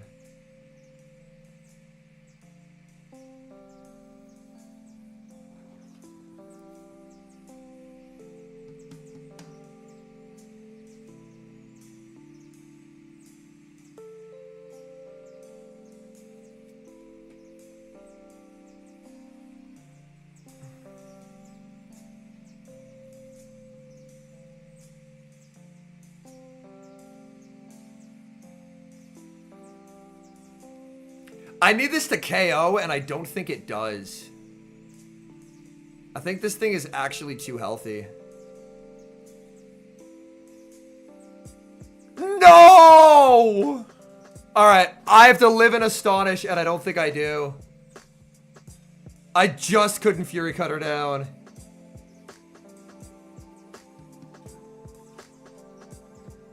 Oh, man. Alright. Unfortunate. I got one turn to bring with pod, so that missed Fury Cutter was the game. Rip. Sick game, Niantic. Well done.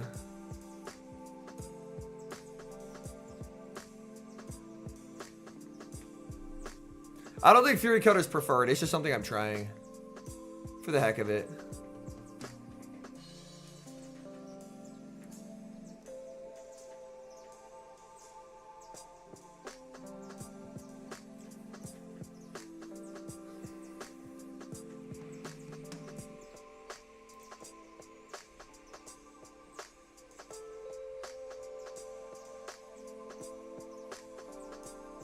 Ooh, dial up on Ufisk Blastoise. That's cool.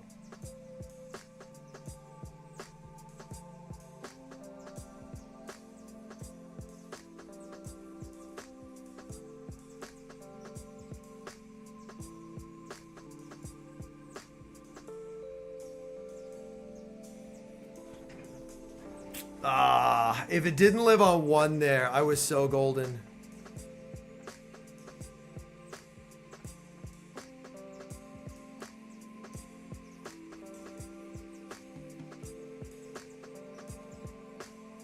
A girl.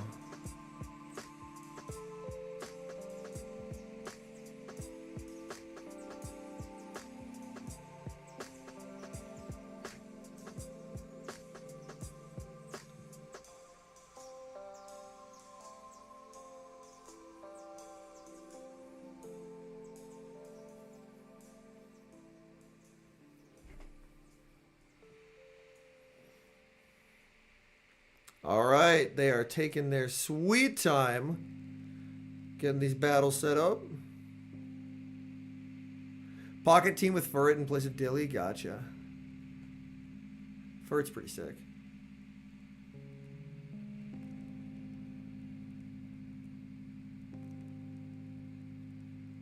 Is Dial-Up single? I don't know. Ask him, man. Why would I be the knower of that information? Trainers, please. Ooh, Sable into... Oh, interesting. Drape, safe swap, Sandslash counter.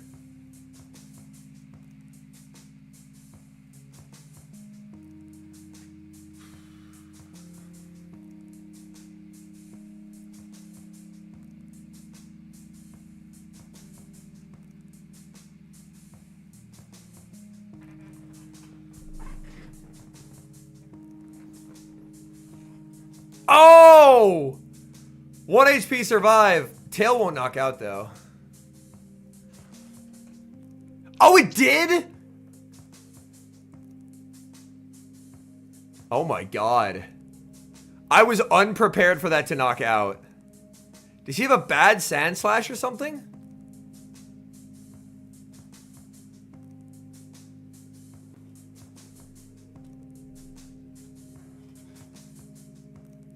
Trailblaze catch would be generational. Oh! Oh! Oh! It was a defense drop on the crunch. Gotcha. Okay. Trailblaze catch is crazy.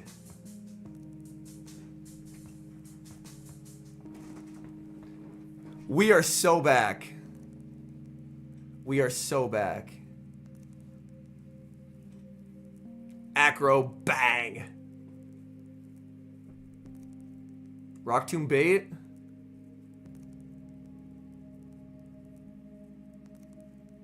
Is going to look to preserve health.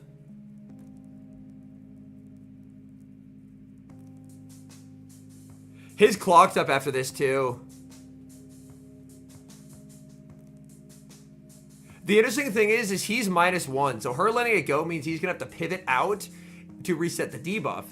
But in doing so, this will allow the Furret to ramp up with the Trailblaze.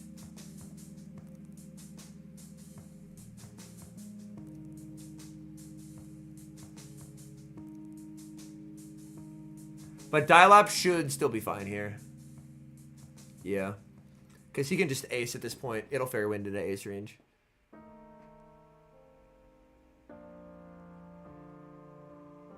He did not win the first championship ever, no.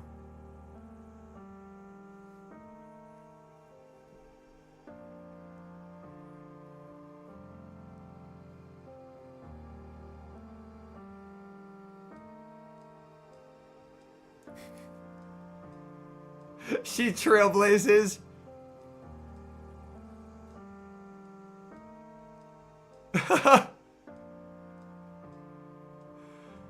She's having fun with it. She's having fun with it.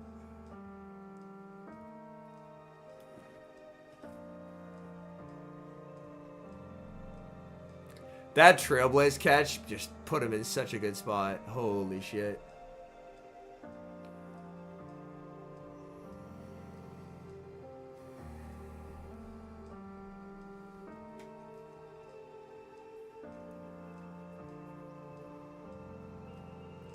Yeah, they, like, you can ask for white noise, but yeah, the microphones go to the headsets.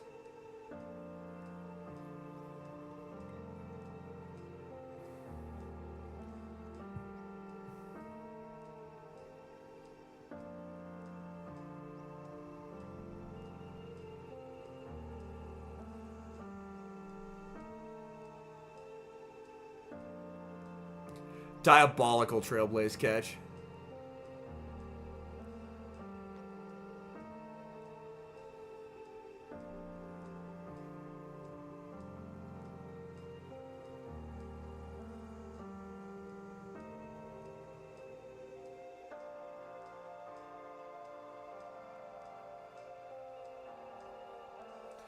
Everyone who's had Ufisk, they've not brought in a single game on stream, which is kind of funny. People are just refusing to bring this Pokemon. It is the most bench pressure mon ever. It never sees actual play.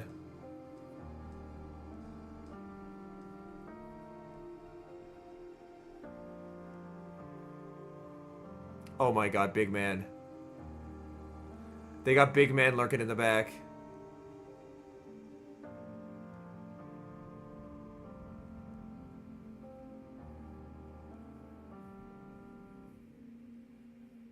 I think he just... Yeah. It is Shadow... Yeah. He was running Shadow Big Man on both of his accounts. Oh my god, it's big man time. She baits here? No bait. He lets it go.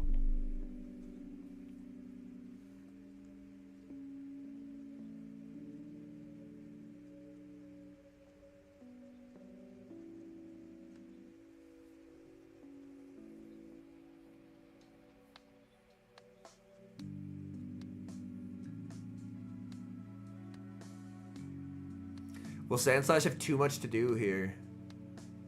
If Eddie shields, she's not shielding, so... Kurt, are you unfamiliar with the fact that Chespin to win is Dialop? There was one point where Dialop was 2 of the top 5 battlers in the world.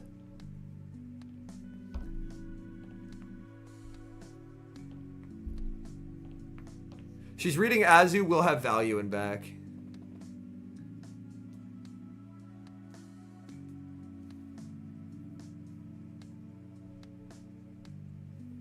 His alt was 1 and he was like 5. I always find it amusing because I forget that that's just not common knowledge.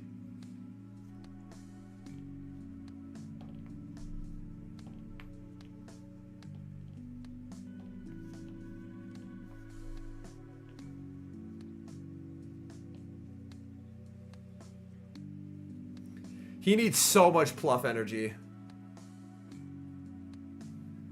But she can just pivot here. The bait. The shield. I don't think he has enough HP to win it. Rise is out, unfortunately.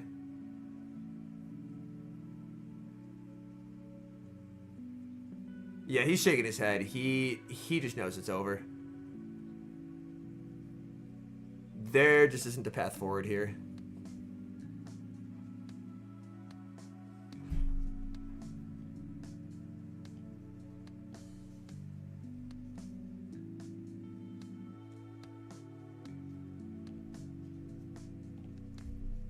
I play on my wife's account, Matthias, for battles. She plays the actual account, but I just do battles on it. Because he needs double up and he just can't get there. It did, Kurt, yes.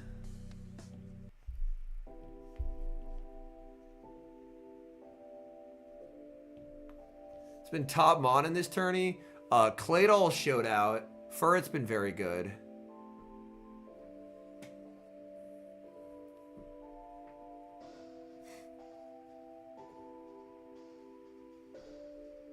Shadow Sable has also been unbelievable.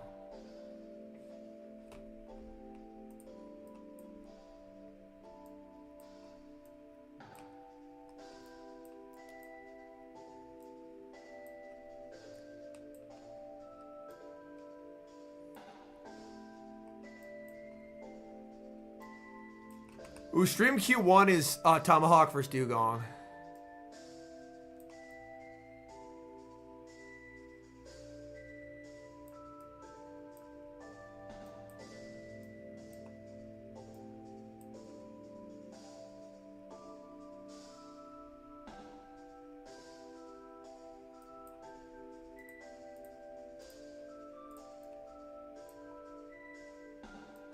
Oh, match under review. I wonder what for. I wonder what for.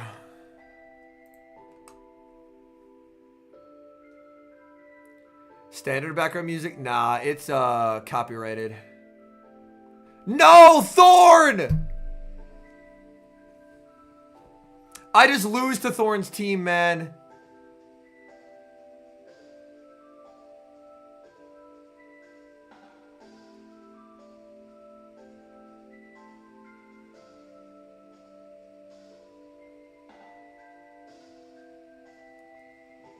Unless? It's Dugong third, bro. It's Dugong third.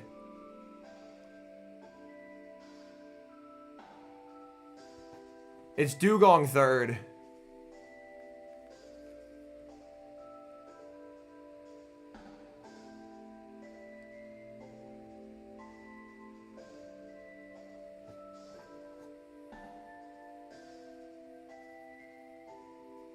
I couldn't afford to give farm.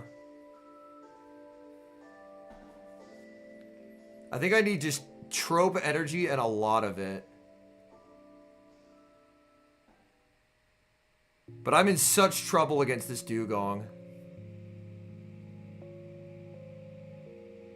I'm in such trouble against this Dugong. Like...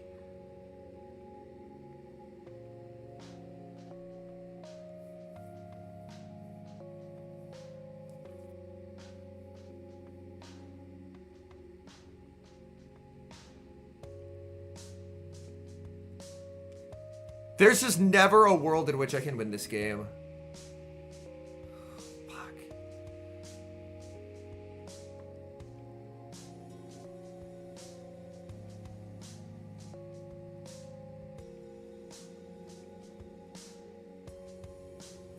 Yeah.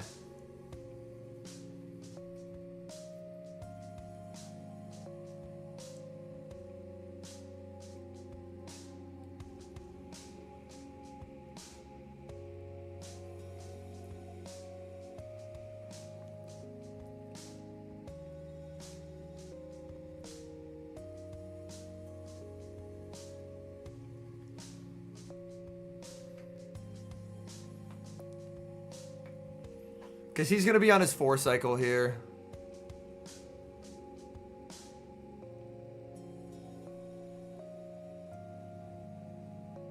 Oh, I lose cap anyway. It doesn't matter.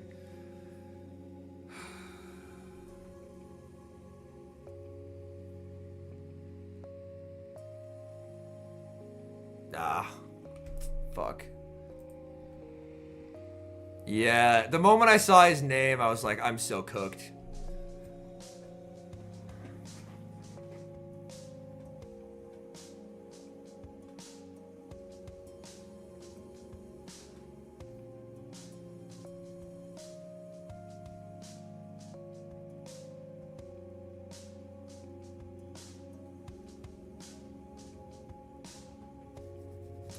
Looks like they ruled no rematch.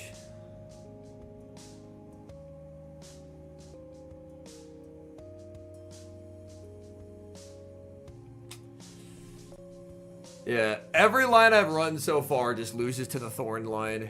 I got really, really close to beating him, but he lived on like 1 HP last time. But that was with a different team.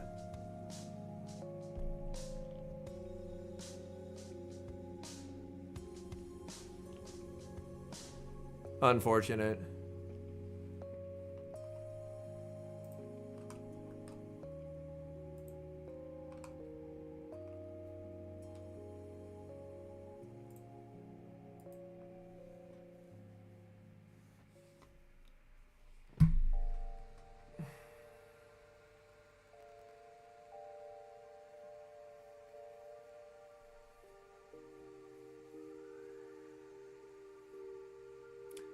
Oh, Dialab's appealing, gotcha.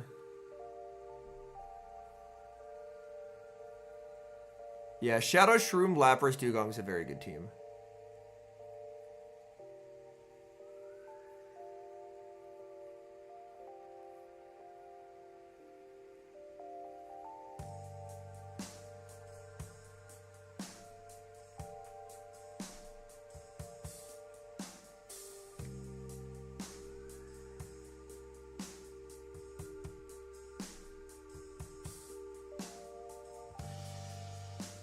Game 3! Shadow Blastoise into Claydol. Low-key, this is probably bad for Blastoise.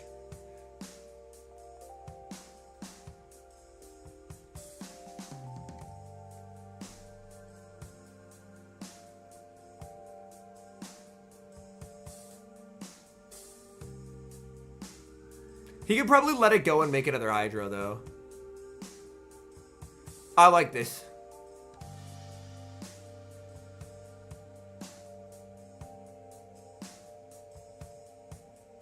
She didn't sneak there, which is interesting.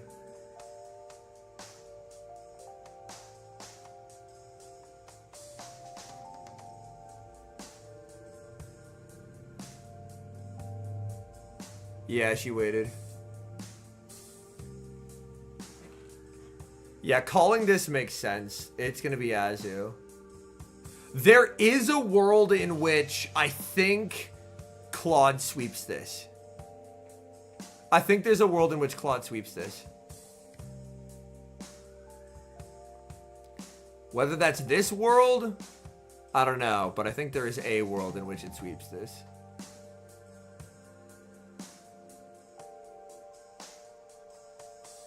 Yeah, the bubble down's unfortunate. DRE? Oh, no.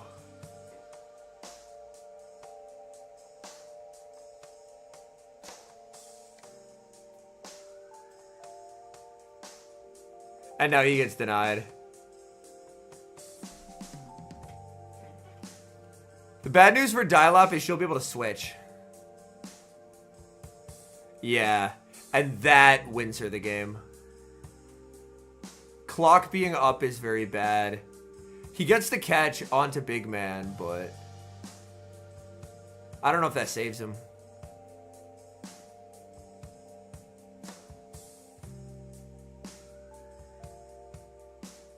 Because Azu's one off a move too.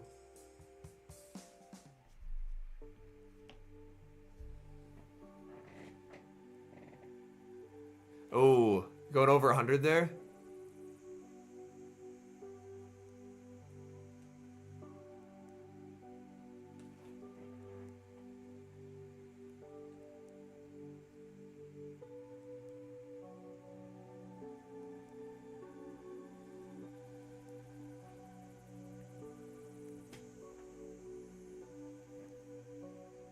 Hold on a second.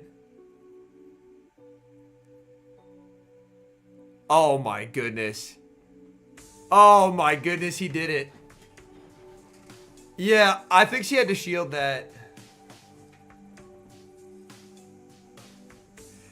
It looked like her phone throughout was really struggling.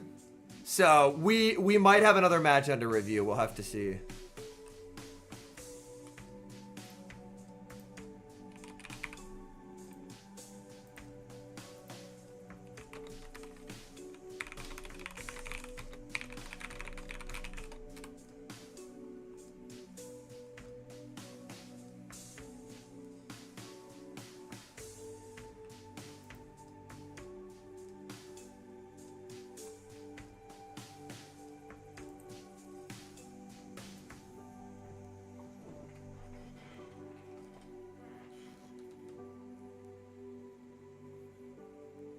Yep, match under review.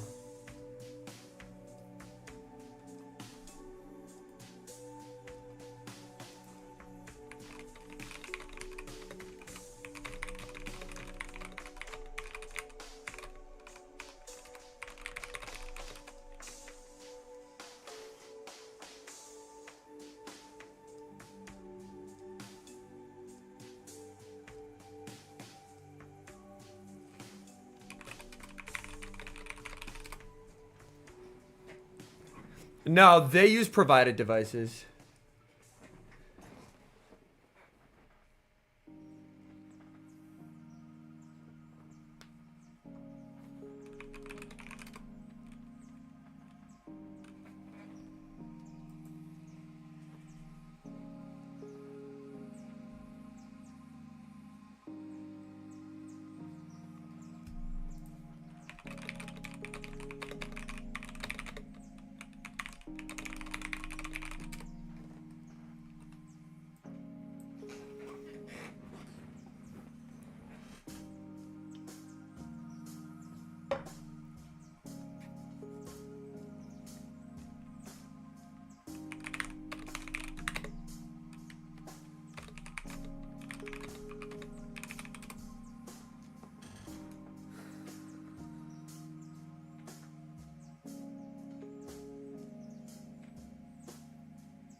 Oh god, I got mauled.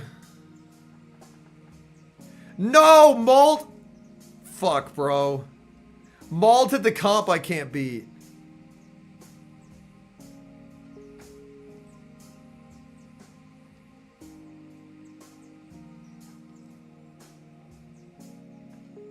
Mauled has the comp I can't beat.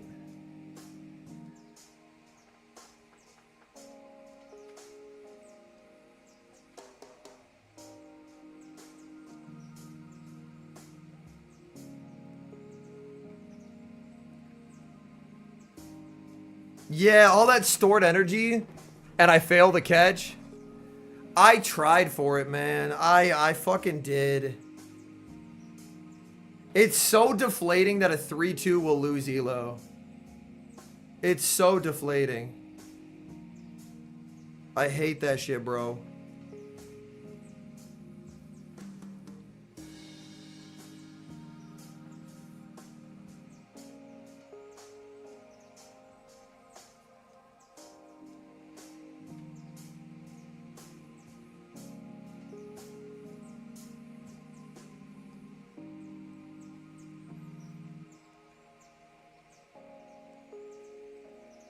No! Come on, man. There's no actual way that's what we're doing.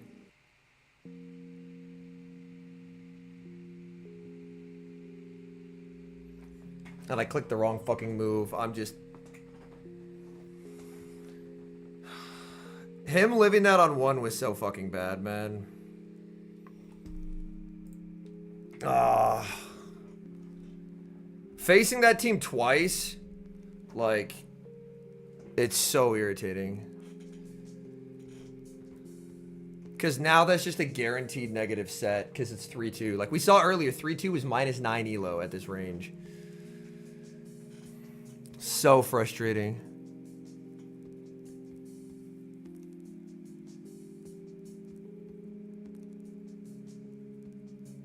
Okay, so she was still tapping. Like,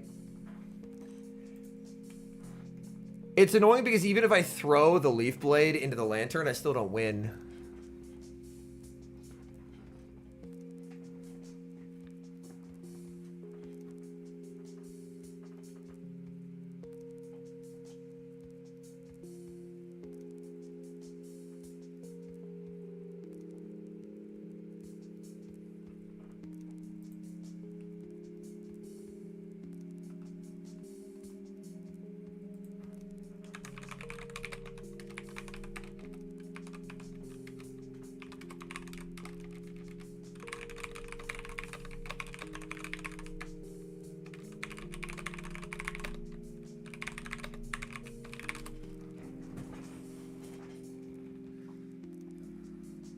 Annoying.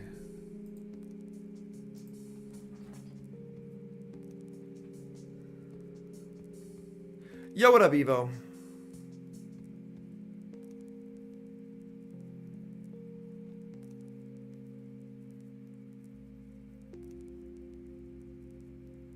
Yeah, she did faint with the move, so with that sneak, she could have got a move endgame.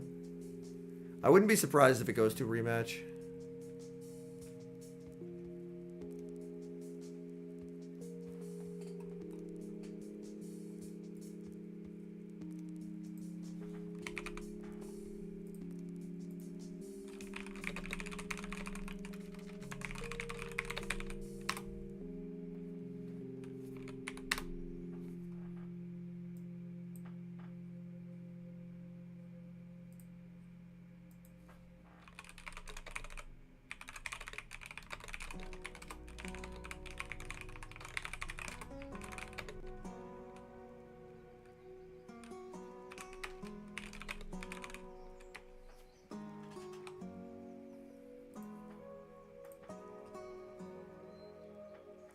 Yeah, Lapras, part of the event's over.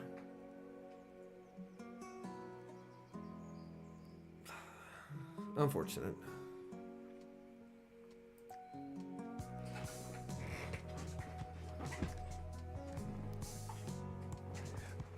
For Ultra, I like the regular.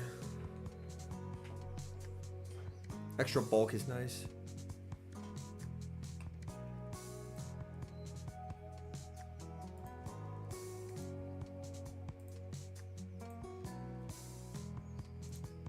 Great League, I don't think I'd use Drifblim at all. Buddy, why are you posting that in my chat, man?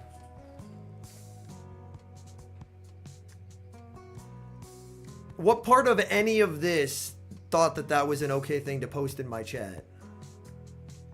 We're hanging out and watching Pokemon, bro. Yeah, no problem, Cameron.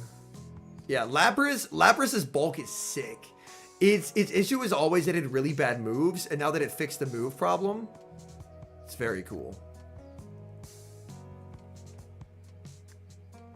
Dry as rice Amandibuzz. Mandy's a bit interesting.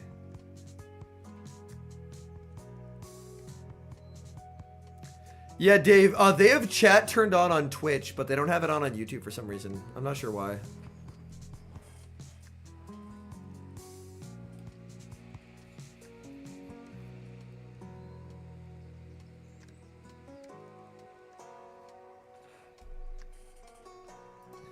Mandy vs. Claude taking a calendar year was crazy.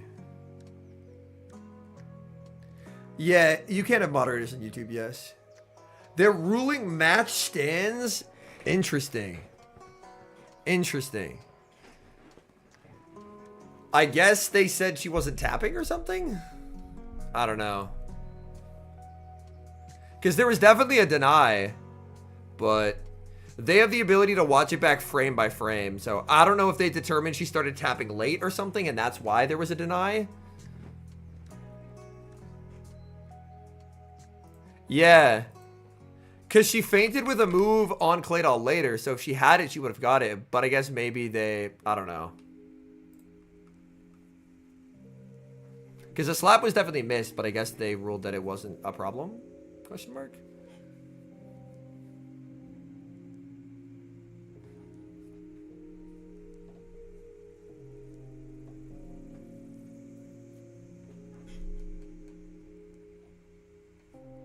Alright, I'm going to run and refill my water, chat. So I'll be back. There was a very lengthy... There was a very, very lengthy review. But thankfully it's done, so I'm going to grab some water.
Oh, I forgot to bring my water back. Hold on.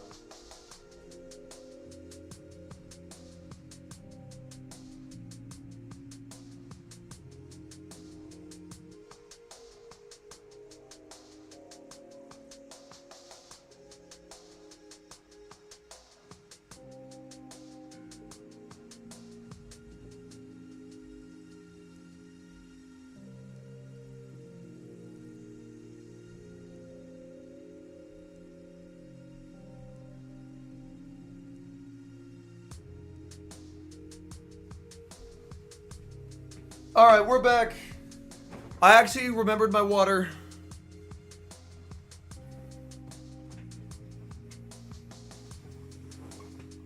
I'm gonna use Araquanid.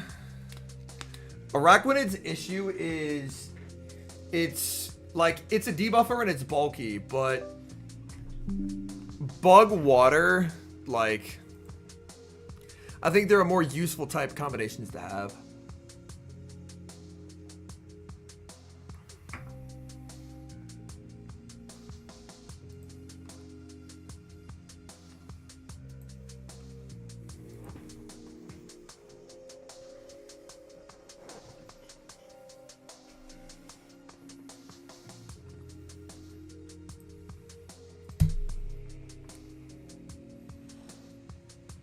Are we airing out? We're not airing out.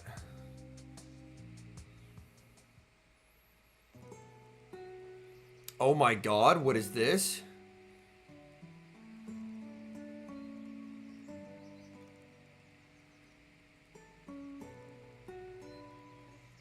Okay.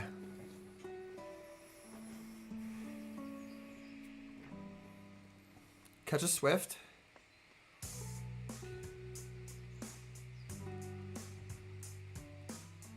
The Wild Charge, that's fine.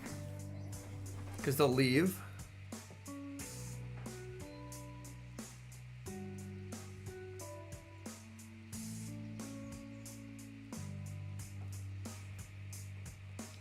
So far, they're very ABA to Dilly, so I'm sad I'm not leading Dilly anymore.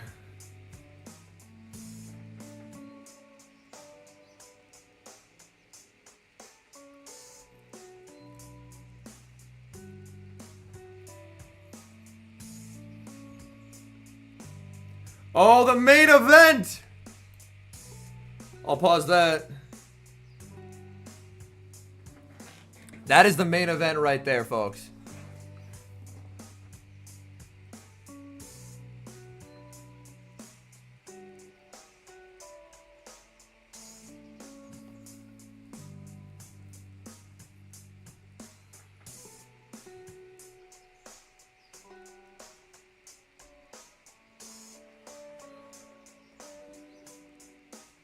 Okay. I'm very scared it's Ferrothorn in the back. Because so far they're so ABA weak to Dilly.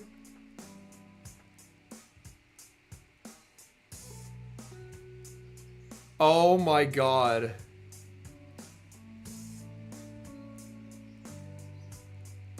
They just didn't bring a Dilly counter to the game.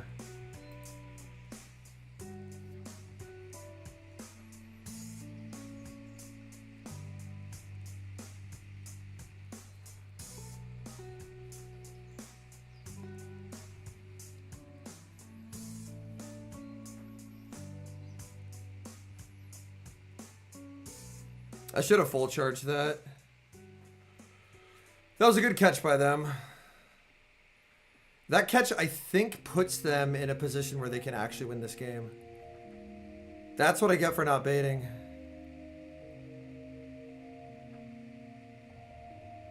That's what I get for not baiting.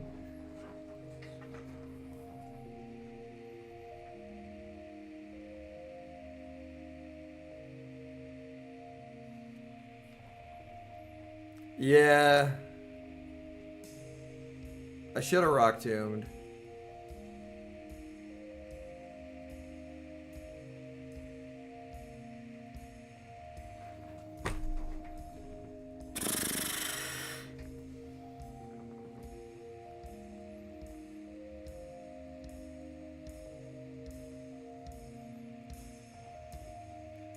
Oh, this is still rough. This is still rough. This will come down to cap. And I don't think I win it. I win it! That's IV dependent. They have a really good jelly. That's IV dependent. That is IV dependent. Jesus Christ. Oh my god. Yeah, that's what I get for not clicking Rock Tomb. I almost lost because I didn't just degen Rock Tomb spam.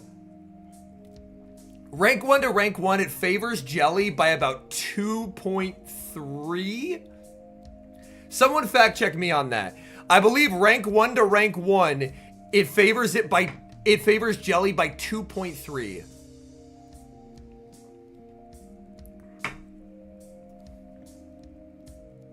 Yo, what up, Phoenix?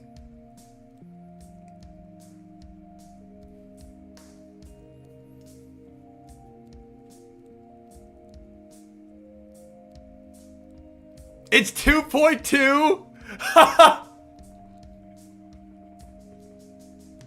Yeah. I have a shit critically. Game 1. Oh, Lapras into Wheezy.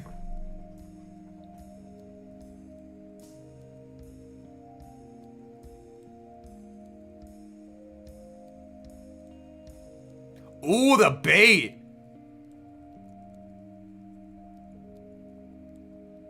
Oh my god. Crazy call from Dugong here. Not quite, Ricky, but it's very bad.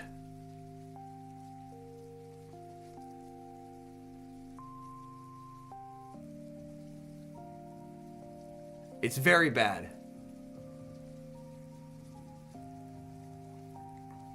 I am not in the habit of losing this critically CMP.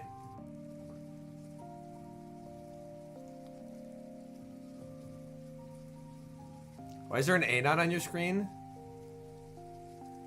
Because we're gaming. He chips here, which is interesting.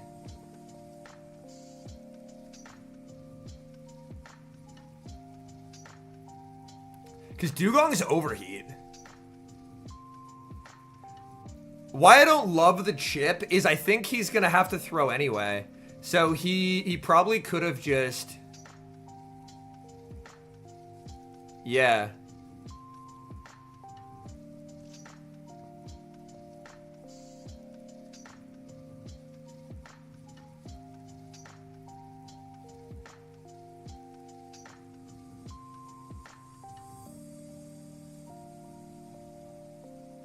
Oh, he has to hope he doesn't die to a Swift. Oh no. Like, it prevents the Furret from over farming, so maybe it's worth it in that regard. Like, purely from a, it doesn't let Furret over farm and ramp up. That might be worth it. I think it's actually fine. I think it's actually fine. Dugong calls the bait. Yeah.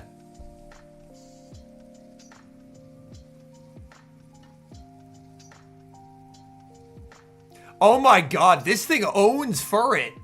What the hell? That does no damage. A9 owns Furret, bro. Yeah, he knows it's just over.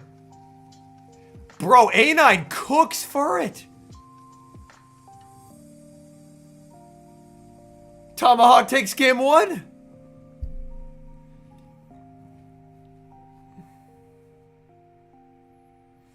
It is Powder Snow A9, yes. ABA Ice cooking for Fareed.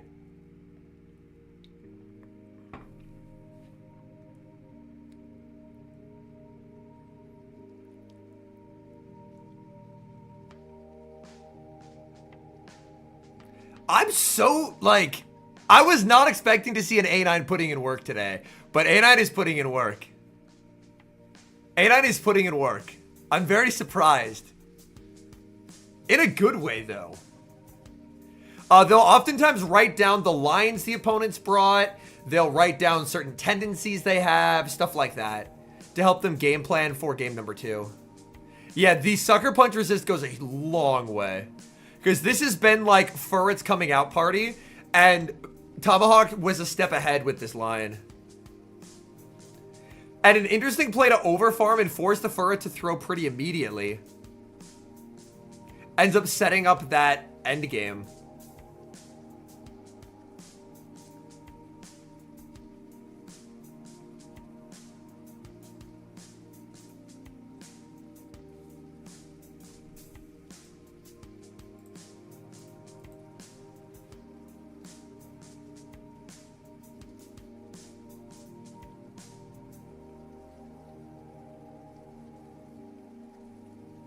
Let's see what Dugong can cook up for game 2, though.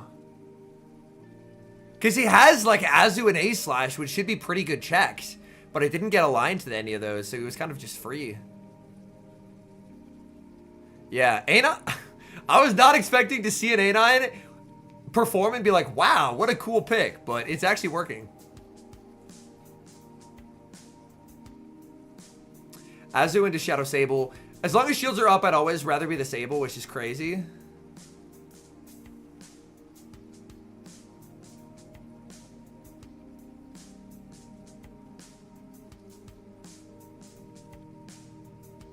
He invites him to no shield here. He doesn't.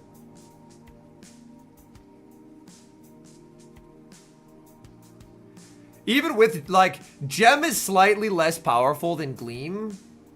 But it's still, like, I mean, like, that's still very good damage. Baiting out Claydol is so big for Tomahawk here. Let's go, JJ. Like, this is such a good spot to be in. Lapras is going to feel quite scary here. Because he gets the tail as well. That energy lead is so good. Like, is Dugong forced to throw away Dollar here? He is. And then do you just bubble down with Azu? Because you can bring in Sable, but you'd have to throw the energy. Bubble down with Azu's an option. Okay, going for aggressive bubble down. Fareed can throw on 7. Yeah, ATN, it was a visual bug. The damage did land. Like, Doll, I think, is much, much, much better as a lead. It doesn't want to be a counter swap into things.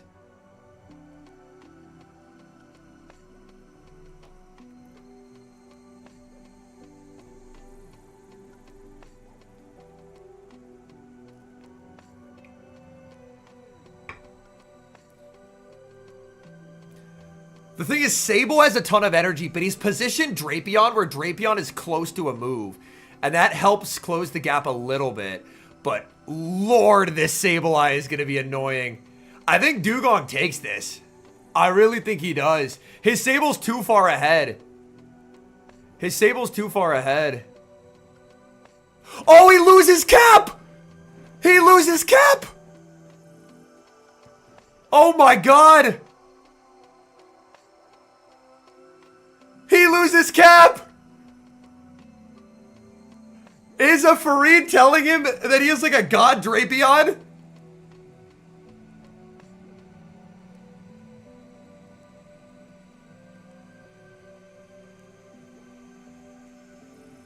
If you have a really shit Drapion, you can win that Cap tie.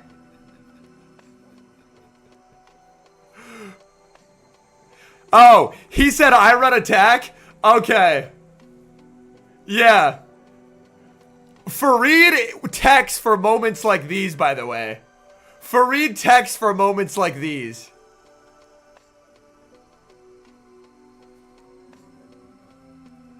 He likes finding extremely weird IV spreads that have play. It might go to a review where they'll just check IVs.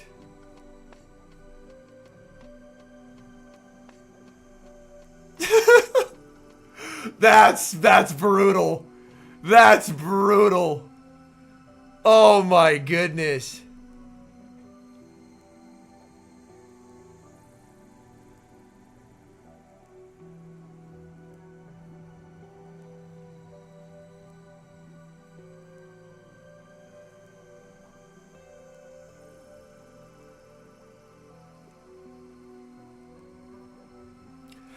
I'm not sure, Leo. I'm not sure. Also, Alan and Aiden has hit legends since we played them. Let's see. Are they Metal Claw?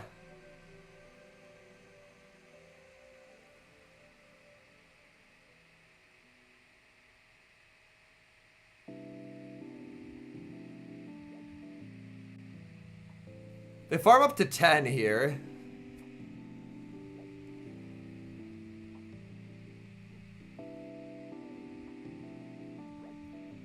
$11. And I think it's 8-7-8-7.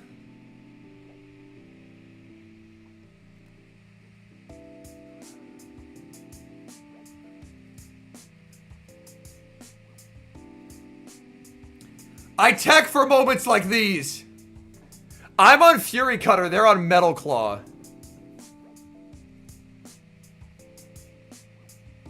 Oh, it's 8 then a bunch of 7s. Gotcha. If it's Gastro in back, then I'm sad I made the switch that I made, but Pod should still be able to sweep for me.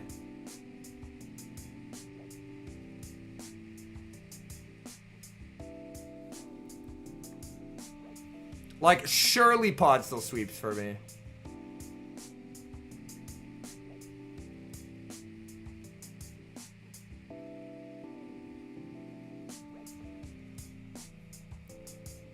I'm just gonna save this and bring back in the pod.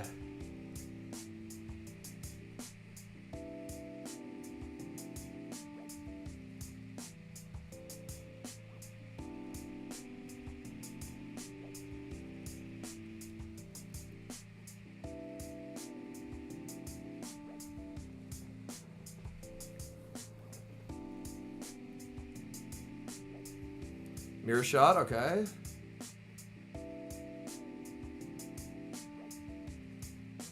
He does get the debuff, which is annoying, but baiting this out puts me in a really good spot. 3, 4, 5, 6.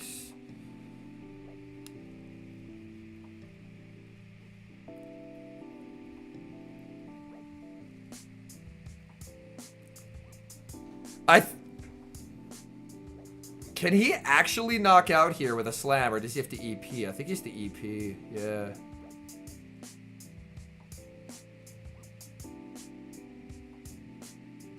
Bop! Goodbye! It is a Fury Cutter Galissapod, yes. Who's excited for me to lose Elo for a 3-2?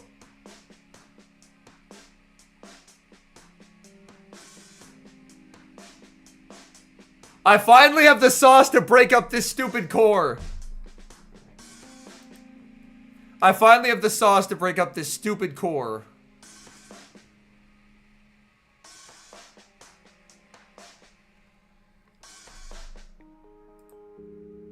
We are 31-10.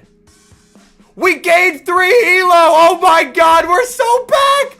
Woo!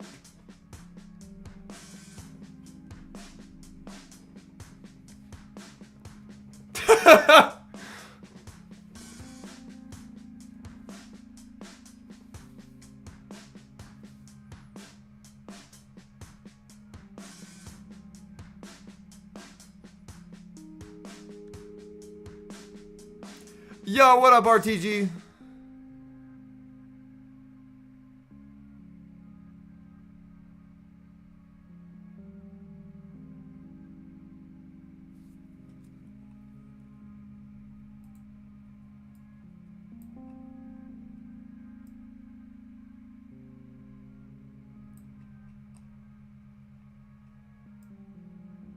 Updates in the background. Dre Flames versus Dialop in a winners finals.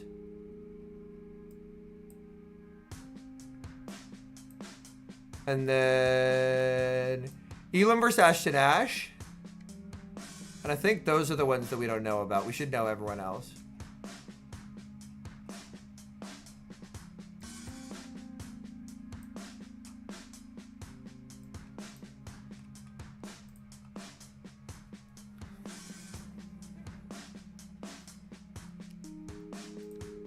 Hey, Dirk's still in it. Let's go. Yeah, Dirk's in losers round 7. Dirk got to win 2 best of 3s, and then he can get day 2.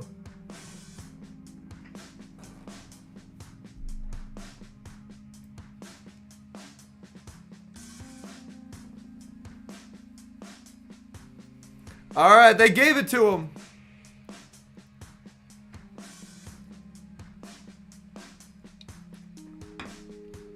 We still have a couple more winners finals.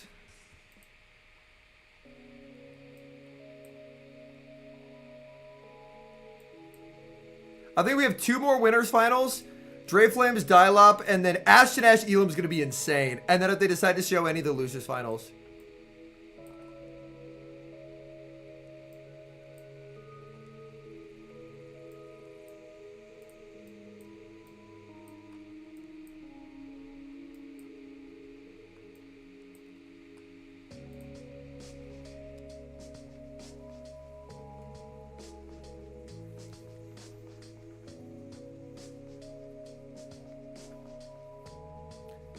Mountain Dugong moves to losers, Rowlet, because this was a winners final, so not out of it yet. Yeah, he goes to losers finals.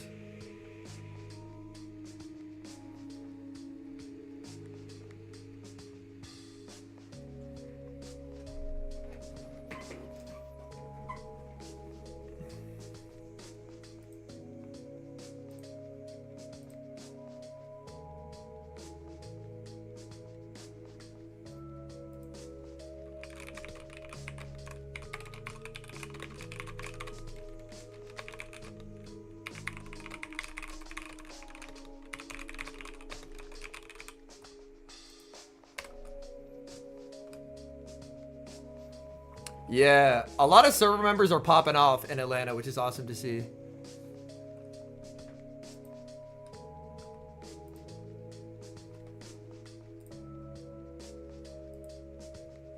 We got Ribolit. Are you on Metal Claw, sir?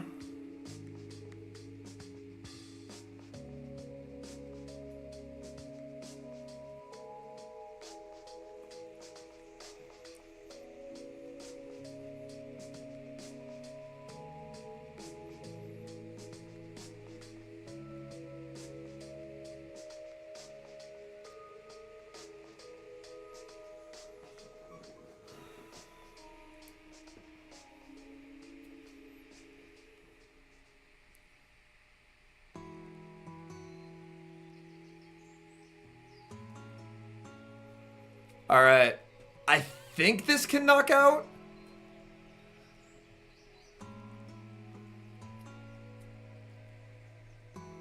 Shield is interesting. I do need alignment here.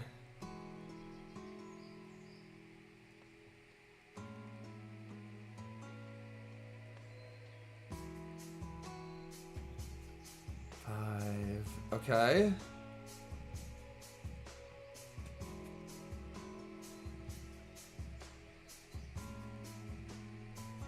6. Well, I just have to shield this thing a lot.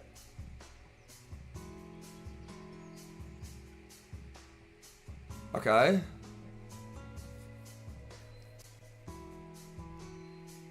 I do 8 Fury Cutters here.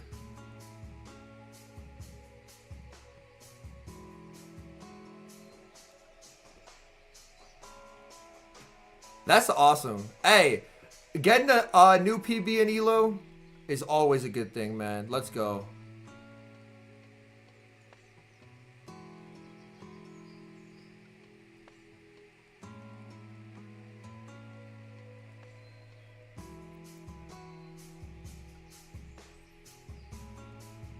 I think this is gonna be a loss, but we're trying here.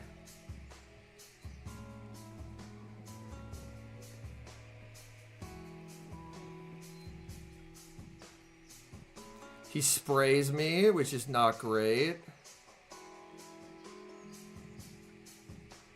Yeah, I do this intentionally to cover for this.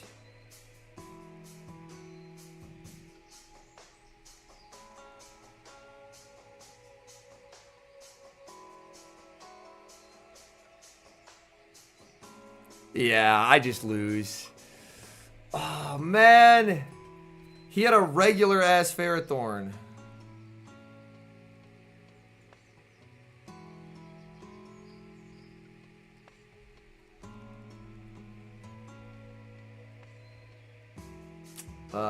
Tragic.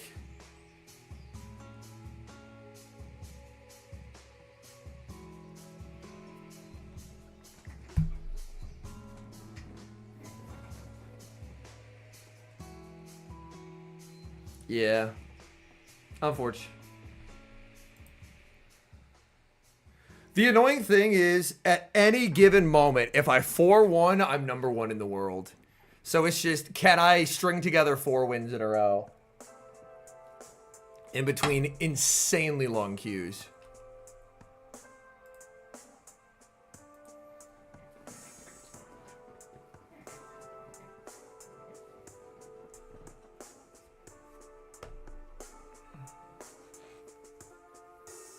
Oh, Purified Sableye from Ashton Ash. Interesting.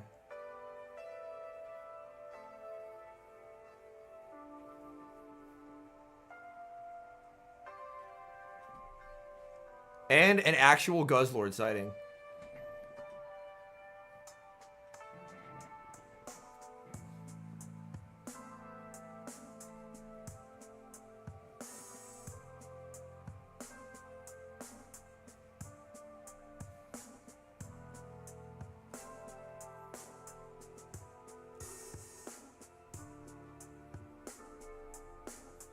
Ooh, Primate Jumpluff.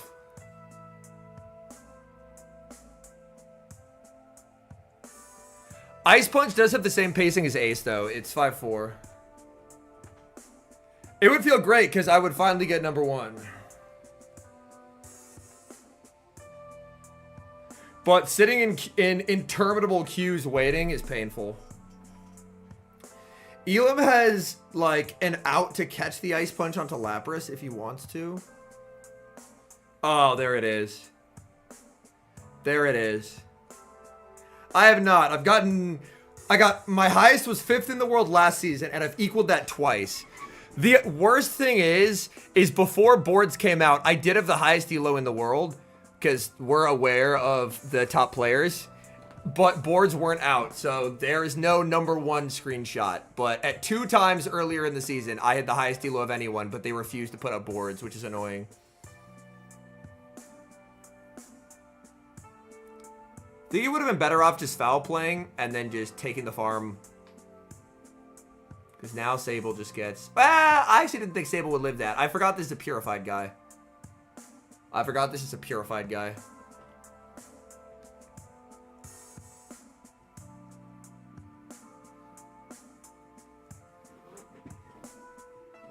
Corv Masterclass loading? No.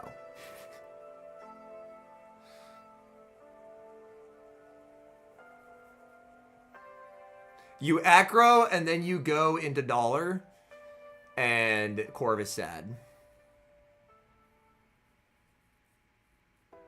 Corv ain't sweeping anything, Chad. Don't worry.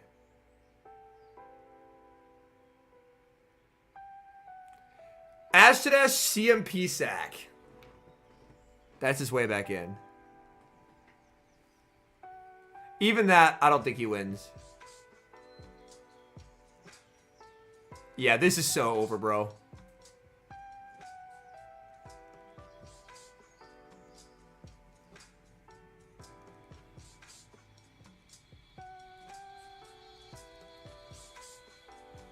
He's just not shielding, yeah.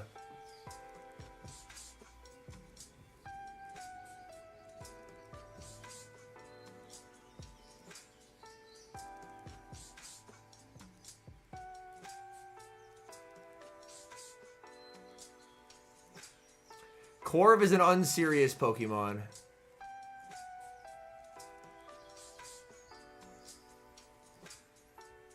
Like, on paper, you're like, damn, Corv, let's go. But then you have to play it, and you're like, shit.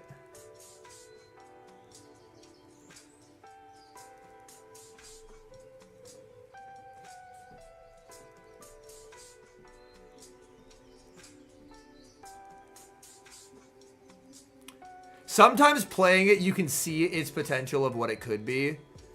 But then the more you play it, the more you're like, shit.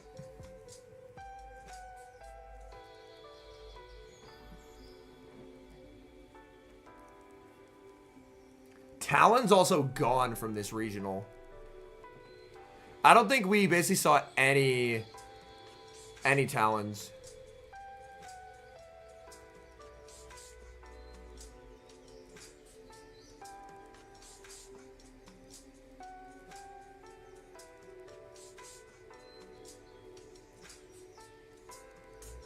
Sceptile played against one early on and beat it, and it's been gone ever since.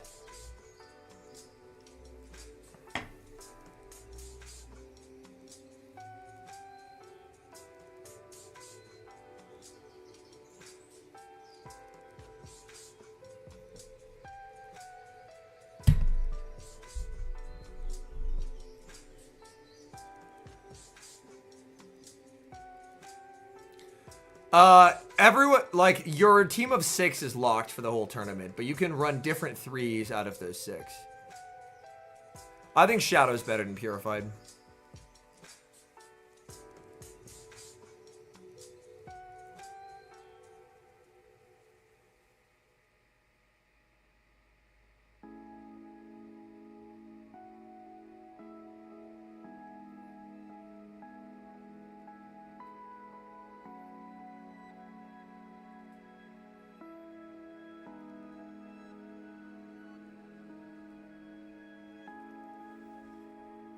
Okay.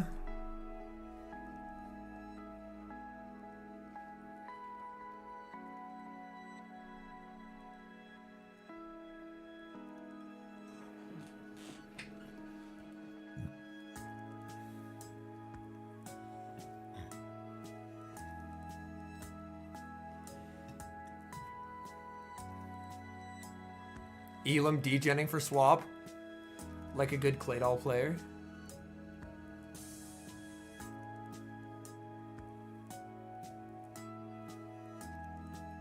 Does he just hard pivot the Shadow Ape now? Is this a range where Shadow Ape could actually knock out? Oh my god, he is. And then he just throws on 5. Oh my god, the timing. This is such a sick play. This is such a sick play.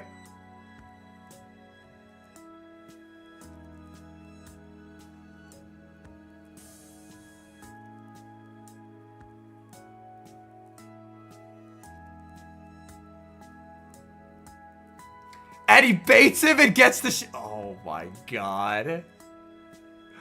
You don't even save that much energy.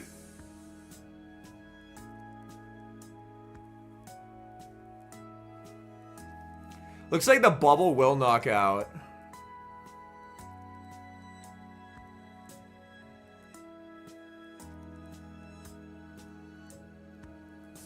See, this is where Corv is just unrelenting. This is where Corv is really sick. He says as Corv is up 2 shields to 0.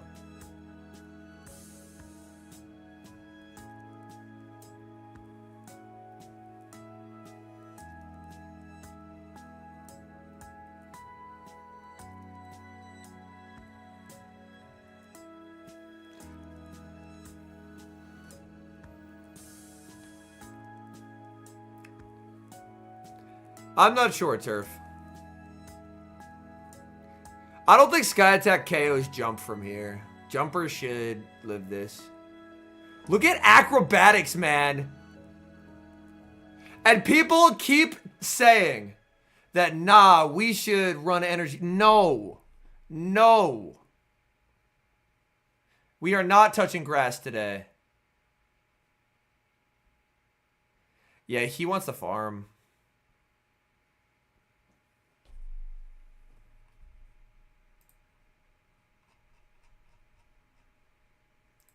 Triple resisted sand attack down is diabolical.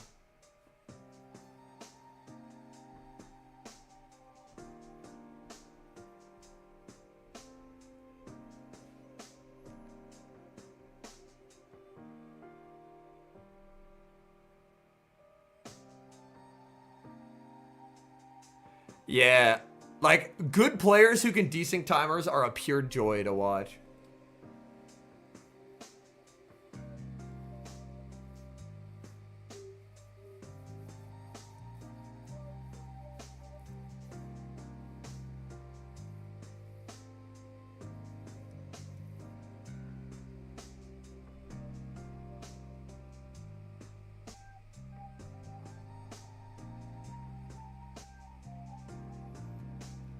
But that Primate switch in was just so perfect.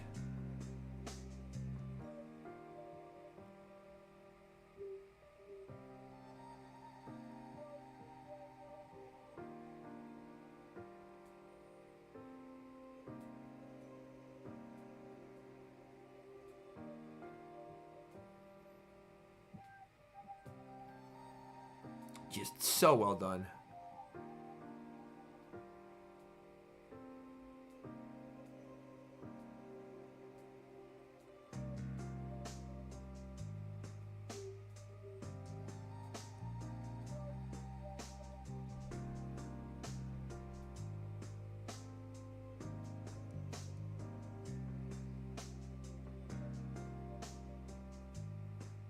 All right, will we get these boys locked in?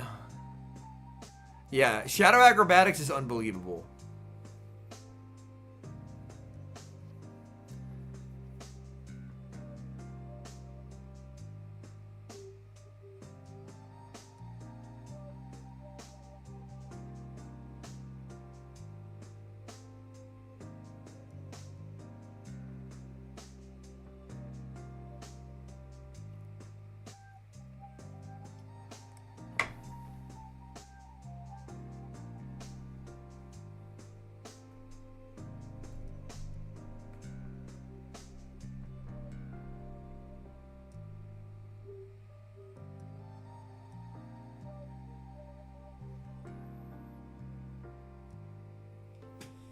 Okay.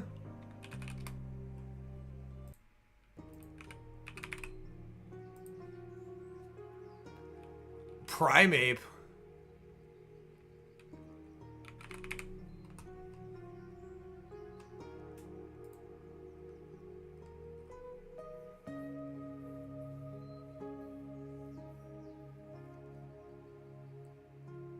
He thinks it's a...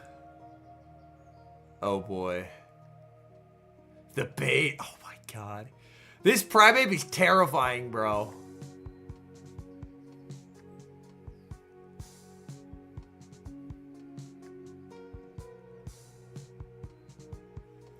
I'll be honest. I don't know if Elam's getting out of this one alive, folks.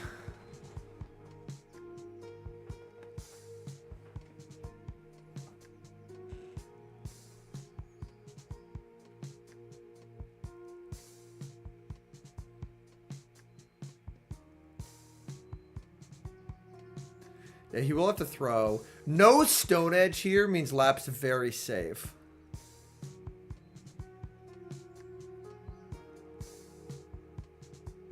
Interesting play. Saving the Lapras.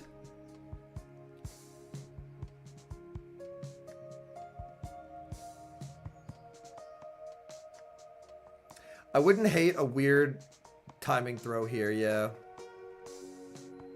You just need the damage.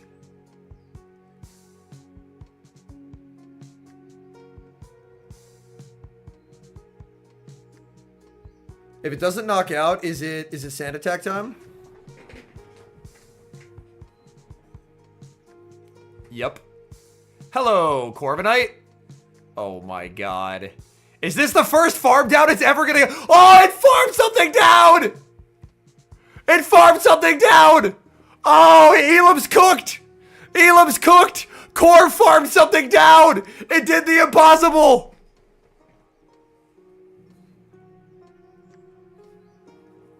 No way, bro.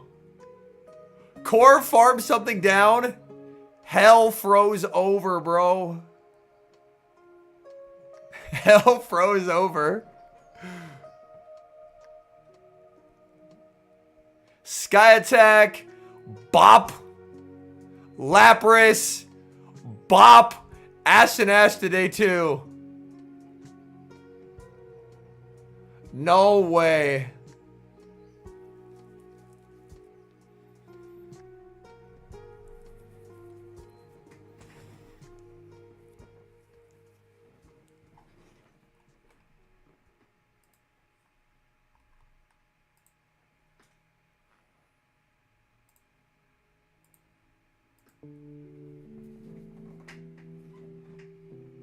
Yeah, this is actually incredible scenes. I never thought I'd see the day.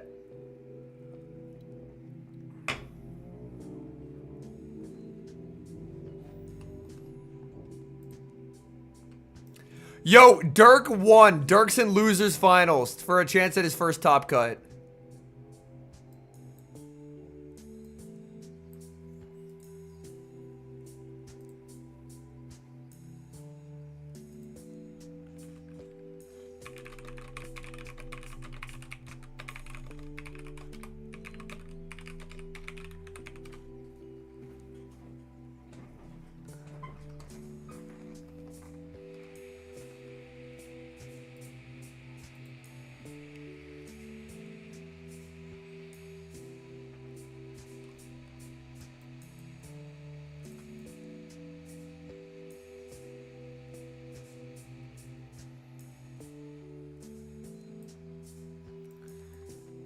Looking through the bracket right now.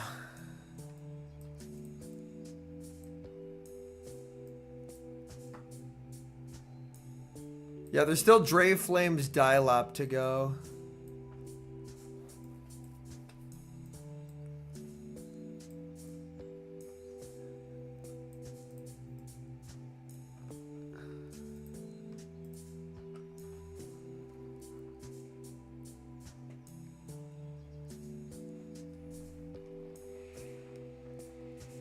Yeah, LW Josh 91. Let me Draco Viz his ass.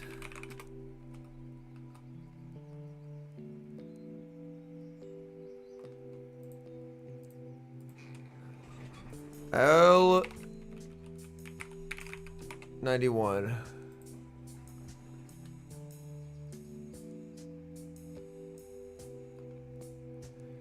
He was 33rd at Baltimore, and he made the leaderboard one time in season 19. So he doesn't have a lot of accolades yet, but has made boards once.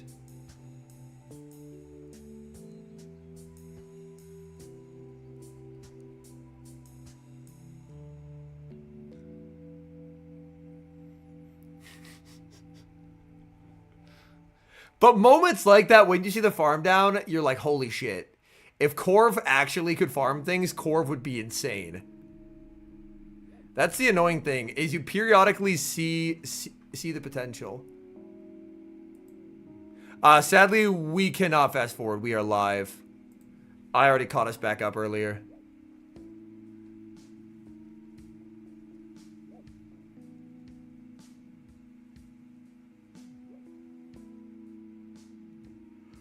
Yeah, we're stuck.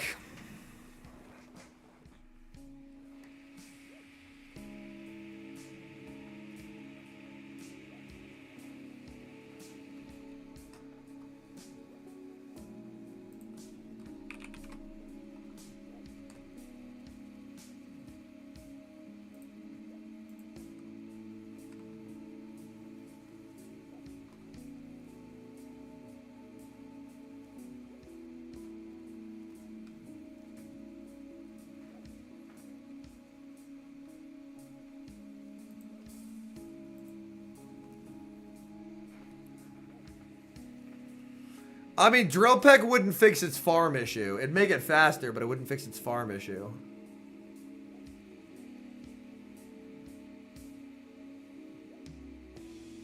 You have a good one, Kishav. Gigantamax Snorlax.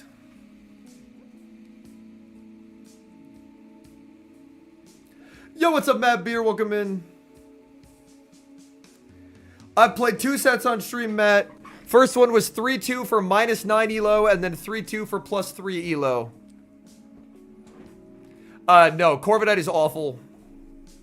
Once Tinkaton releases, Corv will actually be playable. Just off RPSing Tinkaton. But nah, it's pretty bad. Its issue is, it can never farm shit down. If it could farm shit down, it would be insane. Yeah, I'm sitting at number 5 today, which is annoying because my career high in leaderboard was 5. I hit it last season. I hit it earlier this season, and now I hit it again. Please, something other than 5.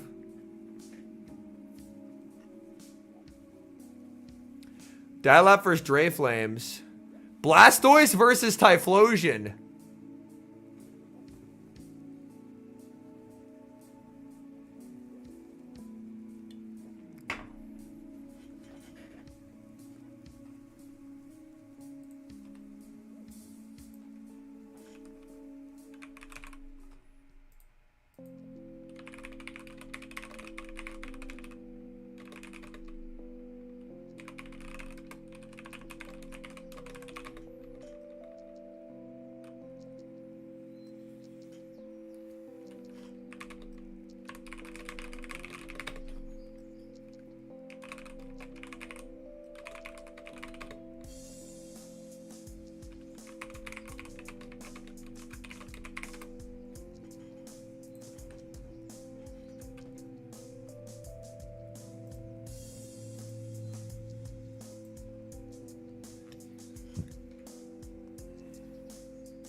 Yeah, after you haven't streamed for a bit, like, you have so much more shit to focus on that genuinely it's way more difficult to play on stream.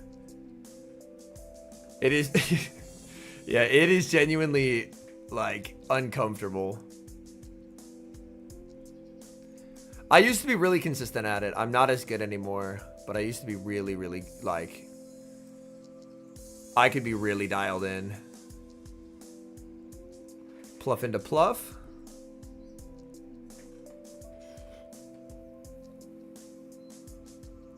Keep forgetting to Yo, same, honestly. Yeah, we got blasting back. Dre Flames nuked. Dialop baited. Oh my god. Bop!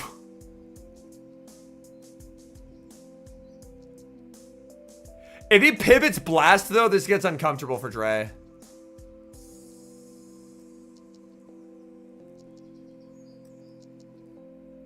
He'll know this is not an acro.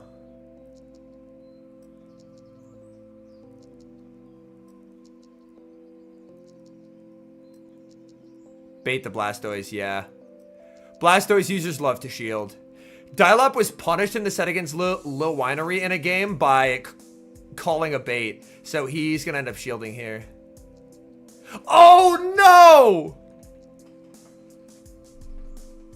Oh, buddy. Oh, buddy. Yeah, Dialop was running this blast on both accounts. I don't think there's a world where he hydros and farms down, right? Surely not. I think that would be his best case scenario, but I don't think he can. I think he has to do 2 and bash, yeah.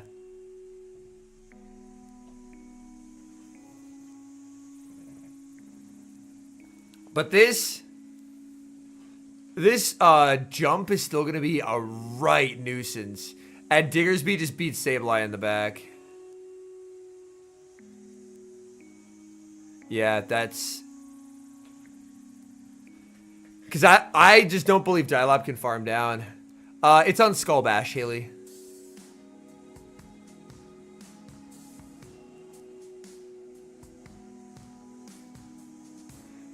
I don't think he has... Unless he's 2 off the Hydro here.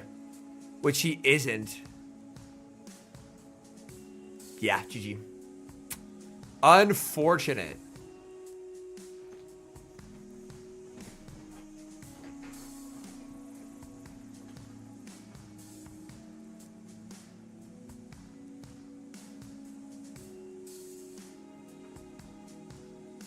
Yeah, Skull Bash is a normal type move.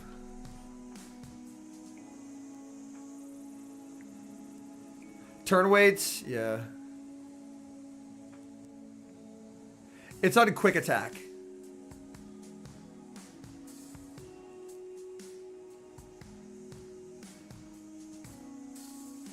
Dre waits so he doesn't get a sneak. Dialop do 2, wait a turn, go for a hero catch. Okay, yeah, no, he just switched instantly. Alright. Diggersby this season. In Show 6, I don't think it's very good. Like, it's tempting in that it can... Like, nothing walls Sableye, and it walls Sableye. So purely from that regard, it's tempting. But I think into a lot of teams, it's going to struggle quite difficultly. Well, OGL and Play Pokemon are night and day, Potato. They are not comparable.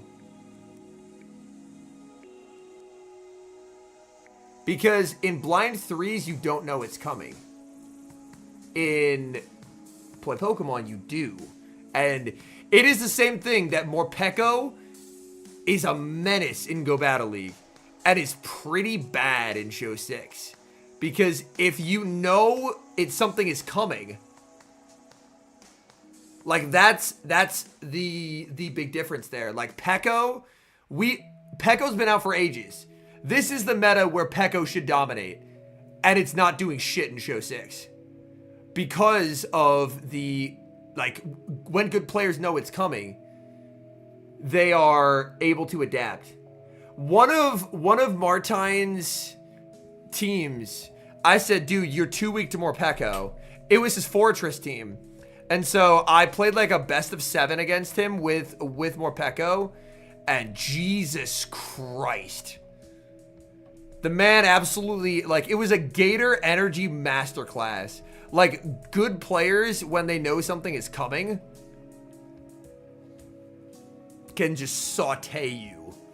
It is, like, it's a whole other fucking animal.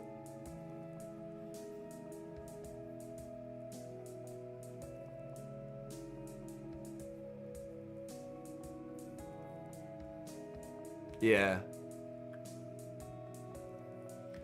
The thing that I don't have any skill with is line sequencing. Like, I can help others line sequence. I can't line sequence in my own battles.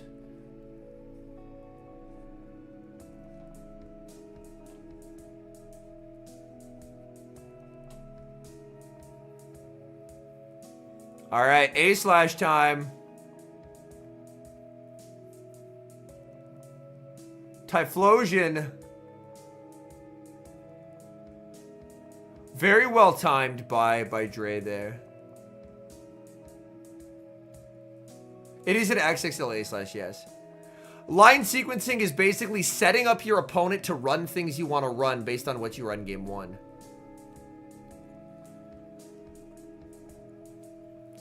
Like, if you've run very strong to something in previous games, running weak to it in game 2 to, like, being like, oh, I can lead weak to this because I've dissuaded them from playing it. Oh my god, Typh is flipping this.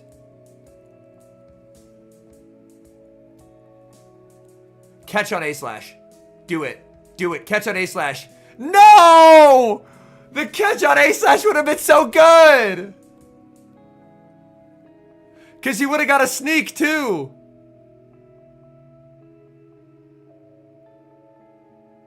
Because now he takes the ensign. Because the catch he would have snuck. That's why it was a good play. Oh, man. And Acro? Yeah. Wait, Drayflames is bash, right? Yeah, Drayflames being bash helps Dialop here. Oh, the catch! Pause. I still think he's cooked. I still think he's cooked. But he's trying.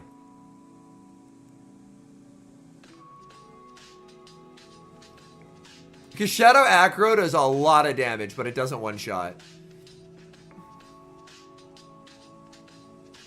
No debuff. Yeah, Dre should still have this. Because it does a lot. He forced the simul! Wow! Beautifully done for Drayflames. Beautifully done for Drayflames. Jesus, that was perfect. That was perfect, man. And it wins him the game. God damn. That was flawless. That was flawless. That's so well done. That is so fucking well done. Yeah, brilliant gameplay there. Because he knows he just can't give him farm.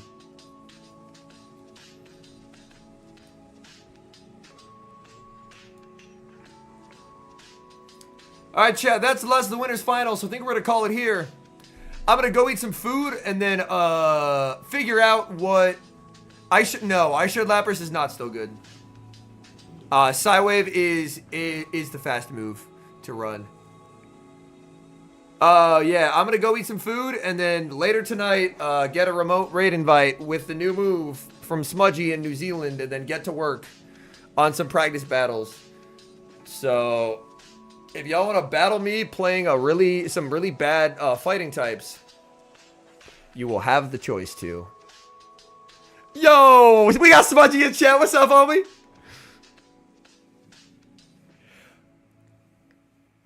Ice Shard is a bad fast move, but Dugong has really good charge moves and insane bulk, so it's fine. But Lapras has a way better fast move now. Psywave is way better than Ice Shard ever was. And it gives it really good coverage, and it allows it to dominate other waters. So that's why Psywave is better.